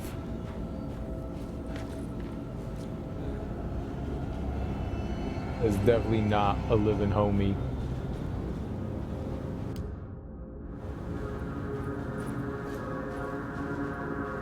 Hey, you! What are you doing here? Nope, they're moving. What is this place? Turn back, detective. You're not wanted here. Whoa, take it easy. I'm not your enemy. Oh, you're wrong, detective. You're wrong.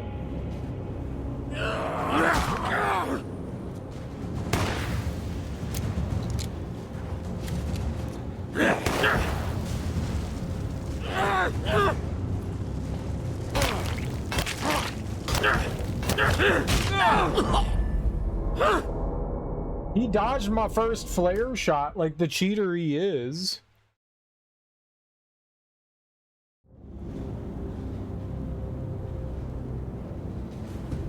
Okay, that's not necessary. I need to be able to see game.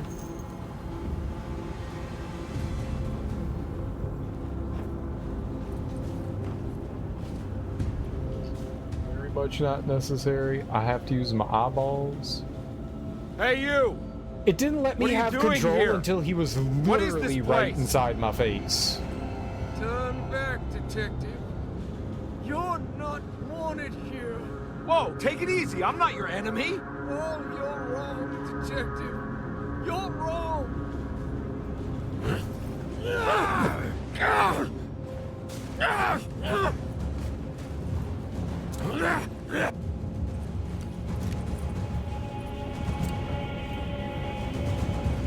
What gun do I have? It's all just... Oh my god! Where's my flare gun? It won't let me switch guns. You know what I'm gonna do? I'm gonna just quit the game and reload it. It's been acting like goofy. A little glitchy, right? Let's just restart the game and see if that does anything, huh? Let's see if that makes things a little better, right?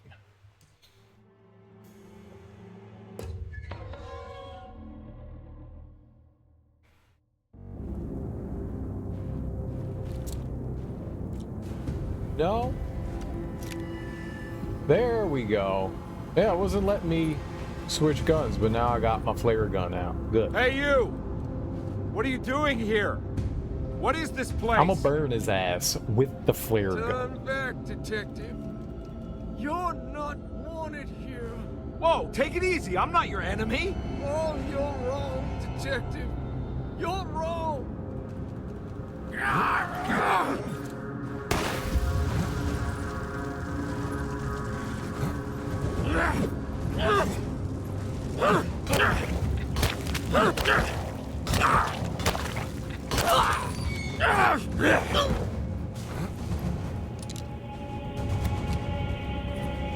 Where'd he go?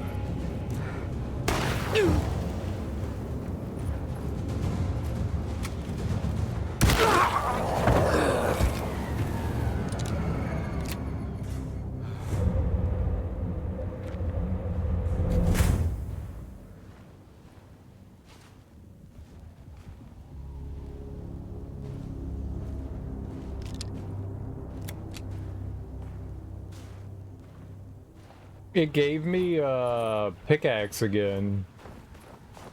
It's a little weird.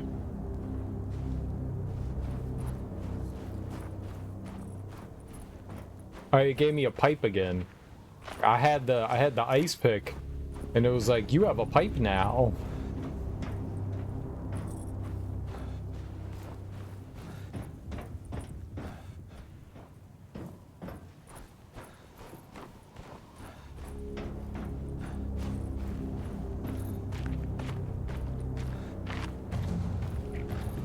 Why are the melee weapons so broken in the game? Can I save again? Yeah, let's go. I don't need to do that again.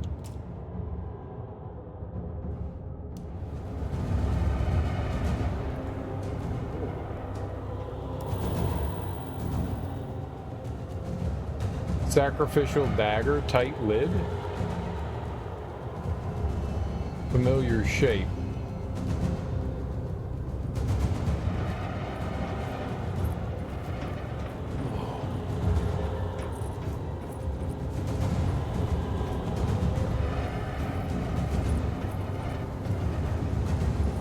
Okay, I guess we're doing stuff here.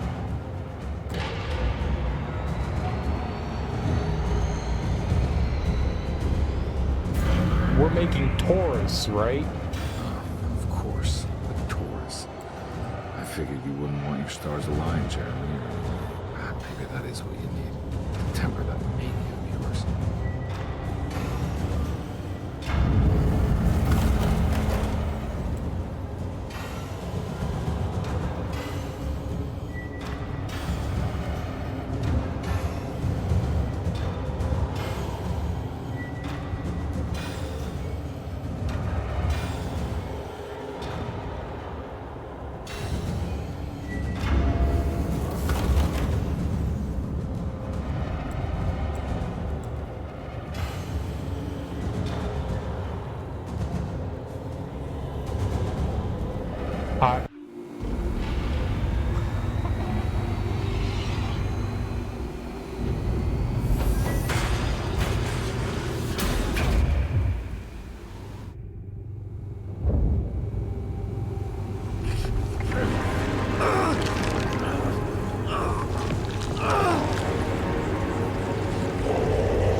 Oh boy.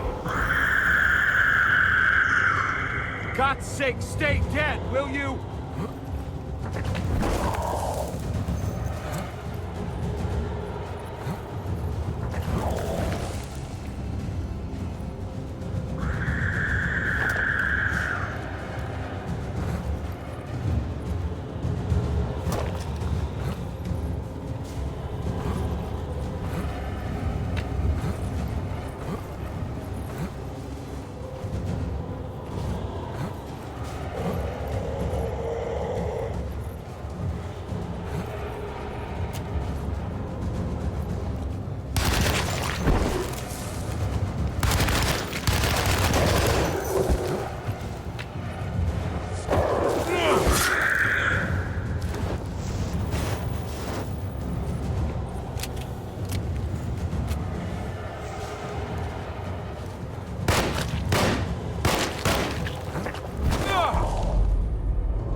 Huh? Why are they giving me bricks to throw at him? Like, what the hell am I gonna do with a brick?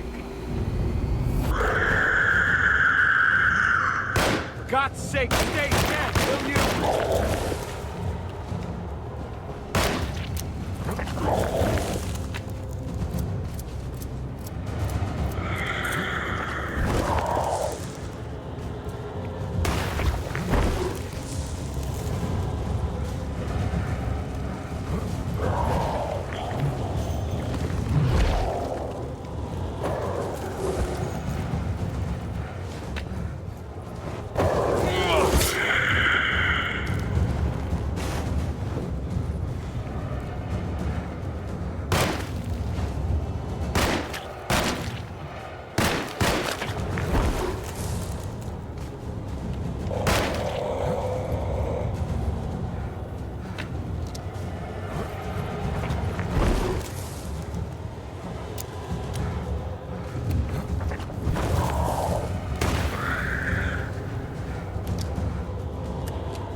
Excuse me? Holy shit!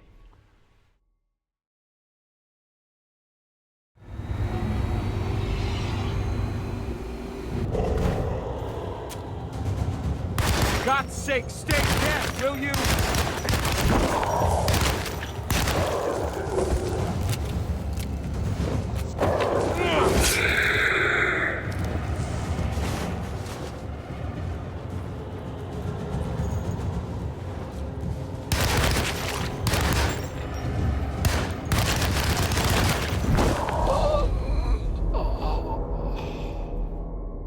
I can take one hit?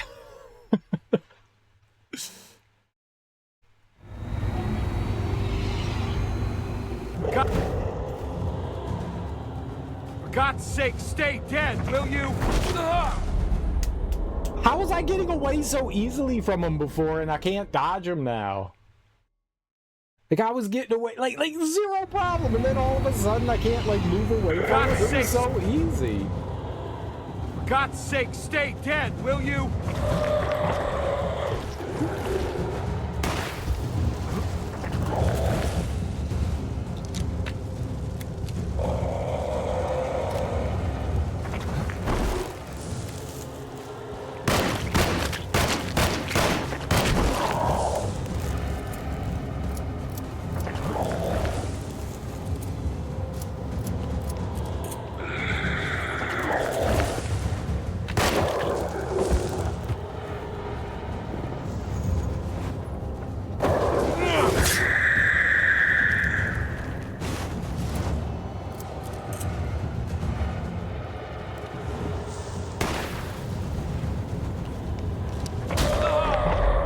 Run, dude!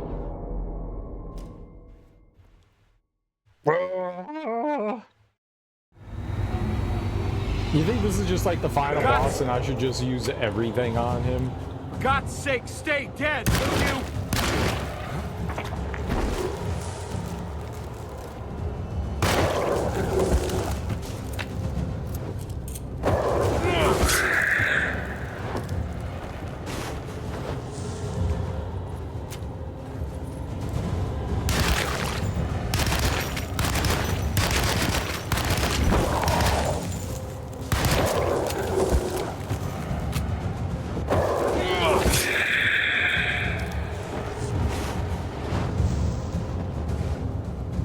My man.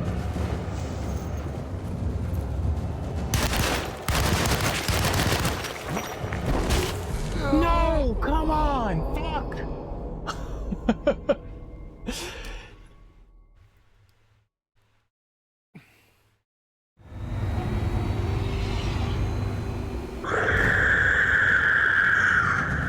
God's sake, stay dead, will you?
Through everything we've been through.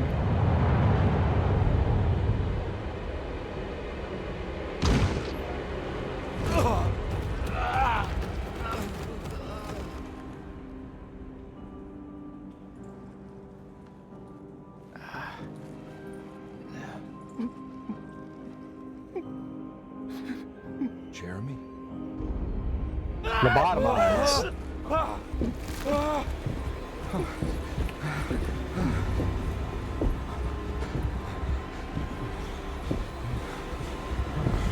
I did everything! Aren't you happy? Stupid charlatan! What more do you want from me? You want me to lose my mind? Oh, my lord! Doctor! Baptiste! Quick! Jesus. What are you thinking, Carnby?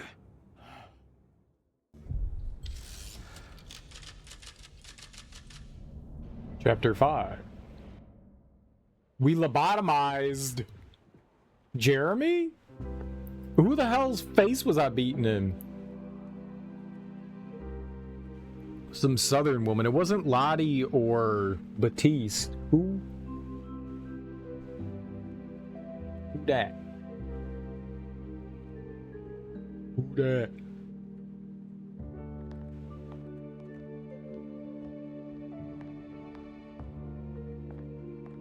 You awake? You are awake. Mr. Carnby's up. Hey, buddy! I thought you'd be knocked out for the rest of the night. Come on out and join us, will you? I'll save you some gumbo. Good to have you back. You gave us all a good scare. What happened? You had a psychological breakdown. Sorry for manhandling you, but you were being violent, you see. You stabbed Jeremy and then punched Dr. Gray. Are they okay? Jeremy's a little strange, but everything's back to normal. Really? All thanks to you, Carnby. You want to try standing up? What? This don't seem right. Well, if it isn't the hero of the day. How are you feeling, Detective? Never better. How about you two? Hey, Jeremy, I didn't do too much damage, did I? Things are fine. Very quiet. What's up with him? Painkillers? No. You see, despite you having the finesse of a one-eyed butcher, you managed to lobotomize dear Jeremy. I did what? It's actually quite impressive. It's not like I hadn't considered it myself. I just wish Jeremy could have been helped without reducing his personality to that of an oyster. But he's gonna live. Of course. As long as someone keeps feeding him, he'll outlive the best of us.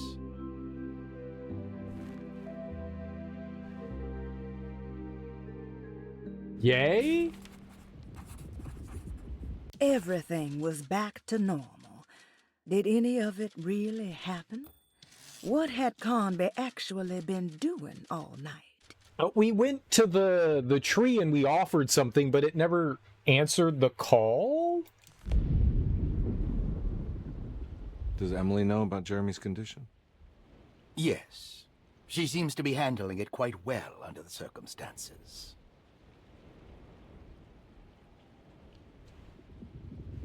Does she still want to take Jeremy away from Derceto? I will have to insist that you do. This is not that kind of institution.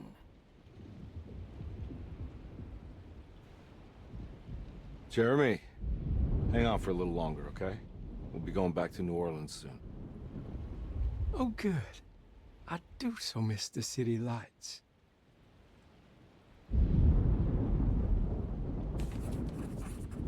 Case closed.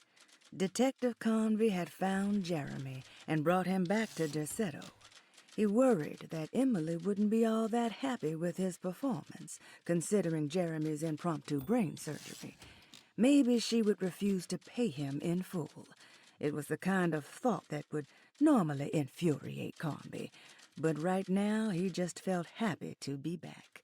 No matter if he would be seeing the $150 or not, he couldn't wait to rendezvous with Emily and go back to New Orleans. I stabbed him in the eye.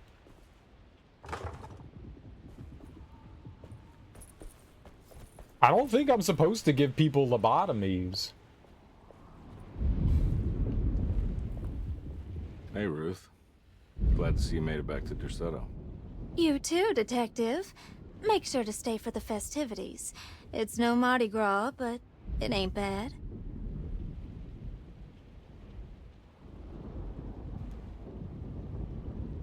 You seen Emily around? I saw her packing some things into that old jalopy you arrived in about an hour ago. I'm sure she hasn't given up on you yet. I walked into a closet. Catch you later.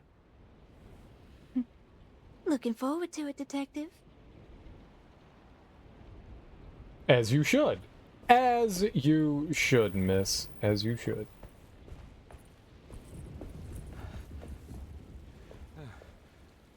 Good to see you back on your feet, Detective. Have some gumbo. Thanks. I'll save it for later. She looks so disappointed. Eat the fucking gumbo. Seems like everyone's in a pretty good mood. The Eve of St. John is the most important date of the whole year. It's the only day when the black goat of the woods tends to her young. Okay, but maybe don't say weird things. I'm gonna go look for Emily. Don't worry about her. She wouldn't leave without you, would she? I don't know. I don't particularly know her well. I'd hope not, but it's possible. What are you looking for? Just keeping an eye out for the storm. Radio says it could be a wild one. You don't know where Emily is, do you? She's packing some of Jeremy's things. Said she wanted to take them away. I'm sure she'll come and get you when she's ready.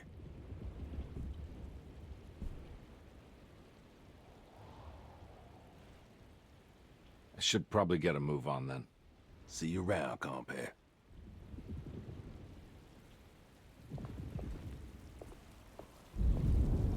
I don't know if that's like a nice thing to call somebody or not. All right, tell me, what the hell's about to happen here? Every year we have a little turn-the-page ceremony by the tree. It's symbolical. It's like life has its cycles of grief and happiness. You know? Just like a tree facing the seasons. Things change, the scene.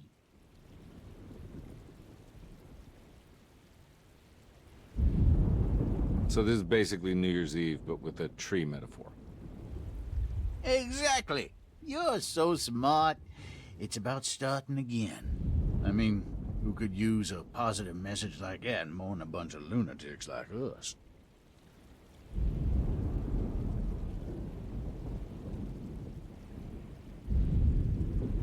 I get the feeling some of you think this year is going to be special.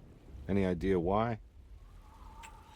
Well, we got some new words, thanks to your buddy Jeremy, and some other changes to the program. Let's just say we're all in this year.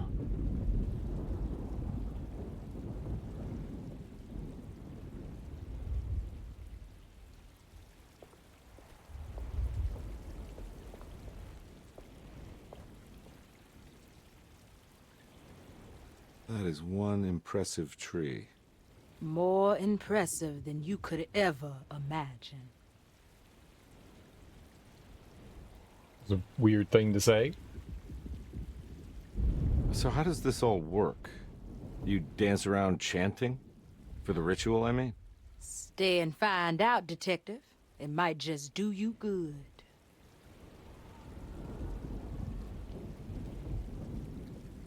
You haven't seen Emily, have you? No, Detective. I haven't. I don't think she likes us. That's okay. I wouldn't trust white men either, so fair.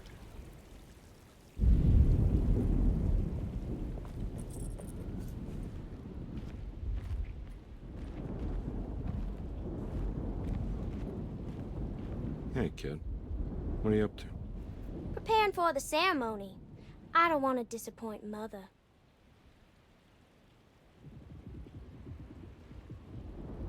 What's your part in this? I'm the Cabernet Corn. It's very important. Only I can settle our debt. What does that mean?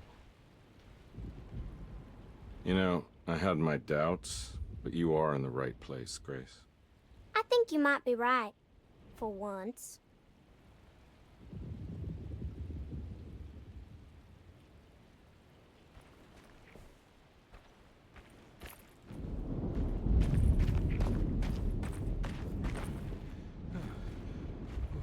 Yeah, I put this, like, ritualistic thing down here. And nothing's happened. Maybe I was supposed to do something else in Chapter 4? And I don't know what it is. Okay, I think we have officially talked to everyone here. Let me out! I hate this place. I don't think we're done with everything yet. No. I don't think we done. I don't think we done. Alright.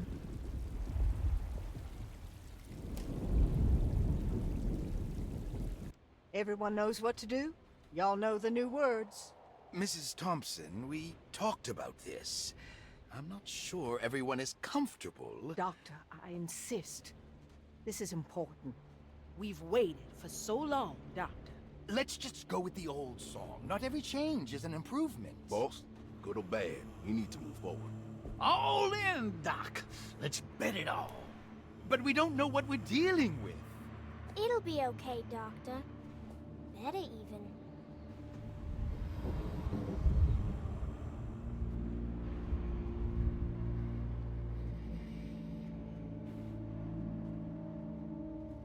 Ever there praises and abundance to the black goat of the woods. Hear us, Mother. Take pity on us. Take pity on us. Ever Hear there us, praises and and abundance abundance to the black goat take of the pity woods. on us. Hear us, Mother, and take pity on us. Take pity on us. Ever there praises and abundance to the black goat of the woods. Hear us, Mother, and take pity on us.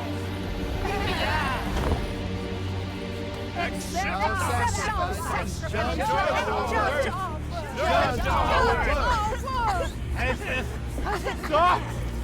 Are you crazy? This here's what needs to happen, Carl. Grace! Stop! Yeah! Shoot the ground! Yeah! Shoot the ground! The black goat of the woods! Stop in the ground! Yeah!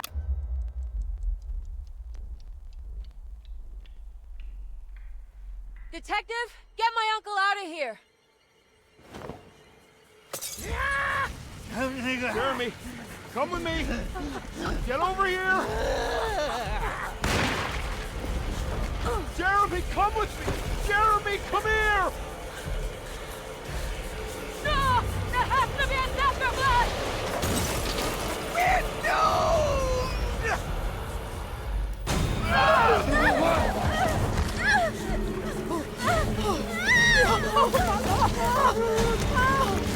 Jeremy, come on.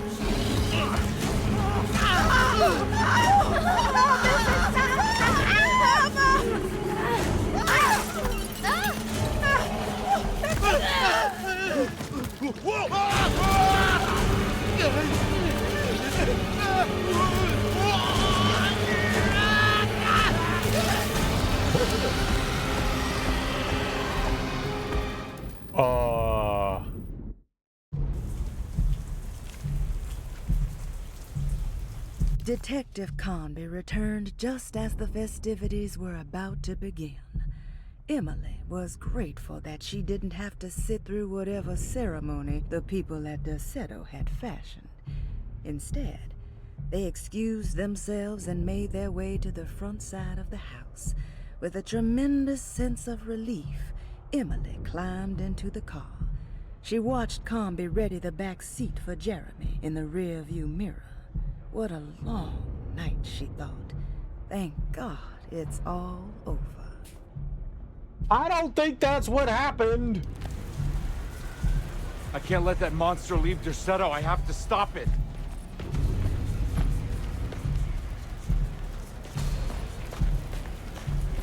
Yes, how happy that was. Wow.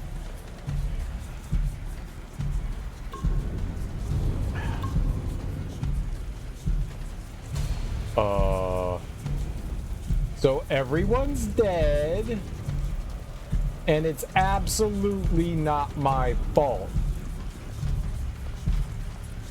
No one can pin the rampage on me. I had nothing to do with this, okay? This has nothing to do with me. Absolutely nothing to do with me. Nothing. No, I did not have anything to do with that man getting chopped in half or anybody getting eaten. They were trying to sacrifice a little girl. That's not right.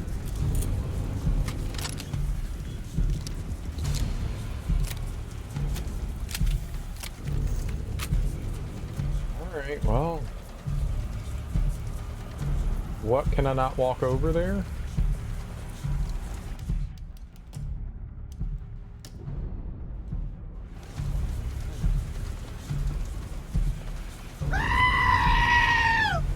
Hello, Moxie.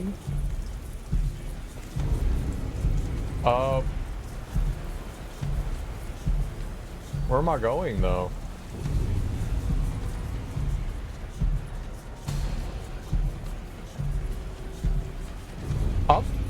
Up here? Is this it? Can I do that? Okay, yeah, we could do that.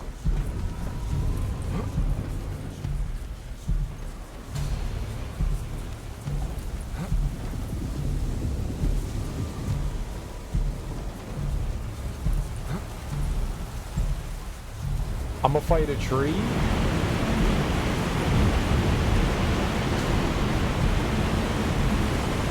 Slide.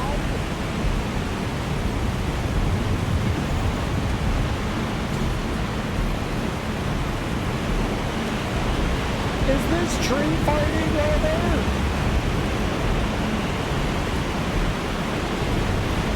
I've never battled a tree before.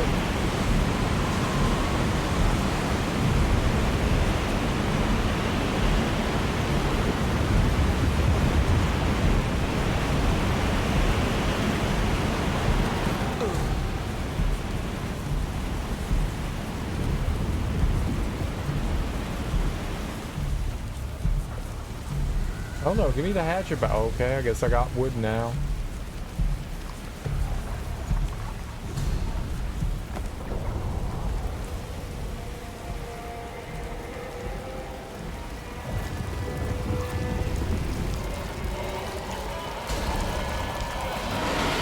Where's Piranha Pete?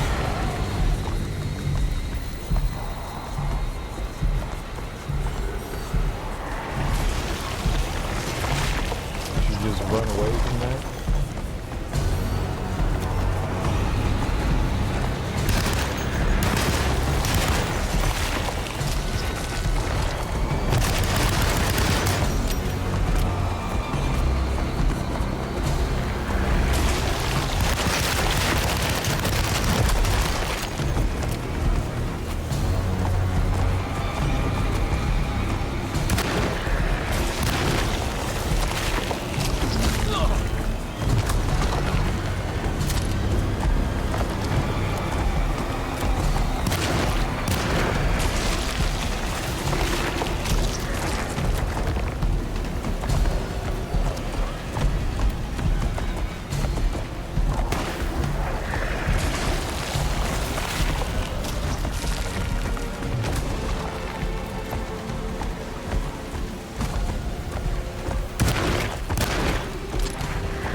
I see what we're supposed to do.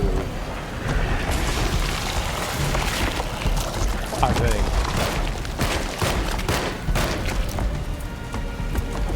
That was not very clear. Alright, can we reload?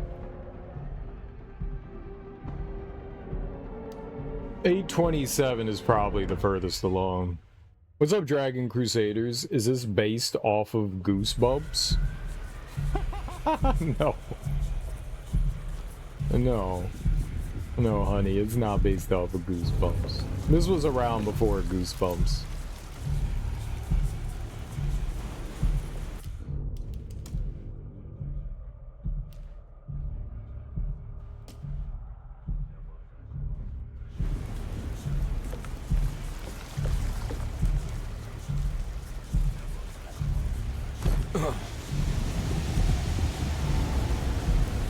Actually, I don't know when Goosebumps came out, to be perfectly honest. Did Goosebumps come out in like the 80s? No, this has, I mean, I don't know if that was a serious question or not. I assumed it was a joke.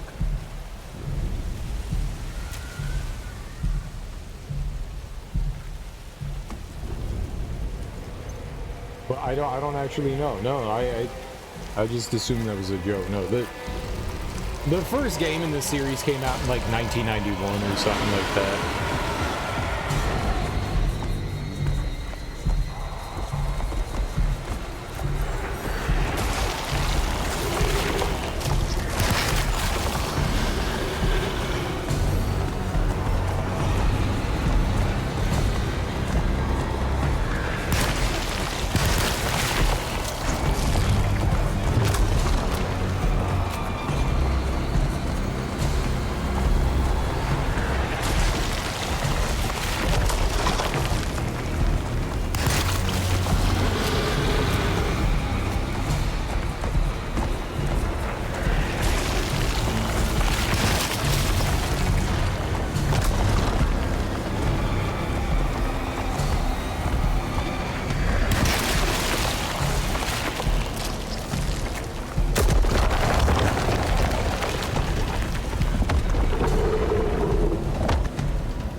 What was I doing? I don't even know what was happening. Oh, that's not good. It was a serious question? Oh, okay. I genuinely thought it was a joke.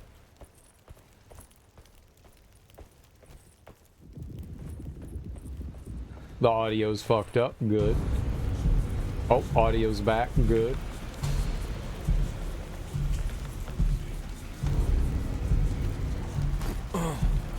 Yeah, the Alone in the Dark series is the original survival horror game.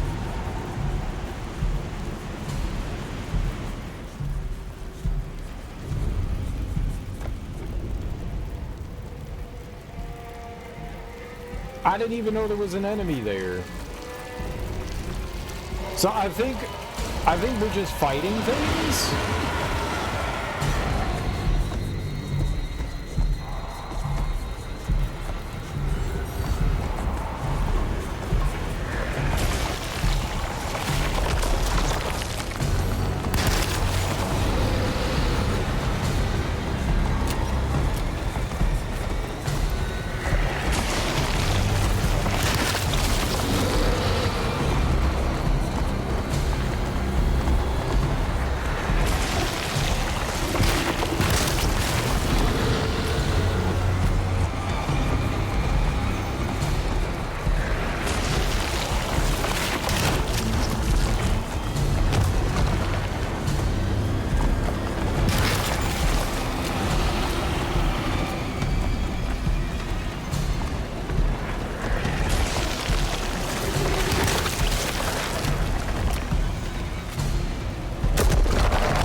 Reload your fucking gun, dude!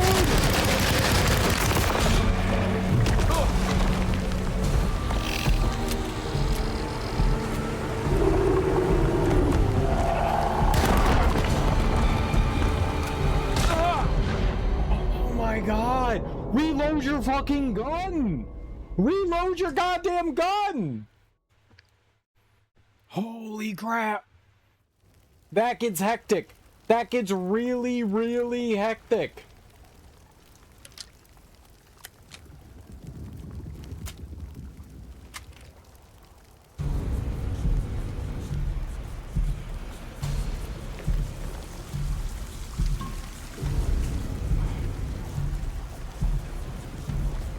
Oh, that is rough.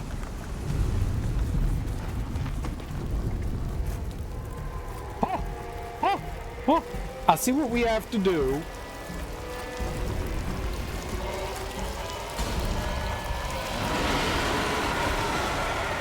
It summons in like 30 monsters. We have to take those down pretty much as fast as we can.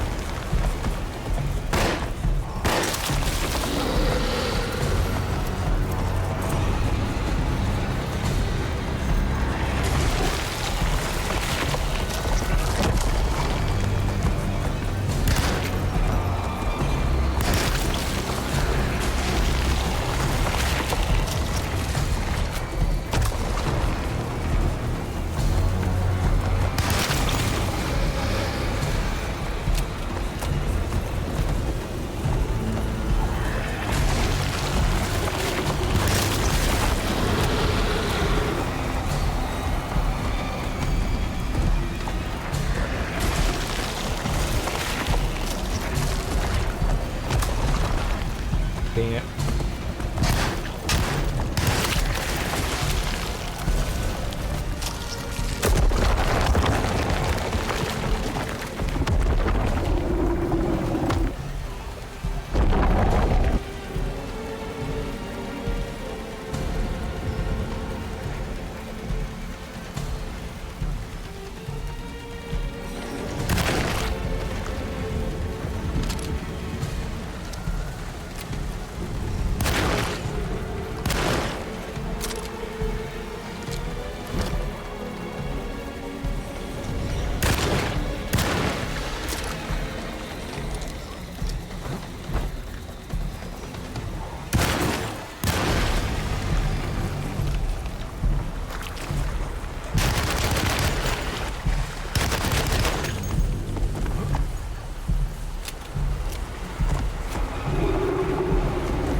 I don't know what's happening.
No, come on! I can't, God!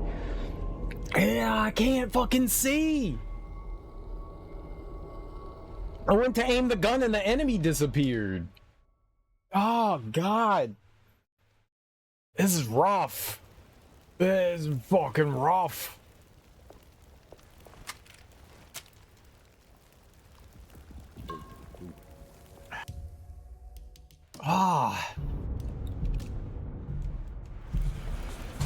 I didn't see any healing down there either. God, woof. Let's see what I have to do. It's kind of... The enemies don't help. The enemies don't help. The fact that those, like, join in the fight, that's rough. It's rough. It's already hard to tell what's happening with the big tree. This is hard.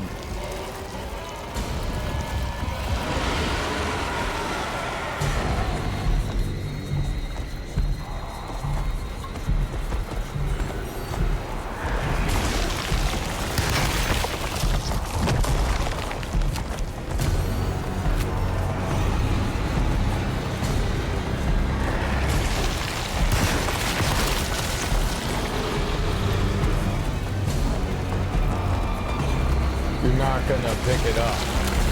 Okay, I don't know if that means we actually got it or not.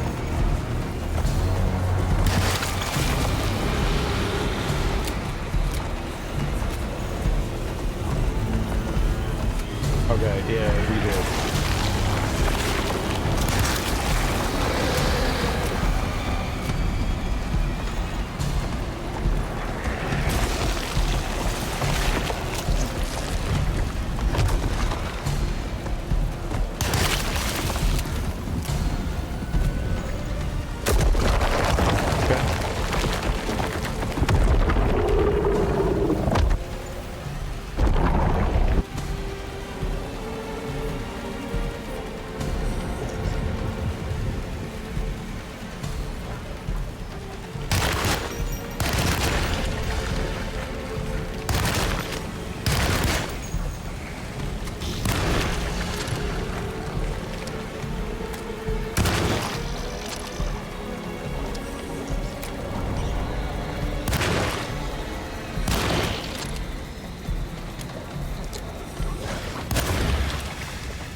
Great, I got a crucifix.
That was tough.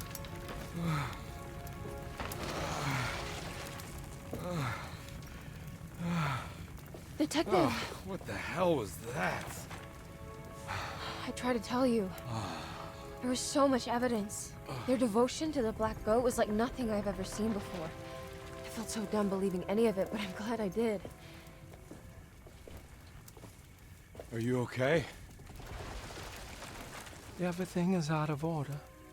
This isn't the way the story goes. I shouldn't be alive. Yeah. Oh, you're welcome, buddy. How are you doing, sweetie? I kinda like it. You ruined everything, but I'm not mad.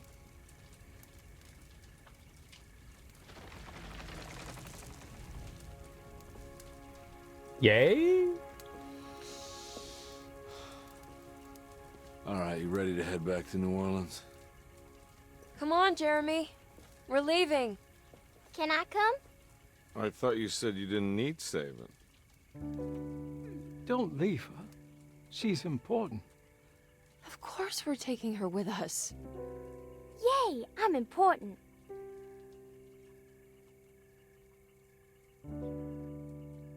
Also important. Well, cool.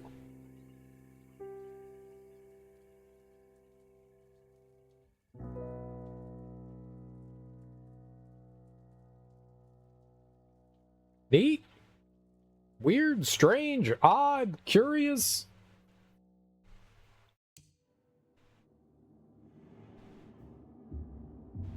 I won. I beat the game forever and ever and ever and ever. That was fun. There's a little bit of jank in the game. Absolutely, for sure. Some like small graphical issues. Sometimes the game not registering that you like did everything in the room. And like picking up melee weapons is... it messes up sometimes. So there are some bugs and glitches and stuff in this game that are... you would think at this point that they would have like fixed some of that stuff. It's weird that it's still there. It doesn't ruin the game experience. I like it. Like I genuinely like it. I thought it was a lot of fun.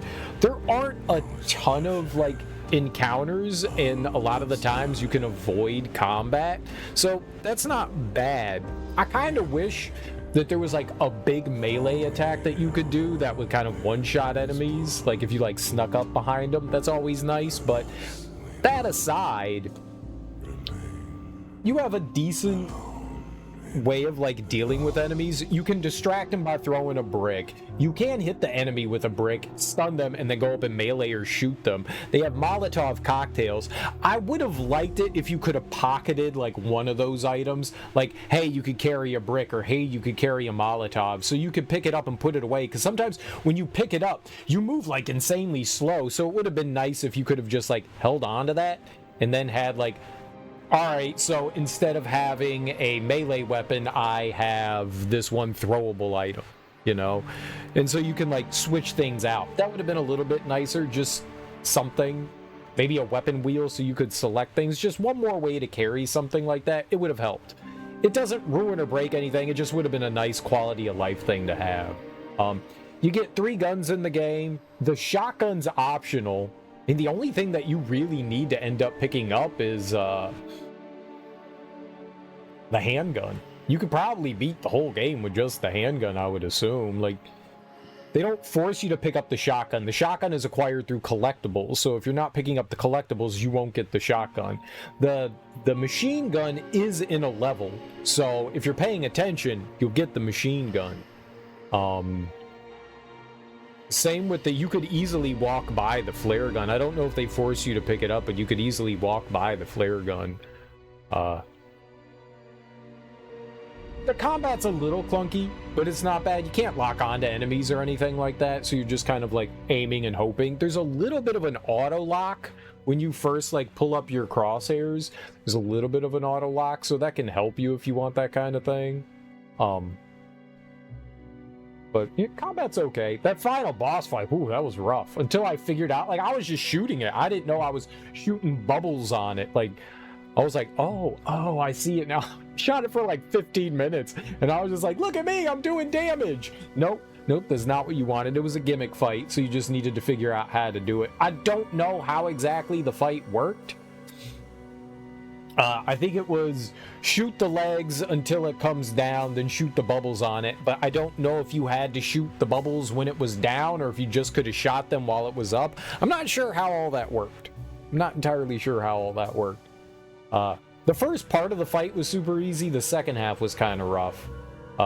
You have a dodge, which is okay. I like the fact that you have infinite stamina. You don't run for like 3 seconds and you're just like, oh, I need to wait for 4 hours before I can run again. Oh, I like that. Like, you could just run. That's how games should be. There shouldn't be like in shit like this, there shouldn't be like, oh, I'm tired. The last game we played had that, and that shit was driving me nuts, man. But by and large, it's fun. The story's entertaining.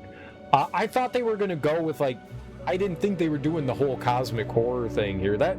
This is a retelling or a remake or a remake of Alone in the Dark 1.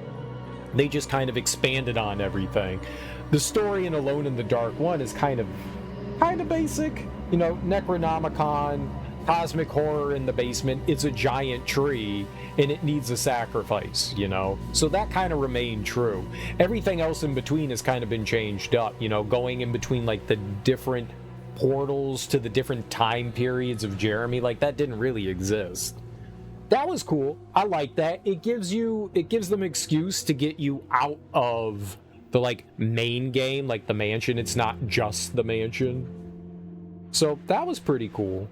Like I enjoyed that. It's a nice looking game too. Some of the character models look a little bit weird from time to time. I like the musculature when they showed the, I don't know, was she the caretaker of the house? The cook, the maid, whatever you want to call her, she was an older woman, and you could see, like, when she, like, spoke, you could see, like, the wrinkles around her mouth and stuff like that. I don't think I've seen too many games ever do stuff like that. When she wasn't talking, like, the wrinkles went away, and when she spoke, you could see, like, musculature. That was really fucking cool. That's an attention to detail you don't see very often, which is really neat. The character models look solid for the most part. There were a couple goofy looking ones. The voice acting's great. I love the New Orleans. I like the lore. I like how all of the notes and stuff were voiced. The music was pretty cool.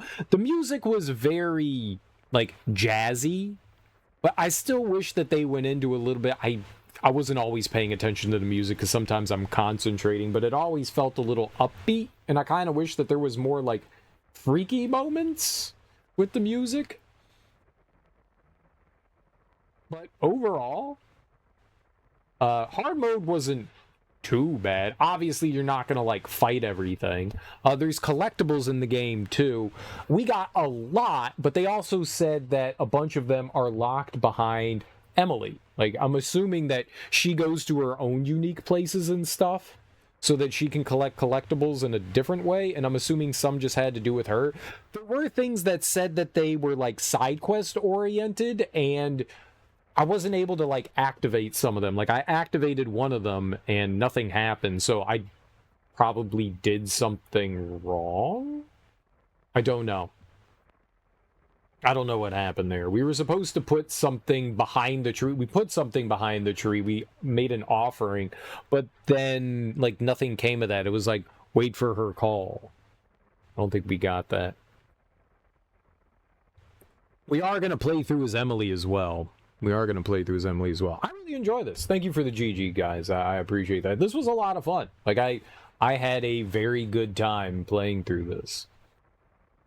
I mean, it's not the greatest thing that's ever been, but it plays decently enough. You do move a little slow, but that's okay. You can run everywhere, you know. I enjoyed it. I definitely enjoyed it. It was a fun time. Solid game. Solid game. Nice looking game. I like the exploration. The puzzles. The puzzles were good too. I like them. Some of them they kind of like gave you stuff. Some of them weren't too difficult. I don't think any of them were particularly difficult. I don't think I ever got hung up on anything for too long. Most of them were like relatively straightforward. I did kind of like accidentally solve a couple of them without realizing it. That's always funny. You're just like messing around trying to figure things out, and then boom, you solve the puzzle and you're like, what did I do? I don't even know what I did. I was still trying to figure it out. I always find it amusing when that happens. I do that every once in a while, and I'm always left scratching my head like, what? But the set pieces are really cool. It reminded me of a handful of games. Silent Hill, kind of with the combat where you have guns and you have melee weapons. The melee weapons break. Reminded me a bit of Silent Hill. It also reminded me a bit of Eternal Darkness, where you're in a main house and then you're going to like these different time periods throughout history. You don't really do that here, but you know, it's different places throughout New Orleans. But in a similar kind of vein, you know, you have to solve a puzzle to activate something and then boom, you're in this other thing. And they're all little self-contained bits. It's kind of cool, and I haven't really seen that outside of Eternal Darkness, so it's kind of cool that concept was used somewhere else. I don't recall ever really seeing that in other games before, at least horror games. So that was pretty neat too. I definitely really enjoyed the game. It's a solid game. I don't know what happened to the audio here. It just kind of went away. Shouldn't there still be like credit music or something like that? We're just gonna make the credits quiet. Very, very quiet.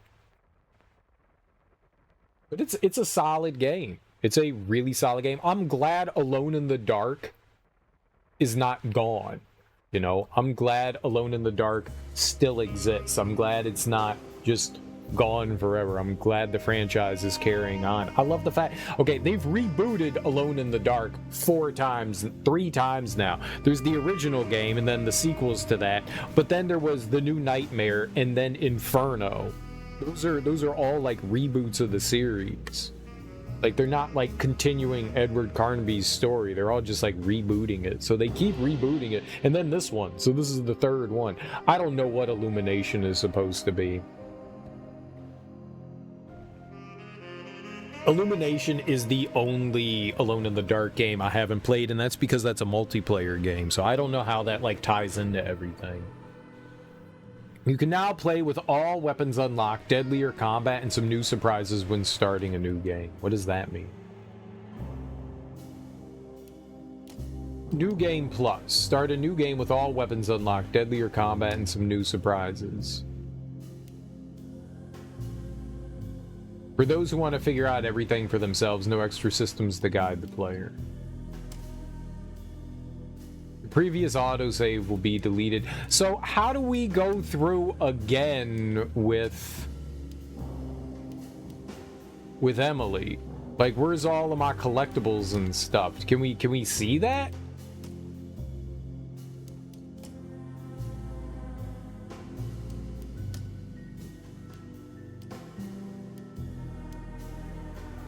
What music was copywritten? I don't recall hearing any sort of licensed music in the game. If I hit continue, I'm assuming it starts up that. I'm just assuming that we go with New Game Plus.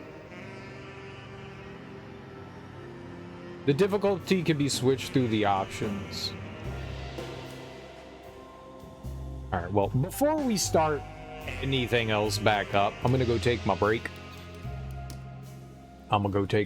So I will be right back, guys, and we'll play through with Emily, I guess. I don't know how this is going to... I don't know how it's going to work. I'm assuming New Game Plus carries over all the collectibles and shit, right? Is that what it said?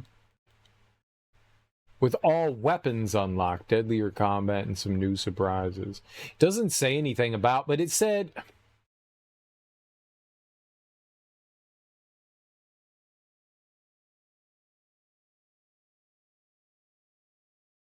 What do they mean, all weapons unlocked?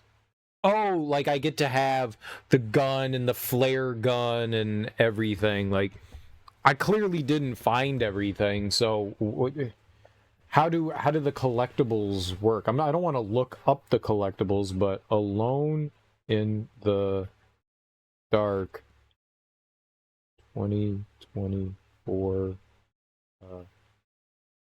New Game Plus? Like what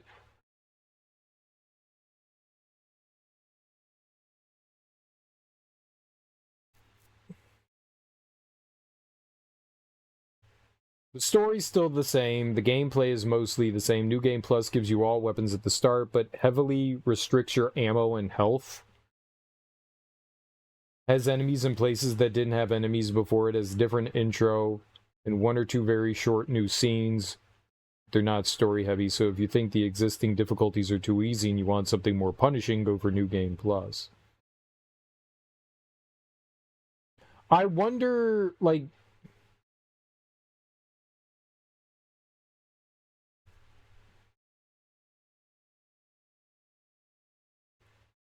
so I guess the idea is that you just play through with the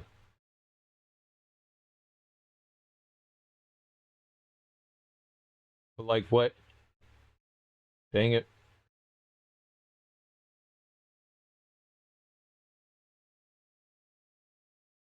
But like how do you carry over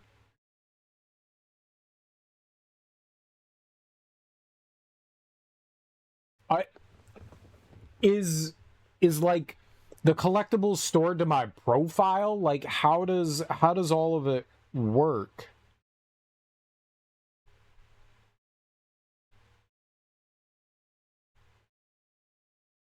Each character has 1 or 2 levels of their own in Chapter 4, which also contain exclusive collectibles. Aside from that, what differs is the cutscenes and how people react to your character, as well as the endings. There are 2 endings per character, and a 5th separate ending. I don't think I want 5 endings.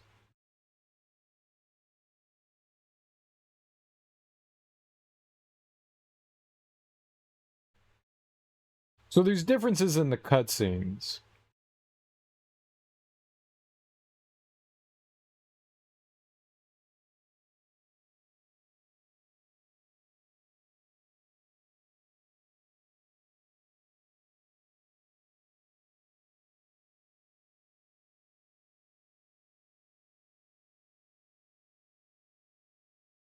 I was kind of hoping, so it's basically a very similar game aside from like the ending stuff.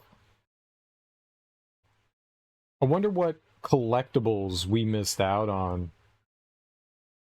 I don't want to miss them in this one, so we'll find out whichever ones that we're missing, and I'll try to collect them.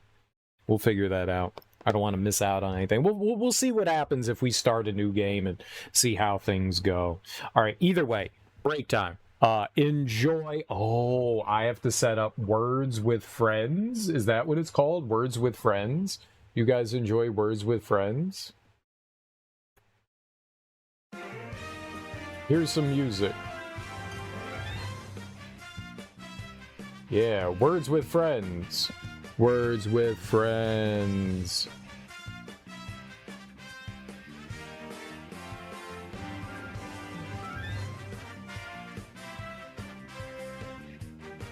Words with Friends.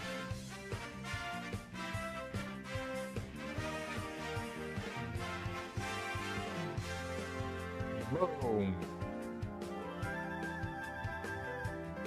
There you go. Enjoy Words with Friends. I will be back in like 5 to 10 minutes. I just need to grab a snack and stretch my legs and use the bathroom, so I won't be gone that long. I don't need to take anything out. It's Saturday. Yay. I will be back, so if you guys have anything that you all need to do, by all means, go and do them. It's a great time to go, like, do anything you need to do. If you aren't sticking around to the end of the break, I appreciate you stopping in, but I will be back in just a few minutes.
Are you winning, Darby?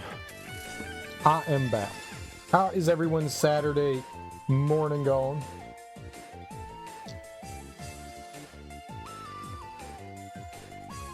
Jealous?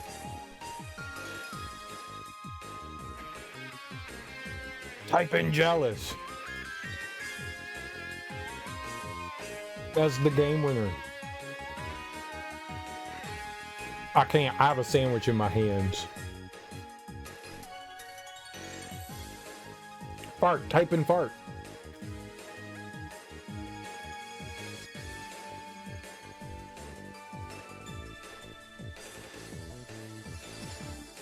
Words on stream is for you guys, not me. Not for me.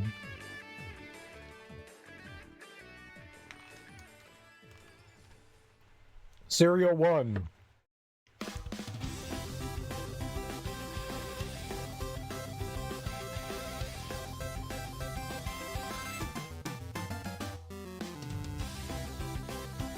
What is this? Boo boo boo.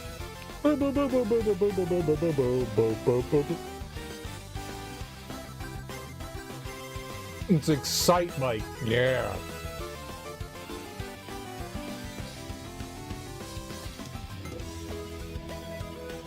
Sight bike's fun.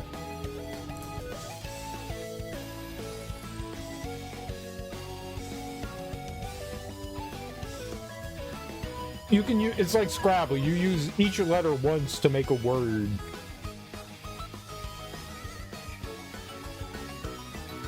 They also have a bit of a weird dictionary that they use.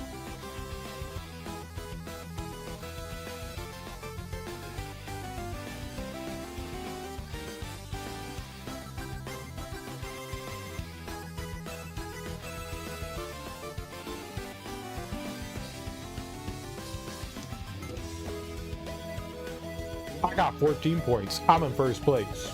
A winner is me. Here. Boom.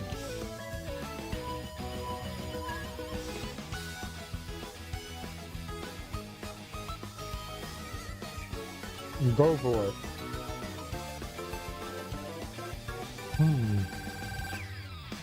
Objects? Objects? Objects? Is that it?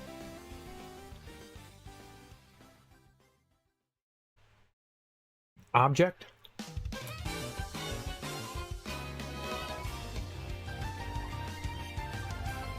I said it. Someone do it.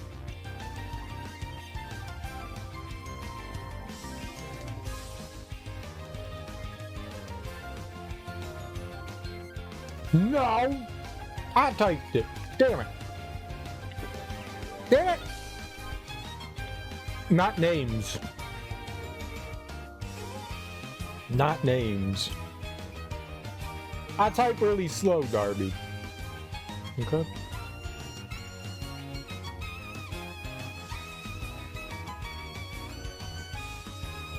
Not 3-letter words, 4 or more. You can see like all the places on the screen. 4 or more. Well, I'll see how it is.